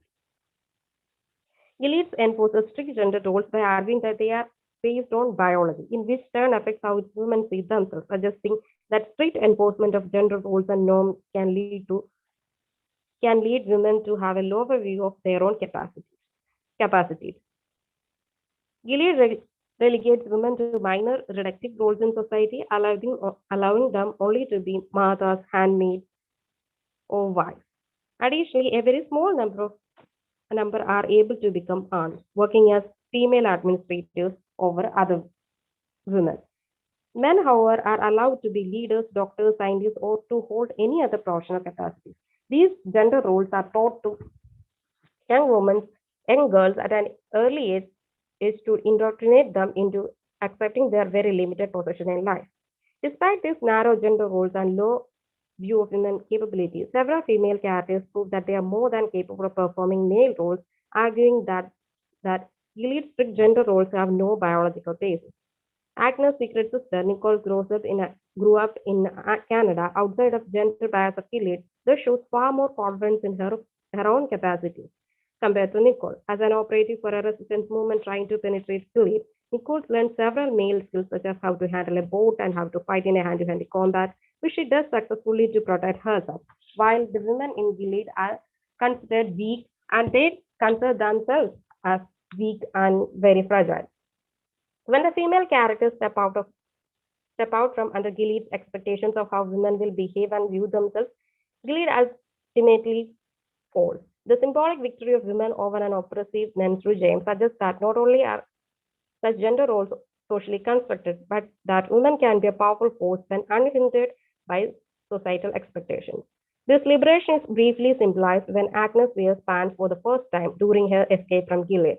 Having spent her entire life in a long skirts as Gilead's lowest demand of women, Agnes is at first disturbed by the thought of wearing what she perceives to be men's clothes.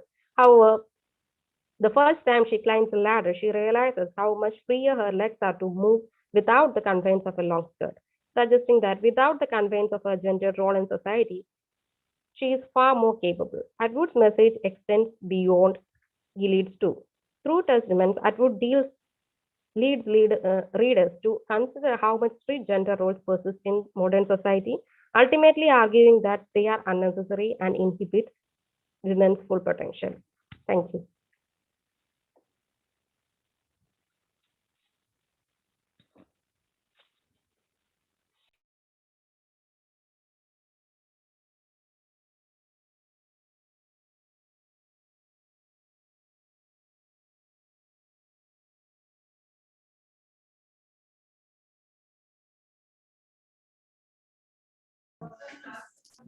Hello, ma'am, you are muted. Sorry, I'm sorry. Okay, so thank you, Lakshmi, for that thought-provoking paper. We now move on to the next paper presenter, Bhashwati Parasar, who is the Assistant Professor of Risby College of Arts, Science and Commerce, Bandra, Mumbai. Her paper is titled Slavery Today and Tomorrow, Kenneth Jones' Grasshopper's Child, A Rage Against the Occult Workings of Capitalism. Bhashwati. Thank you, Madhumita ma'am, and good afternoon, everyone. The title of the paper is already mentioned. It's Slavery Today and Tomorrow, Gwyneth Johnson's Grasshopper's Child, A Rage Against the Occult Workings of Capitalism. The capitalist system, we all know actually, has not only exacerbated global inequality, but also has stripped the poor workers of their basic rights. With basic needs being commodified, the poor underpaid workers are forced to live vulnerable lives, no less horrendous than that of slaves. And it's 150 years now that slavery is abolished formally, but it does exist in various forms. Gwyneth Jones, the brilliant science fiction and fantasy writer, postmodern writer, expresses her rage against its occult workings of the modern capitalist organization in her postmodern science fiction, The Grasshopper's Child. The novel presents various forms of slavery, not only through the protagonist, she is Black, Haiti, who is, and it reminds us of the slave tradition, slave narrative, who is an indentured teen. Now, indentured is a modern term, which means bonded labor, but Haiti refuses to use the word indentured because she herself feels it is actually a slave. And even the narrative voice in the novel, it is Haiti who is not the narrator. There is a narrative voice, and the narrative voice uses the word slave many times in the novel. So it is the protagonist who is Black, who is teen, who is 15 years, very vulnerable age. She's an indentured teen. It's a modern form of slavery, whose movements are mapped and controlled by an artificial implant in her leg. We are more, more in danger as a postmodern person because we are controlled by technology, but also through her friends who are there in the novel. They work as slaves in agricultural farms in the near future England in which the novel is set. Human rather teen trafficking for agricultural labor markets are exposed, and many other such threats of modern capitalism which are echoing so badly into the future, doesn't allow the novel to have a utopian end.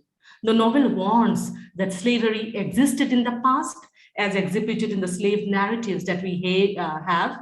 If we look at the title or the name of the protagonist, Haiti, we have, the story of Haiti, the little bit of sunshine. She also is a poor person who actually initially wasn't liked by her grandfather. But later on, because she had resilience, she could win, and later on she could win, fortune. She had social upliftment. But here, Grynett Jones denies that, because the modern capitalism is so dangerous that she refuses to give a hopeful future in her novel.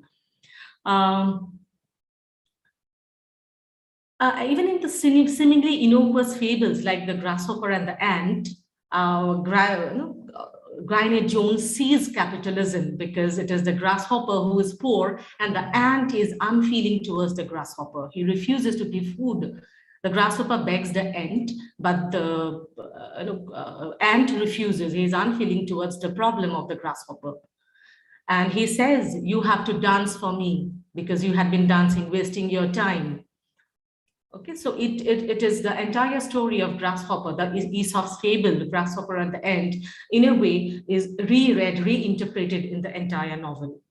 And Jones warns, if capitalism persists, it will remain in the future too. So as a science fiction, which normally are associated with providing a future, Jones deconstructs that idea that even if she is writing a science fiction, she is refusing to give a future, because the modern capitalism creates a kind of crisis, imaginative crisis, because people cannot look beyond the dangers of the present, dangers of capitalist market. And in such a socio-political scenario, the creative world is bound to change. And if we look at Adorno and Marx Horkheimer, who used the culture industry, the word culture industry, to describe the artistic creation of our time, postmodern times, they say that continuous production of standardized products is what we are having in today's world. And even culture, in turn, which is being produced continuously, that produces standardized consumers. Popular culture in capitalist society is an industry, and it is ill-equipped to go beyond the given standard. He says, Adorno says, the paradise offered by culture industry is the same old drudgery. Both escape and elopement are pre-designed to lead back to the starting point. Pleasure promotes resignation, which it ought to help to forget. It is a quote from Dialectic of Enlightenment, Philosophical Fragments, page 24. Same thing is echoed by Frederick Jameson, the iconic American Marxist theorist, who says that there is a crisis of arriving at the end without having an alternative vision of a future. He says, the last few years have been marked by an inverted millennialism in which premonition of the future, catastrophic or redemptive, have been replaced by senses of the end of this or that, the end of ideology, art, or social class, the crisis of Leninism, social democracy, or the welfare state, etc., etc. Taken together, all of this perhaps constitute what is increasingly called postmodernism. The case for its existence depends on the hypothesis of some radical break or couple, generally traced back to the end of the 1950s or the early 1960s. As the word itself suggests, this break is most often related to notions of waning or extinction of the 100-year-old modern movement, or to its ideological or aesthetic repudiation. And this is a quote from Postmodernism or the Cultural Logic of Late Capitalism, page 10, by Frederick Jameson. Now, this shift in the sense of unreadable future happens because the dangers of the reality of the late capitalism. Late capitalism, as marked by great Marxist theorists, has posed great danger, and it creates a crisis in imagining a future beyond the reality which is nothing but doom, which is nothing but end. The phenomenon of postmodern confusion and indefinable existence combined with late capitalist realism leads to a concomitant crisis in utopian thinking. Frederick Jameson makes a remarkable linkage between cyberpunk and late capitalism in his book, Postmodernism or the Cultural Logic of Late Capitalism. And here, the often quoted statement of cyberpunk that he makes is that supreme literary expression of not of postmodernism, than of late capitalism itself. The linkage of science fiction to capitalist reality of our time has been visible in many contemporary writers.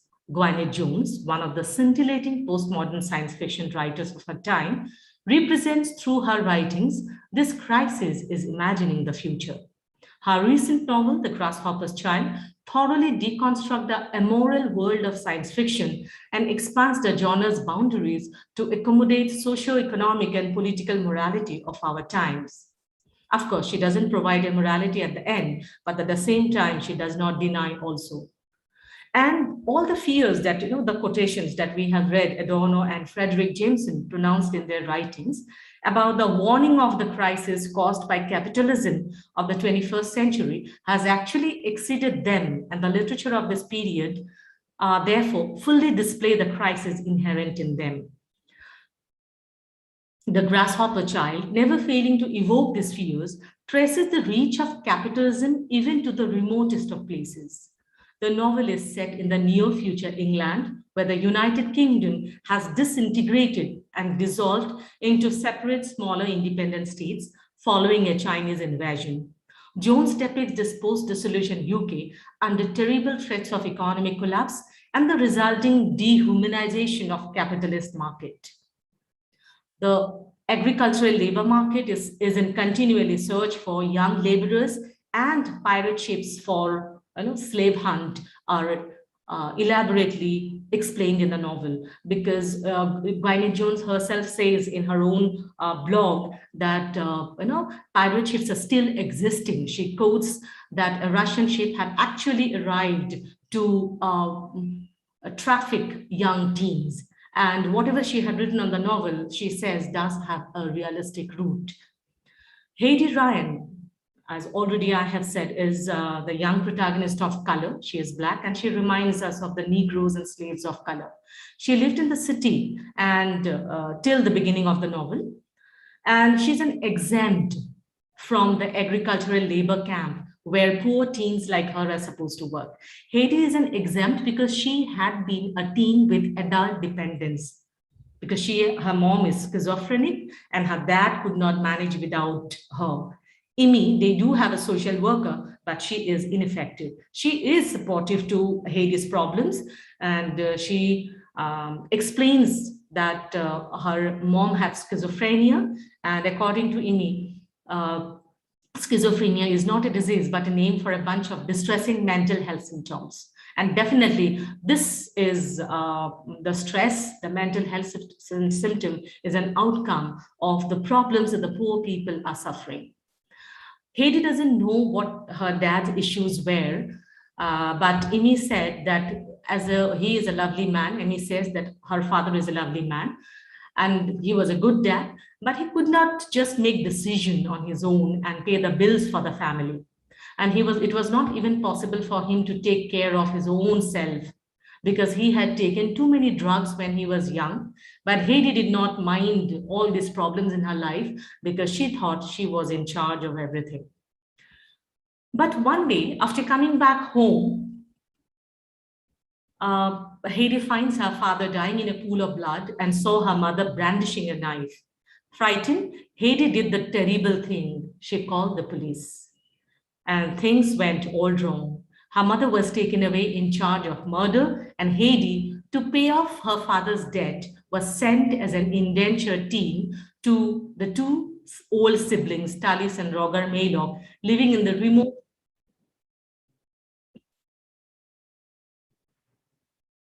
remote coastal village of Maylock. It is shocking that all the government legalities make the condition of the poor even worse. Slavery is banished, that's fine, but The condition of the poor had never been taken into consideration. It is shocking that all the government legalities make the condition of the poor even worse, and police arrest Heidi's mother, suspecting her to be the murderer of her husband without even being sympathetic to Heidi, who is only 15 years old. Even the Angel Care Company, who controls Heidi for her father's death, sends her as indentured teen to remote Mahilhub, who is completely unsympathetic and unfeeling towards her. Poor Heidi, unaware even of the situation, initially asked Talis whether she is adopted, but to her utter shock, she realizes that she is a full-time slave now. The capitalist reality of our times have made these institutions routinely involved in commodifying humans, and Jones's critique of capitalism is evident in Heidi's dehumanizing indenture. The novel begins with Heidi getting ready to move into her new placement with a battered suitcase. She resembled the tattered grasshopper in the picture book she was reading. Heidi reaches her destination, leaving her modern city life behind to the remote village of Mahilhawk, guided by the virtual hologram of Veruca. Heidi asks Talis, her owner, after reaching the dilapidated mansion of her new placement, that whether she adopted by them, but in an unfeeling cold world, there is a distant hope for deadbeats like Heidi. Are you sort of fostering me? Asked Heidi cautiously. No, child, said Old Rat. Your daddy's dead, your mother is in the bin, you are my indentured teen. You are being hired out by the loan company to work off your dad's debts. You mean I'm a slave? Said Heidi instantly, forgetting that she must not cause trouble. Old Rat laughed, like muddy water cracking in a broken drain. Certainly not, that would be unthinkable. Indentured means you have signed a contract agreeing to work for nothing of your own free will, or the government signed it for you, more likely. And although Talis refuses to use the word slave, but Heidi realizes it is nothing but a new form of slavery. Because slave is a word that is unacceptable, and therefore there are new forms of words that has been coming into fashion, like indentured, but the narrative voice uses the word slave many times in the novel. I'm skipping some of the part because I think only 15 minutes time. So I'm reading some of the quotes from the text where we see how Heidi has been treated by people because she is Black, she is young, she is a 15 years old girl who is all the more vulnerable to different shocks, because when she comes to Talis and Roger Mahilhawk, Roger tries to sexually attract her, but and he makes Heidi very uncomfortable. So everywhere the insecurity around the girl child is lurking. The threat about the girl's protection is there, but there is Heidi knows there is no protection, nowhere is safe. That's what she keeps on telling.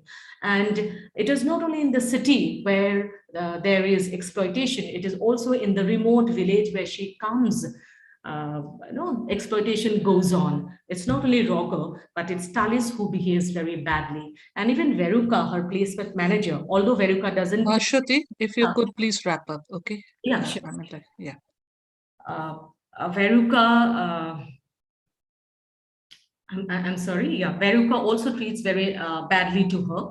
And that is why Gwyneth Jones refuses, in this grim scenario, Gwyneth Jones refuses to give a hopeful future. And that is why she ends I'm just quoting the last part.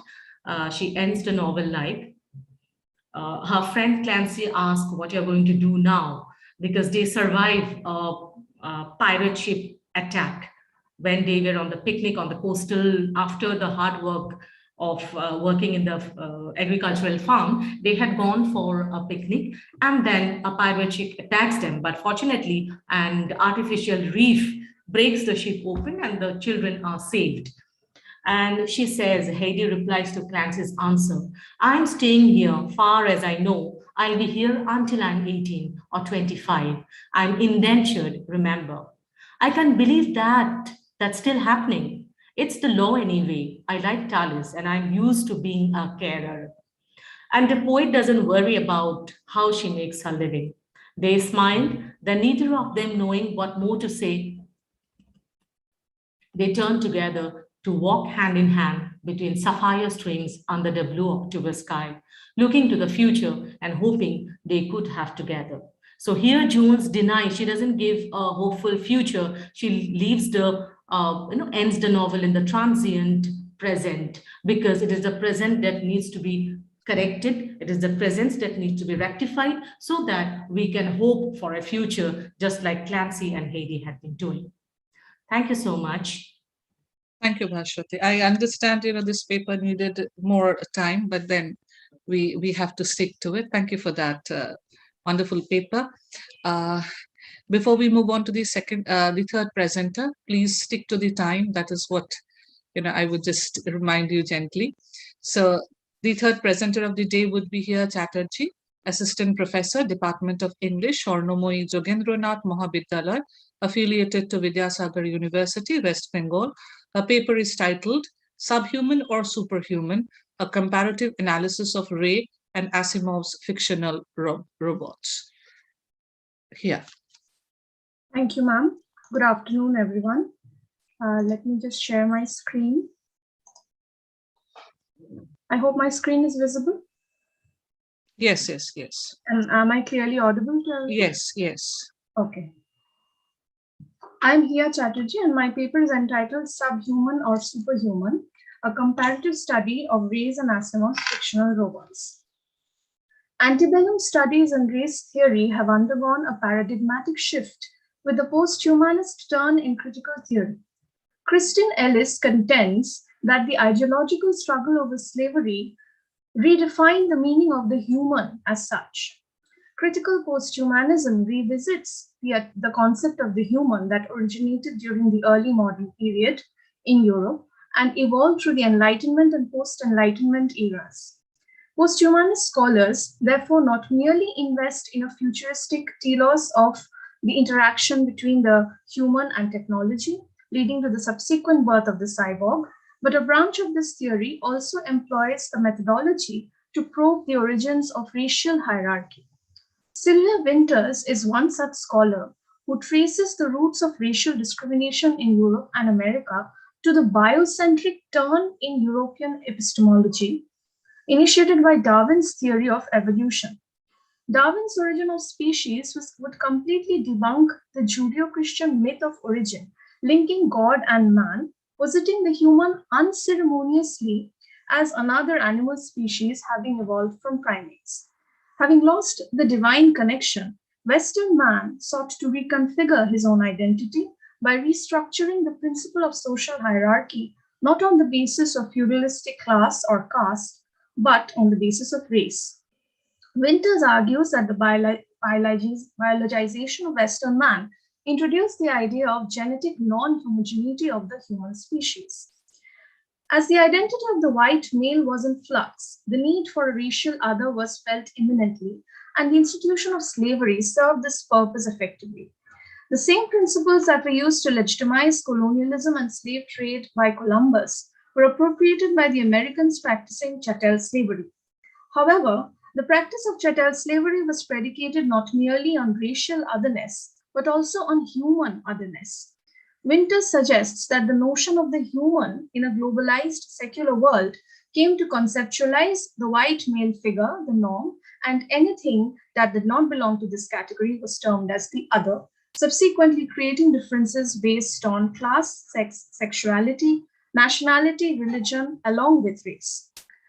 The theory of race as the origin of other forms of discrimination among humans, even economic, does not merely apply to the West alone. The hierarchy based on social stratification that is considered unique to South Asia, that is the caste system, especially to Hinduism, is not as distinct as many Western commentators have considered it to be. The racial roots of caste system in India are historically proven by scholars who studied the association between the advent of Aryans in India and the emergence of the caste system based on skin color. The social discrimination based on varna or skin color was non-existent in pre-Vedic India, which consisted of numerous races in different parts of the country, the largest among them being the Dravidians. As Ebenezer Sundar Raj points out, when the Aryans moved further south, they could not eliminate the entire Dravidian race, so they converted them into slaves purely based on the racial system of skin color. With the publication of Manusmriti, which was an Aryan Brahminic code book, which came to be considered as a timeless charter, the economic, migrational, and religious aspects of caste gradually consolidated the caste system as it evolved into its present form. Both racism and caste system are therefore not only founded on the same principle of superiority on the basis of skin color, but also on the basis of purity of blood and pollution, that is miscegenation. Ambedkar compared the anti-Semitism of the Nazis to the Sanatanism of the Hindus against the untouchables.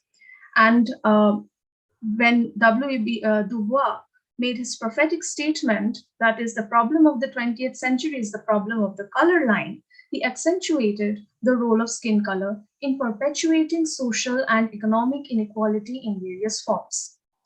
What happens then when humans create artificial beings with metal skin, constituting wires and electric circuits to serve a utilitarian purpose? The connection between mechanical beings and slavery has been explored in multifaceted ways in 20th and 21st century popular culture. The depiction of robots as slaves who eventually overpower humanity and establish dominion over planet Earth has been the fundamental trope of popular Western science fiction literature and films, but the idea originated in the 1920 Czech play RUR, or Rossum's Universal Robots, by Karel Čapek. The term robot was also supposedly coined by Čapek. It derives from the Czech word robota, which means forced labor, and it also has its roots in the word rob, meaning slave.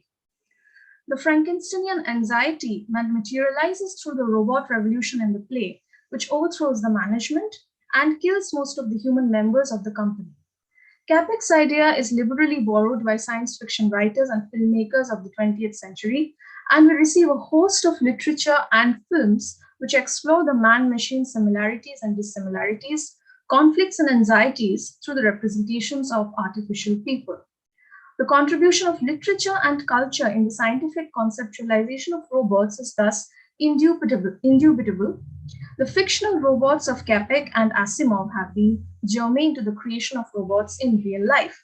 Despina Kakuraki points this out, how to embody in our representational media the linguistic and imaginative processes of bringing objects to life, we express our sense of the meanings of selfhood and political inclusion. The allegorical significance of robots as slaves on the one hand and cyborgs on the other presents an interesting paradox that grapples with the past and the future. Viewed as a mechanical body that serves the human unconditionally, entrenches the robot within the discourse of slavery, whereas the vision of the intelligent cyborg capable of thought and reason projects it as a radically evolved post-human. Yet, are these two conceptualizations of the robot as different as it appears? Can the idealistic post-humanist condition embodied by the robot escape the ontological, to borrow Derrida's term, questions of slavery, especially when the notion of the human is still in flux?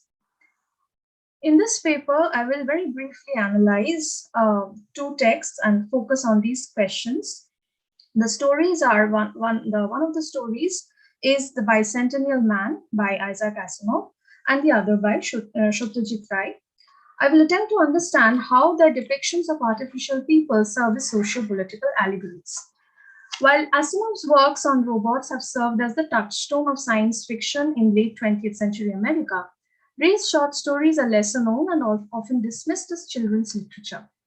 In the context of the issues raised in the previous paragraphs, this paper will examine the representation of robots in Asimov's works, such as The Bicentennial Man and Ray's Anukul, while alluding to some other cinematic representations of robots in political culture.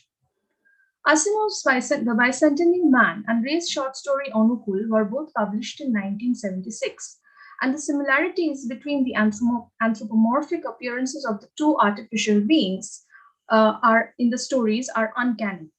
The story opens with Andrew waiting for a surgery that would turn him into a man, and he is described as having a smooth blankness to his face. His hair was smooth, he was freshly and cleanly shaved, his clothes were neat, etc. Whereas Ray describes Anukul as quite handsome with neatly combed parted hair, rather light-skinned, his appearance was quite reassuring. The Bicentennial Man was published in February 1976, and it is quite possible that Ray, an avid reader of science fiction, had read it before writing Anukul, which would account for the close resemblances between these two stories.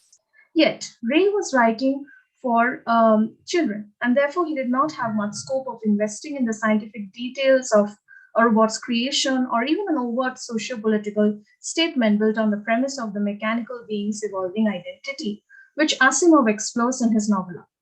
Asimov's story chronicles 200 years of human and robotic history, charting the journey of the droid NDR to the Bicentennial Man Andrew, a sort of counter-Bildungsroman where this evolved cyborg deliberately wishes to convert to humanity and embraces mortality to be recognized as a man. Asimov's story has obvious allegorical references to slavery. There is an episode in which Andrew, who had been granted freedom by his master, is harassed and ordered to strip naked by two men on the street who assert that robots do not wear clothes and that they want to dismember him. The legal labyrinth that Andrew has to navigate to earn his freedom and his rights, and the fact that he constantly has to prove his humanness to white male authoritarian figures, inevitably resurrect a guilt-ridden consciousness of the American past. Andrew is discriminated because of his physical difference from humans at first. It is his metal skin that belies his identity as a robot, and he eventually transforms into an organic body that would easily pass as human. The human-robot affinity in science fiction can have two purposes. Either the robot has to qualify certain criteria to be authenticated as a human being, or the machines have to appear human in order to deceive humankind and overpower planet Earth. While the latter seems to be the dominant trope in the 1999 science fiction film The Matrix, Asimov's story focuses on the opposite end of the spectrum.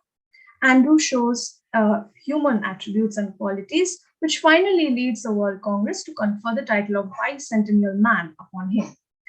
If the Matrix articulates the anxiety of the human of being conquered and enslaved by a superior species, the Bicentennial Man, in its supposed attempt to humanize and de-objectify the robot envisioned as a slave, also glorifies humanness as the ideal towards which one must aspire.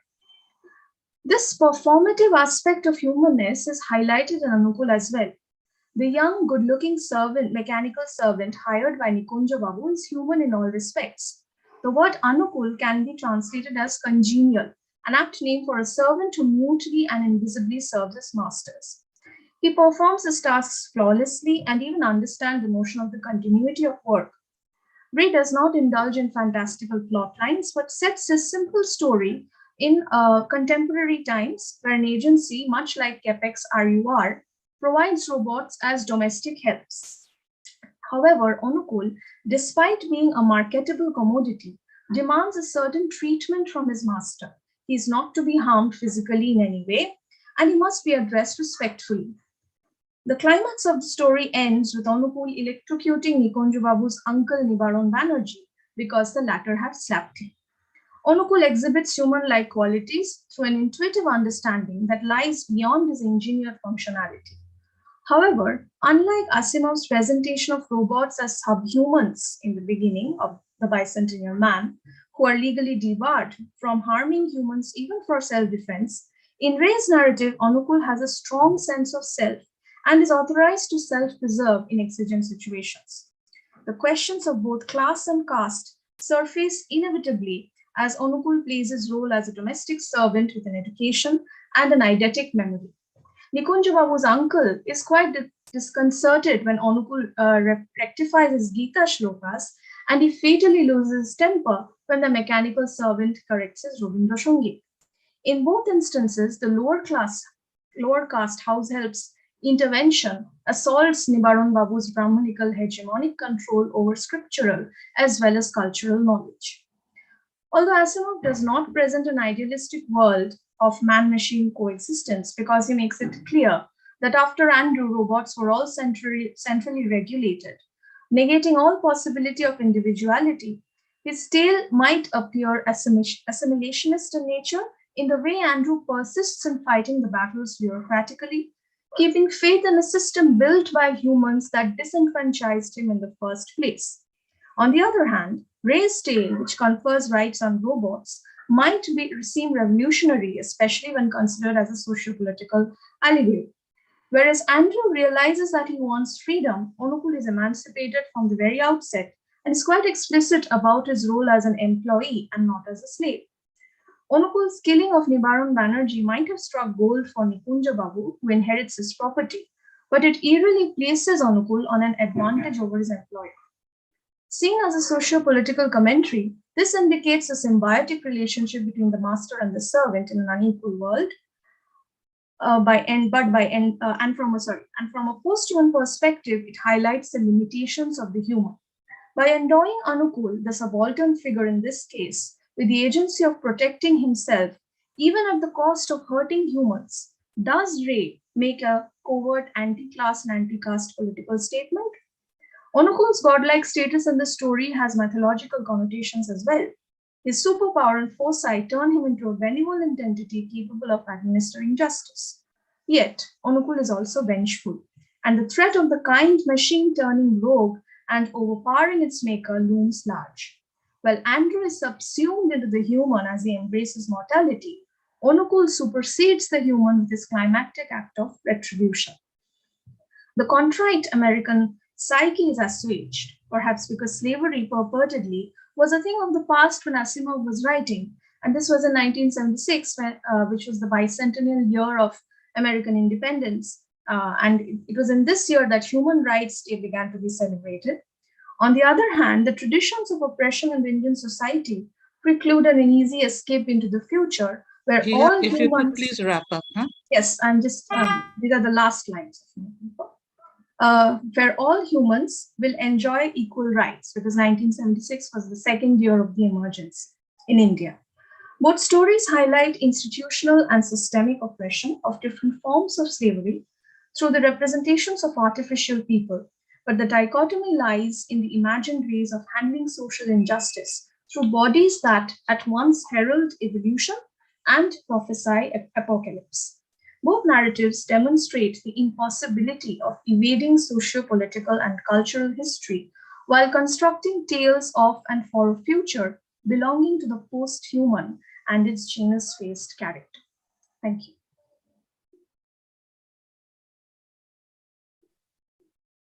Thank you, Hia. I mean, that was a wonderful journey, I would say. So thank you so much. We move on to the fourth paper presenter, Sharanya PJ, who is a postgraduate student, Department of English, Bharat Mata College, Tirkara, Seaport Airport Road, Ernakulam, Kerala. Her paper is titled Cinematic Representation of Slavery Through Mise en Scene, an Analytical Study of Adur Gopalakrishnan's movie Vidayan. Thank you, ma'am. Shall I start? Yeah, sure. Good evening, everyone. Title of my paper is already mentioned, Cinematic Representation of Slavery Through the Mise en Scene, an Analytic Study of Adur Gopalakrishnan's movie Vidhayan. It's a Malayalam movie. Vidhayan is a Malayalam word which means who must suffer the judgment. Slavery condition in which one human being was owned by another. In the movie Vidhayan, Tummi is being was owned by Bhaskara Patela.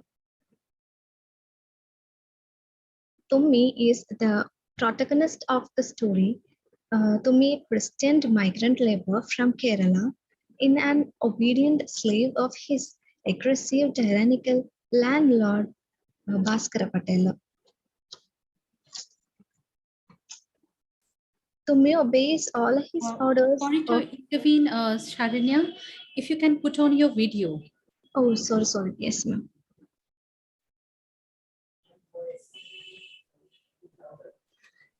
Okay, thank you. Thank you, Saranya. And a bit louder, yeah. Okay. Okay. Tommy obeys all the orders of his master, whether it is not make his own wife sexually available to his master or is killing Patela's kindly wife Saroja. When Patela escapes to the jungle due to his aunt death, Tommy exhorts him like a pet, but when Patela is killed, it should have been a big shock for Tommy. The event releases him from his servility into total freedom as we end of the movie. Slavery is the main theme of the movie. Another theme is violence against women.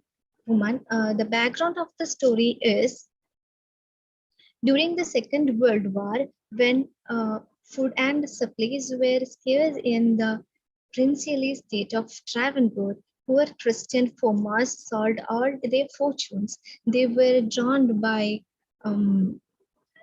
rumors that large tracts of land were available at low prices in the Wayanad Hill of British Malabar.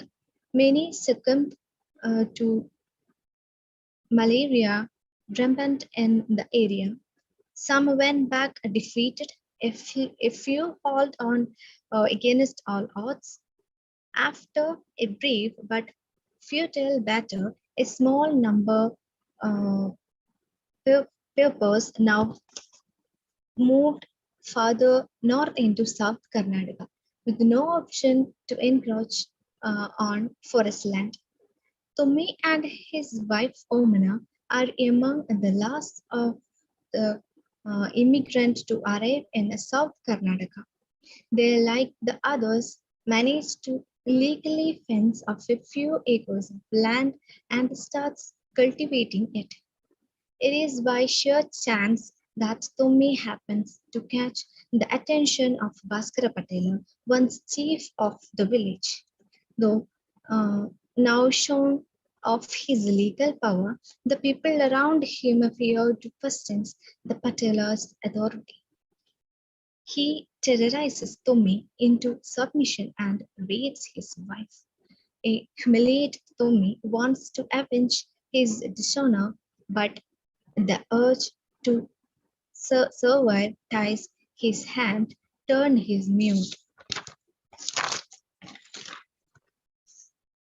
Patela finds Tommy. Patela give a job to Tommy as a bartender in a toddy shop and embarks on an open affair with Omana. Omana is the wife of Tommy. Eventually, Tommy becomes displayed and accountable in the mindless crimes Patela commits.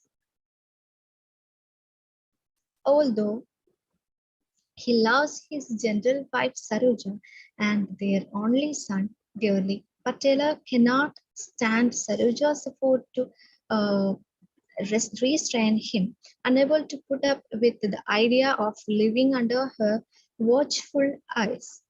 Patela decided to do away with her, taking Tommy into confidence. Patela hatches a plot to kill Saroja. The plan misfires. Tommy gets gravely wounded instead. Tommy is wounded instead of Saroja, but Tommy is happy because Tommy has a very huge respect to Saroja. Tommy calls Saroja as Saroja Akka, which means elder sister. And Tommy has a huge respect, love to Saroja. In the other hand, the story of Bhaskara Patela. Once Bhaskara Patela was an innocent person. Villagers was influenced by sex and alcohol to meet their needs. Gradually, Patelas becomes addicted to sex and alcohol. Later, he became ill without it. For this, he committed many atrocities. So Tommy and his wife Omana falls the victim of this, this slavery. Tommy is the last slave of Bhaskara Patela. The other theme is I already mentioned, violence against women.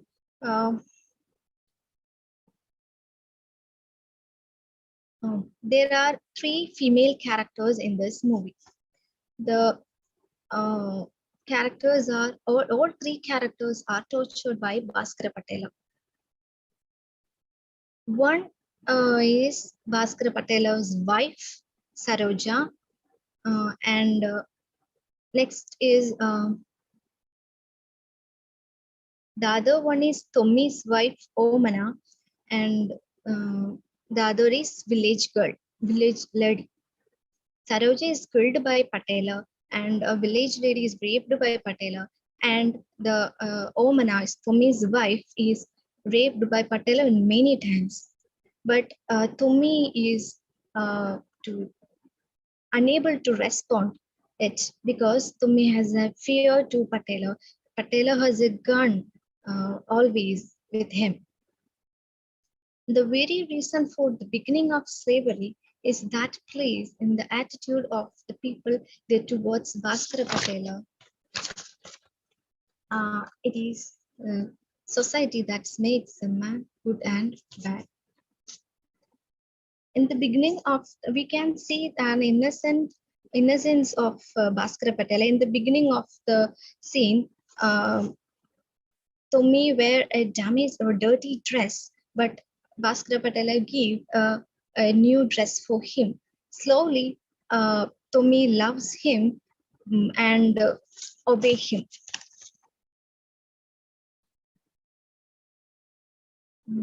Is the society that make a person good and bad? In this movie, mentioned Patela's character. Once he was a good and innocent person, but the society changes him as an evil. Thank you.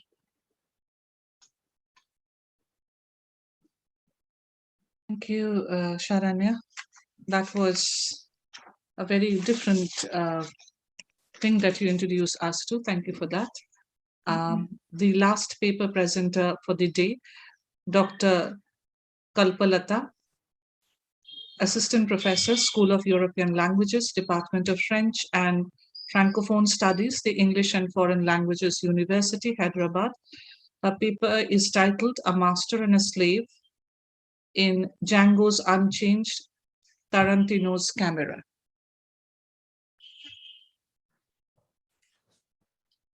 Thank you, ma'am. As mentioned, the title of my paper is A Master and a Slave in Django Unchained, Tarantino's Camera.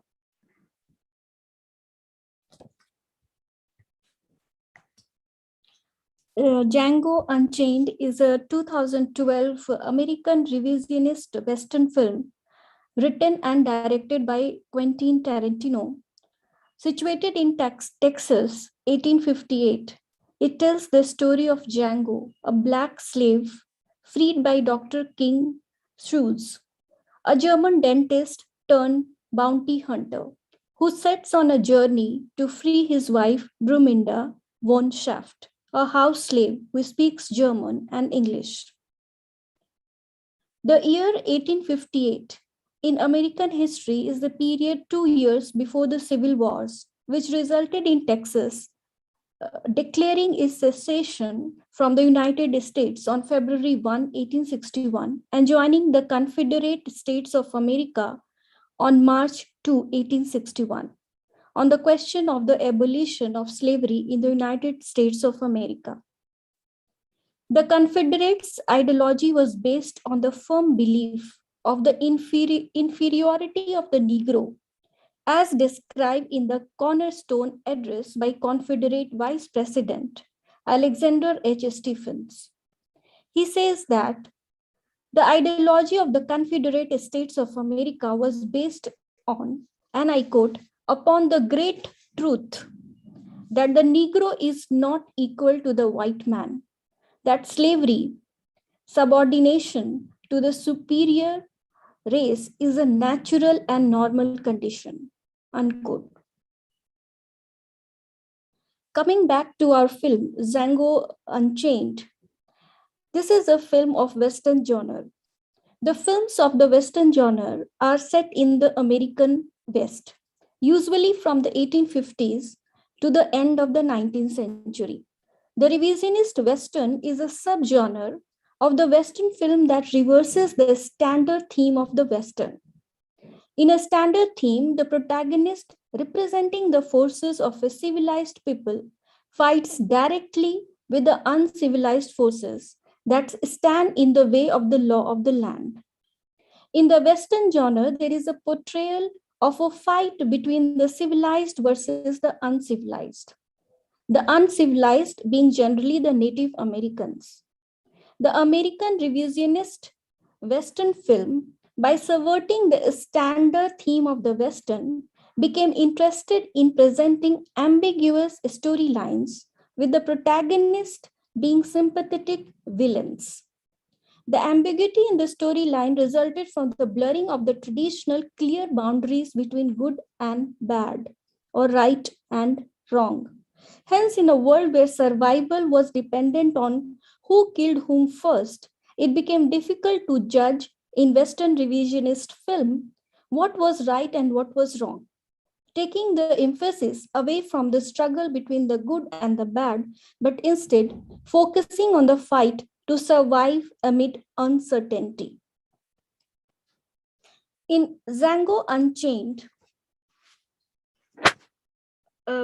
Django is a victim of slavery. However, when a bounty hunter frees him, he has to enter the same path of murder and survival.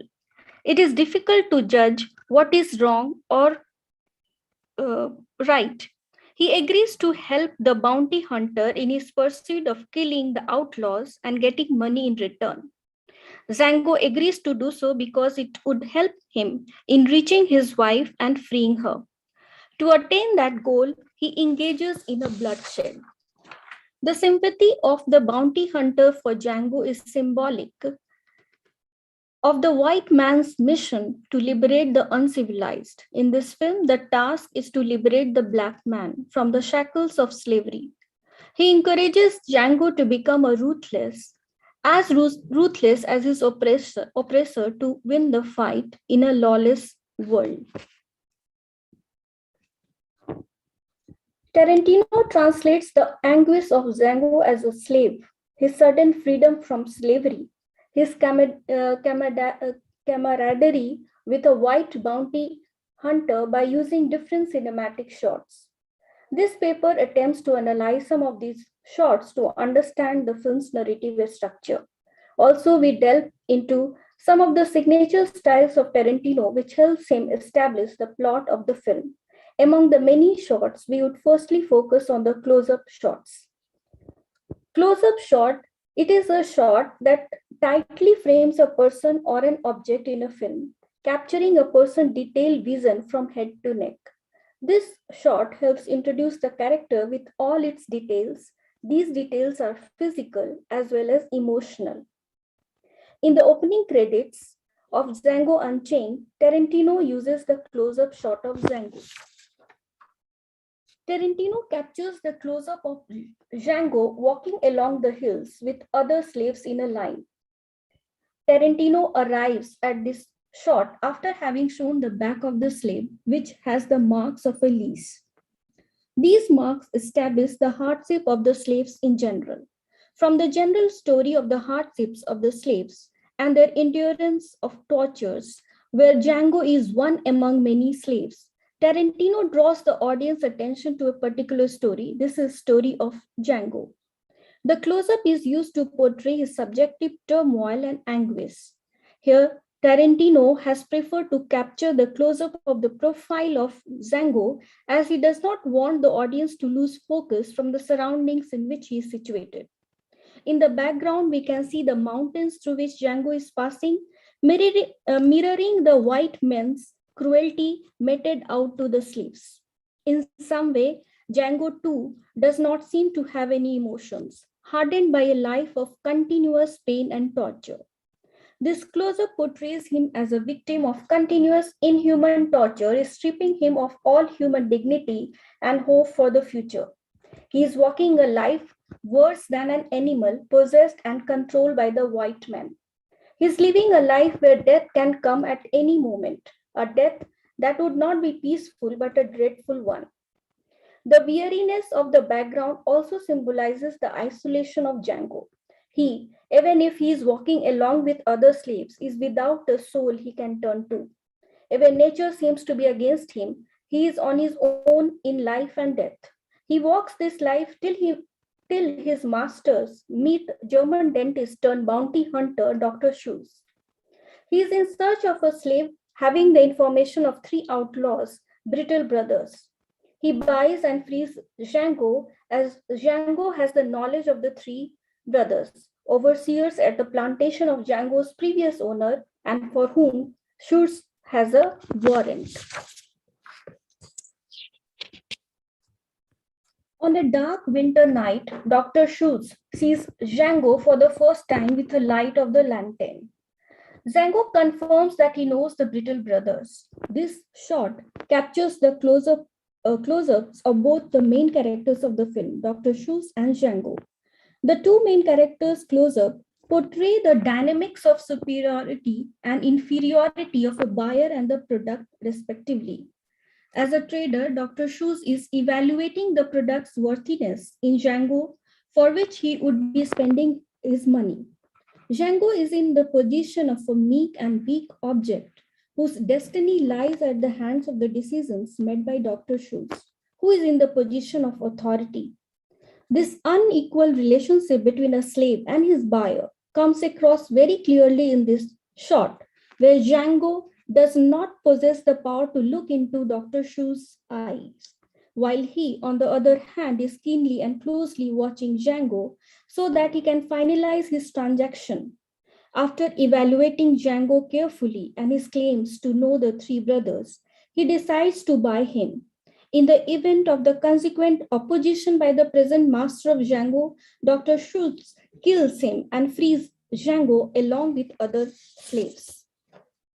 After killing Django's current master, who had objected Dr. Schultz talking to him, Dr. Schultz is seen getting back to his earlier inquiry with Django.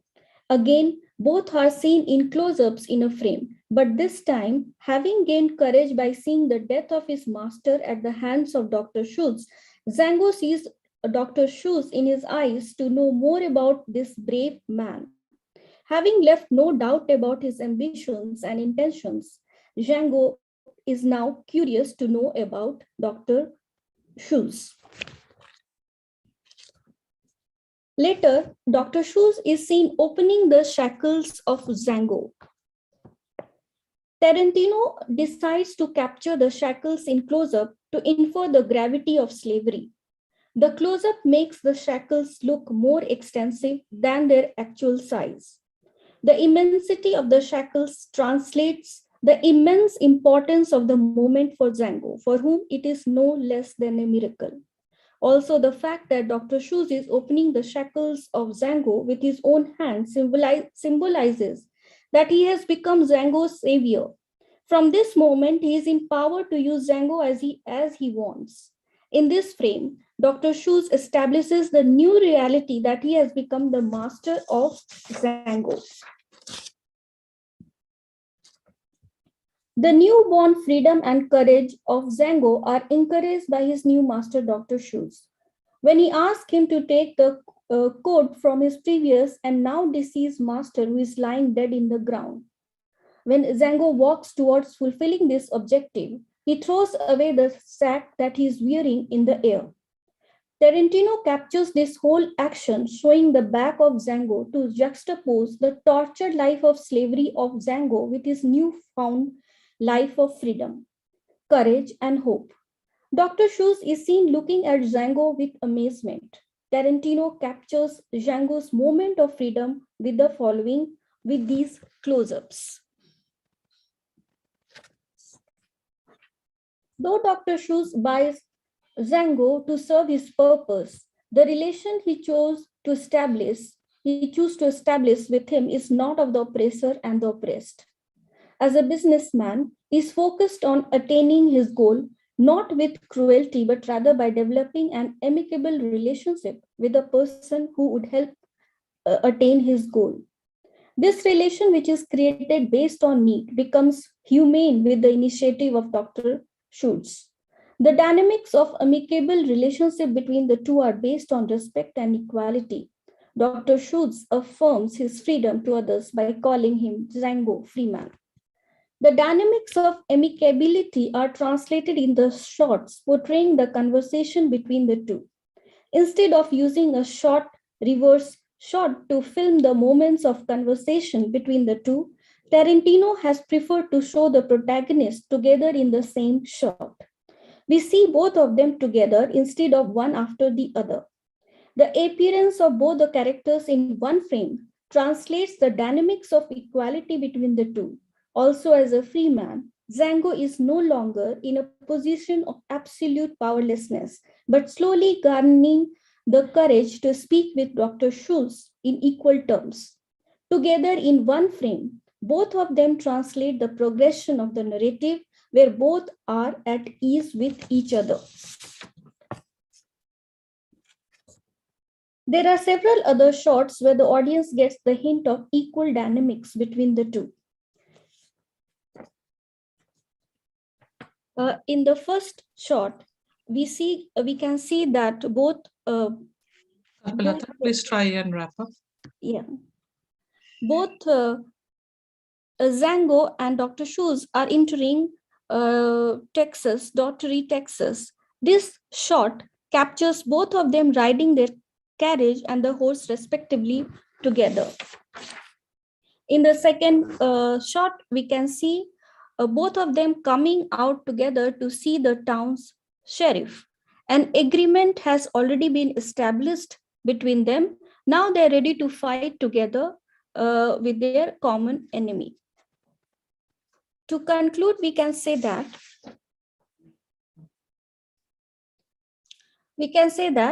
Tarantino builds the narrative of slavery with each frame. Django, from being a slave with no power, slowly occupies a space where he interacts with Dr. Schultz in equal terms. Tarantino's camera succeeds in framing the changing dynamics of slavery. Slowly, the narrative progresses to portray Django as the master of his own destiny. Thank you.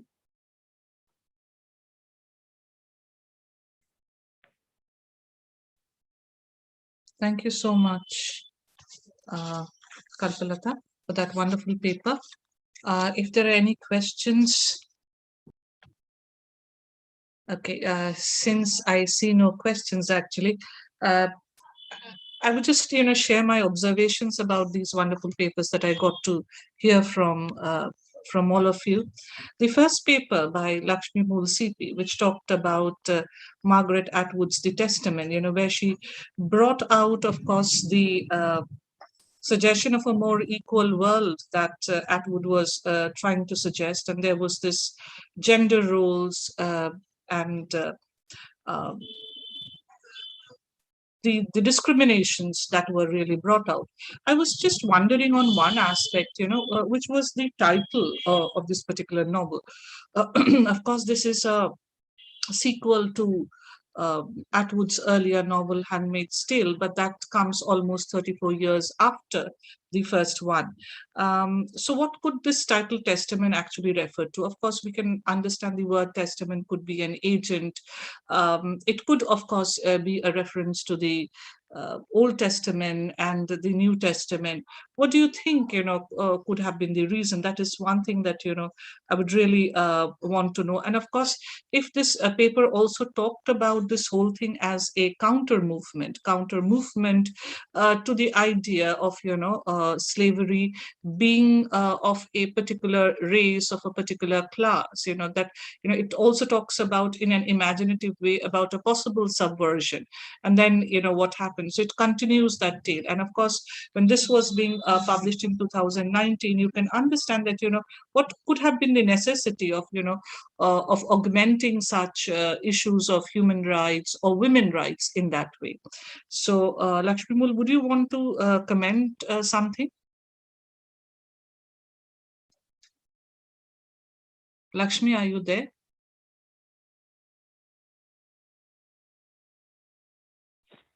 Yes, ma'am, I'm here. Yeah. Ma'am, I think the title is actually an ode to the Old Testament, and also it's a testament about what can happen in a post-truth era where the propagandas like lies and fake news actually rule us, and lead is an oppressive patriarchal system which resembles the current contemporary most of the right-wing governments in the world right now. So I think it's a testament to that also, and it also I think it's also a note to the Old Testament where there is some in Old Testament there are the gods are angry, they punish, they are not the one who forgive, they just take down the injustice, they take down those who are cruel. So I think it's also a note to that. Okay. Thank you so much. And I think that, this paper could, of course, be wonderful. It could be elaborated into a larger, of course, a paper or even a chapter in that way, where you can also bring in the idea of the counter racism movements, the counter racism, and of course, the postmodern world issues that you are also talking about in more detail. So thank you for that. Thank you, the next paper was by Bhaswati Parashar. I love that idea of course, talking about this as a speculative science fiction, where you talked about there was a lack of a future, or that, that you could not envision a future. This is, of course, a kind of a old-fashioned futuristic thriller, which talks about where a socialist idealism crumbles, as one would say, under capitalism. Since this is also, of course, as you had also mentioned in your paper, would remind us of the grasshopper and the ant's tale, where if I'm to remember the Aesop tale and talk about it, of course, where the ant's hard work is, of course, something that gets appreciated, of course, and the laziness of the grasshopper is something that is not what you're supposed to look forward to. But in this tale, of course, the way that the grasshopper is, forced to reduce to begging, as one would say, how do you really, see this particular working, or the concept of labor or hard work, or, or the non-worker in this whole trajectory of capitalism? Yes, ma'am. I feel it is like it is the relationship between the master and the worker. For the master, how much the worker does, it is always less. The master is never satisfied. It is always presented as a lazy person. If we look at Heidi being the grasshopper, with her tattered suitcase and the look being similar. So Heidi, when she goes there and works in Talis's house, Talis is never happy. She throws tantrum with the girl. So actually, the reader can realize that she is very hardworking. She is resilient. She is silent, but the master is never happy. So maybe the story is presented, the morality that has been presented in the earlier story, that the hard work of the ant is highlighted. But at the same time, perhaps we have forgotten to look. Yes, the ant was hardworking, but at the same time, there is the lack of sympathy for. The grasshopper might not have worked, but he did not get a chance, actually. So did not get a chance to rectify or correct himself. That's what perhaps Piney Jones wants to say, that in a seamless, it's a very simple story. The morality is for hard work. But then when we look at hard work, for the master, the hard work of the slave is never enough. He wants more and more. And I think we all feel when the government suddenly says within 2 minutes, submit a report, and then we have to submit, within in a day or two. So and well, yes, of course, the idea of labor also being as a consumer product, and who it is being delivered to, right? So that is one way of looking at it. Thank you so much. So I'll move on to Hiya Chatterjee. I of course loved the mentioning of juxtapositioning of these two works of Ray and Asimov. Work, where of course you were talking about how things were in terms of human rights in America in 1976, the emergency impending in India at that particular time, of the anxieties of it, and of course preceded it by talking about the history of this fictional robots and the fear of scientific development, as one would say. I was just having one question that, especially about this part is about Ray, because Ray, as I would say, was a very sensitive towards social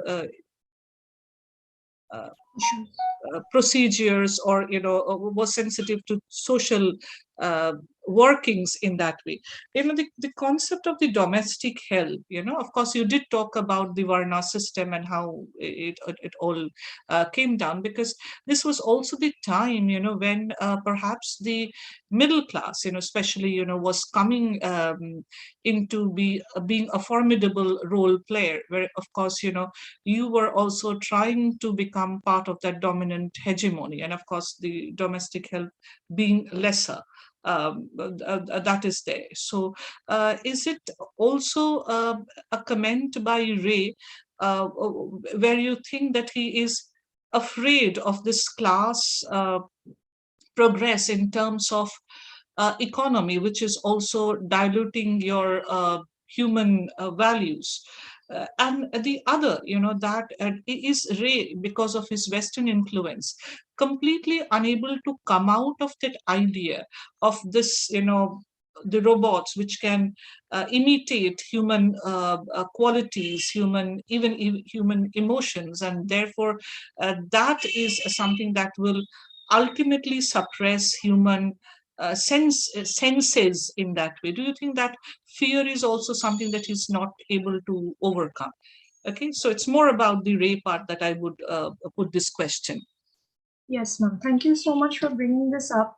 Actually, because it was a short paper, so I could not go into all the details. Yeah. But yes, of course, the anti-class sentiments and also the anxiety of the robot revolution and the robots becoming a sort of Frankensteinian creature and overtaking human society it does loom large. But at the same time, there is also this ambiguous idea of the robot being a sort of a superhuman being, an individual, which we do not see in Asimov's The Bicentennial Man. Whereas Asimov is sort of reviving humanism by glorifying the human and by saying that the non-human will always be subordinate to the human. Ray perhaps indulges in a different perspective. Perhaps he, tries to explore the other spectrum, the other end of the spectrum. And the question of class, yes, definitely. I think if we talk about Ray's, some of his films, especially John Orong, for example, we see how gradually the business class and the aristocracy, in the corruption is shown so rampantly, and how the values and ideals are there is a loss of values and moral ideals. So yes, that is also in a very subtle manner presented probably in the story, because after all it's a children's story, and Ray was never one to make overt political statements. And just another thing, Professor Shonko, who represents this scientist, do you think somewhere down the line this success that if you are a scientist, or if you study science, that is something which I think that remains, is that also something that somewhere down the line Ray is trying to sort of underline that perhaps this is not always about a journey of complete happiness and success. Would you see Professor Shonku as that? Yes, absolutely. And the way Shonku handles success is also something that needs to be investigated, discussed. Very His stories are not discussed as much as the other of his works. In fact, his literary works are under researched. Yeah. So they need to be discussed. And Shonku, the way he sort of tries to counter the colonial ideas of scientific development and success, and the way Shonku tries to hold his ground in a world full of white male scientists is something that needs further study. So thank you for that up as well. Yeah, thank you. Yeah. Do develop this into a larger paper. I mean, this has a lot of potential. Yes. Thank you for that. Okay. Saranya, I mean, like, this was, of course, new to me. I don't, the film was in Malayalam. Of course, I don't understand the language, but, while I was hearing your paper, you did talk about, Bhaskara Patela and, the whole idea. And of course, I understand this was played by Mammootty, one of the finest actors that we have. And of course, when it comes to Mammootty, I think the facial expressions and those are are overt part of I think even Gopalakrishna's way of communicating. So they were mentioned somewhere, but this is a post-feudal world, and this is around 1994, if I'm not very mistaken, when this film was being released. So this is a time when India was moving under Manmohan Singh, into a more freer economy, as I would say. But then talking about this very regimented feudal world, what could have been, the reason for doing so? Now, I was also reminded of, Nehru's discovery of India, and the small episode where, kind of an anecdote, I would rather say, where, of course, when Gandhi asked Nehru to go actually to various parts of the country and to the villages and talk about freedom, and of course there were hardly any responses, and then that where Nehru sort of began interacting with the villagers, and then sort of came to know that they were still concerned about if this freedom would mean freedom from the zamindars, would mean freedom from the middlemen or the henchmen, as they were saying. So in 1994, do you think there is a particular message that is being developed? Of course, you're talking about this slavery, etc., that is right, but do you think there is a particularly strong social message, especially on the social psychology, or the subterranean psychology that is being referred to or talked about when this film was being made? Miss, I think this film is released in 1994, but the story is set in during the World War II. Okay. Yes, that might have happened, but why was this? There is I'm just trying to say that if you look at the contemporary film world, there are a lot of remaking of the biopics, so it has a particular social resonance. I'm talking about the social resonance. Why was this particular story chosen by Gopal Krishnan? Because if you look at him as a filmmaker, he has always been somebody who has, I would say, talked about social ideology. I wouldn't put it in other ways, but whatever little I know about his films. So why do you think this was being, adapted, done at a time when perhaps we were talking about a brighter India, we were talking about a more capitalistic India? Why do you think this film was being done? Or do you see any kind of a reason behind it? Miss, I think that's it's this small paper that is I just speak about the voiceless and helplessness character of Tommy through this film, through this paper. I just focus on this character or this I character. understand. Yes, yes. Because you were talking about the mise-en-scene, I was also wondering about the stage strategies or the filmographic strategies, and that's what I talked about Mammootty. And there are, I think, a number of must have been number of scenes, where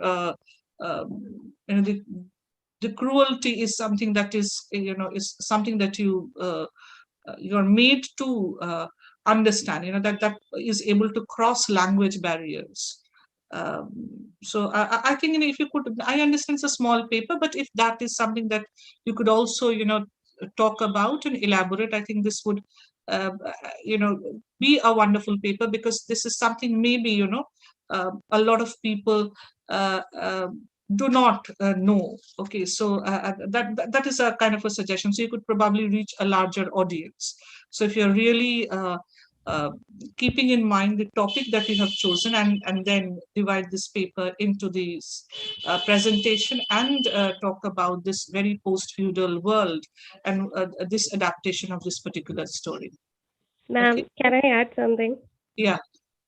Ma'am, I think Adur actually wanted us to reflect on how feudal system works and where we actually need to focus to move forward for a brighter future, and how deep the structure is. So even right now, Kerala is the highest literate state. Exactly. That is an answer that I was looking for. That is just talking about, that a lot of things perhaps go on, on the surface, but there are a lot of undersurface, intersurface things that we need to look into.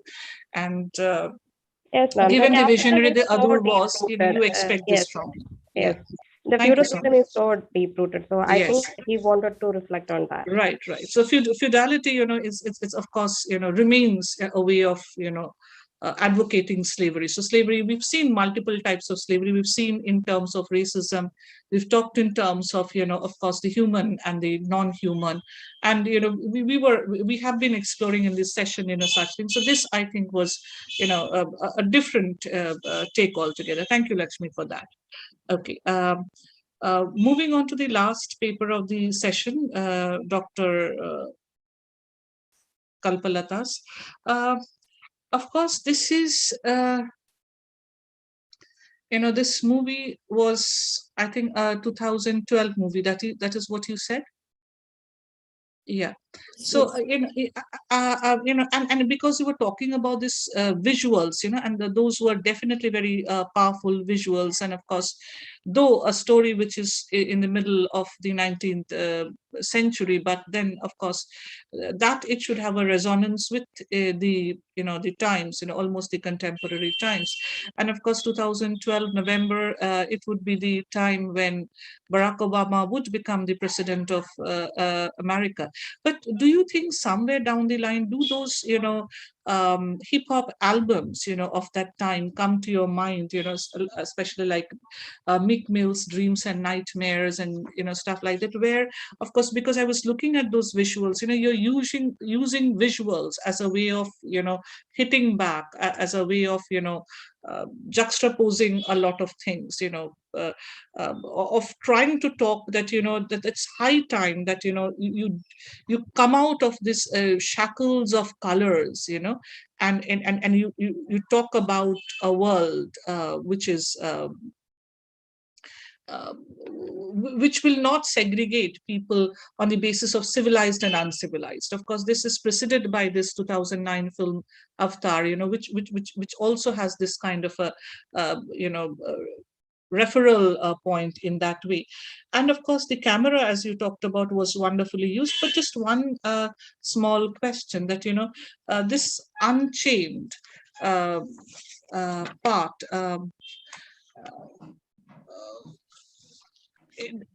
how effective, or not effective, how significant do you think that word still resonates when it comes to, in terms of human rights, and comes to, these kind of any kind of discriminations? How do you really see that word unchained?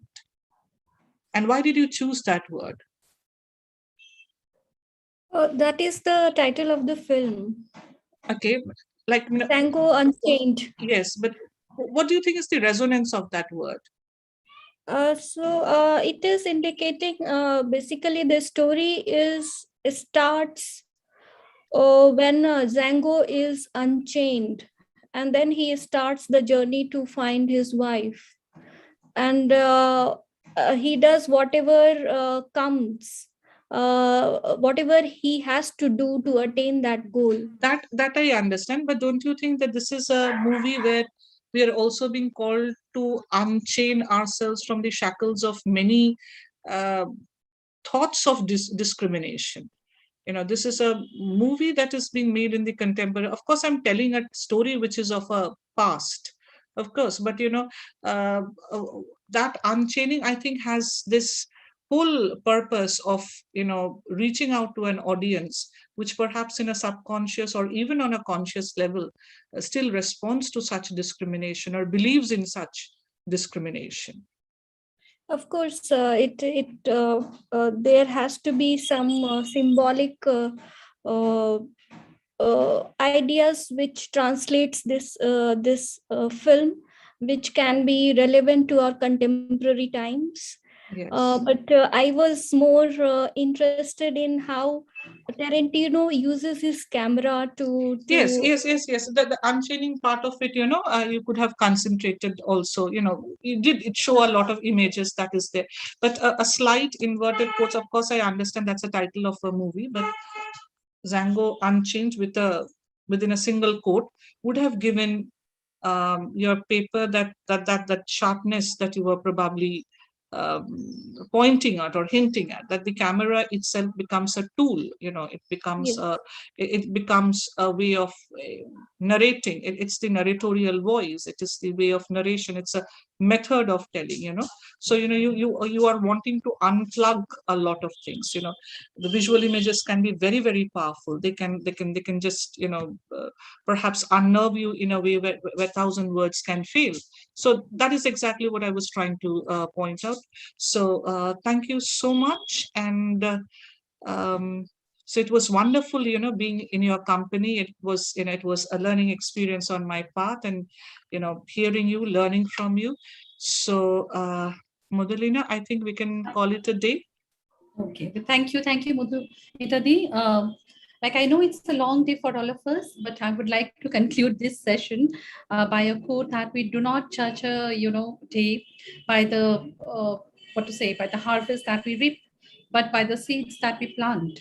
So thanks for Madhumitadi for the for the seeds of ideas that you have planted in the minds of our presenters. I'm sure will develop these seeds of ideas in future. Thank you, Madhumitadi, for this wonderful session, for chairing, for taking time out of your busy schedule and to be with us. Thank you. Thanks a lot. I would also like to thank our paper presenters for the thought-provoking and enriching papers. I'm sure to look forward more in future. I would also like to thank the participants for their patience and for the patience hearing. Yeah, thanks a lot. This is all that I need to say. I would just like to remind that tomorrow we have the last day of the third plenary session will begin at 11 a.m. Hope to see you all tomorrow at that time. Thank you. Thank you, Madhulina, and it was wonderful hearing all of you. Okay, thank you so much. Thank you. Bye-bye. Bye. Thank you so much. Bye.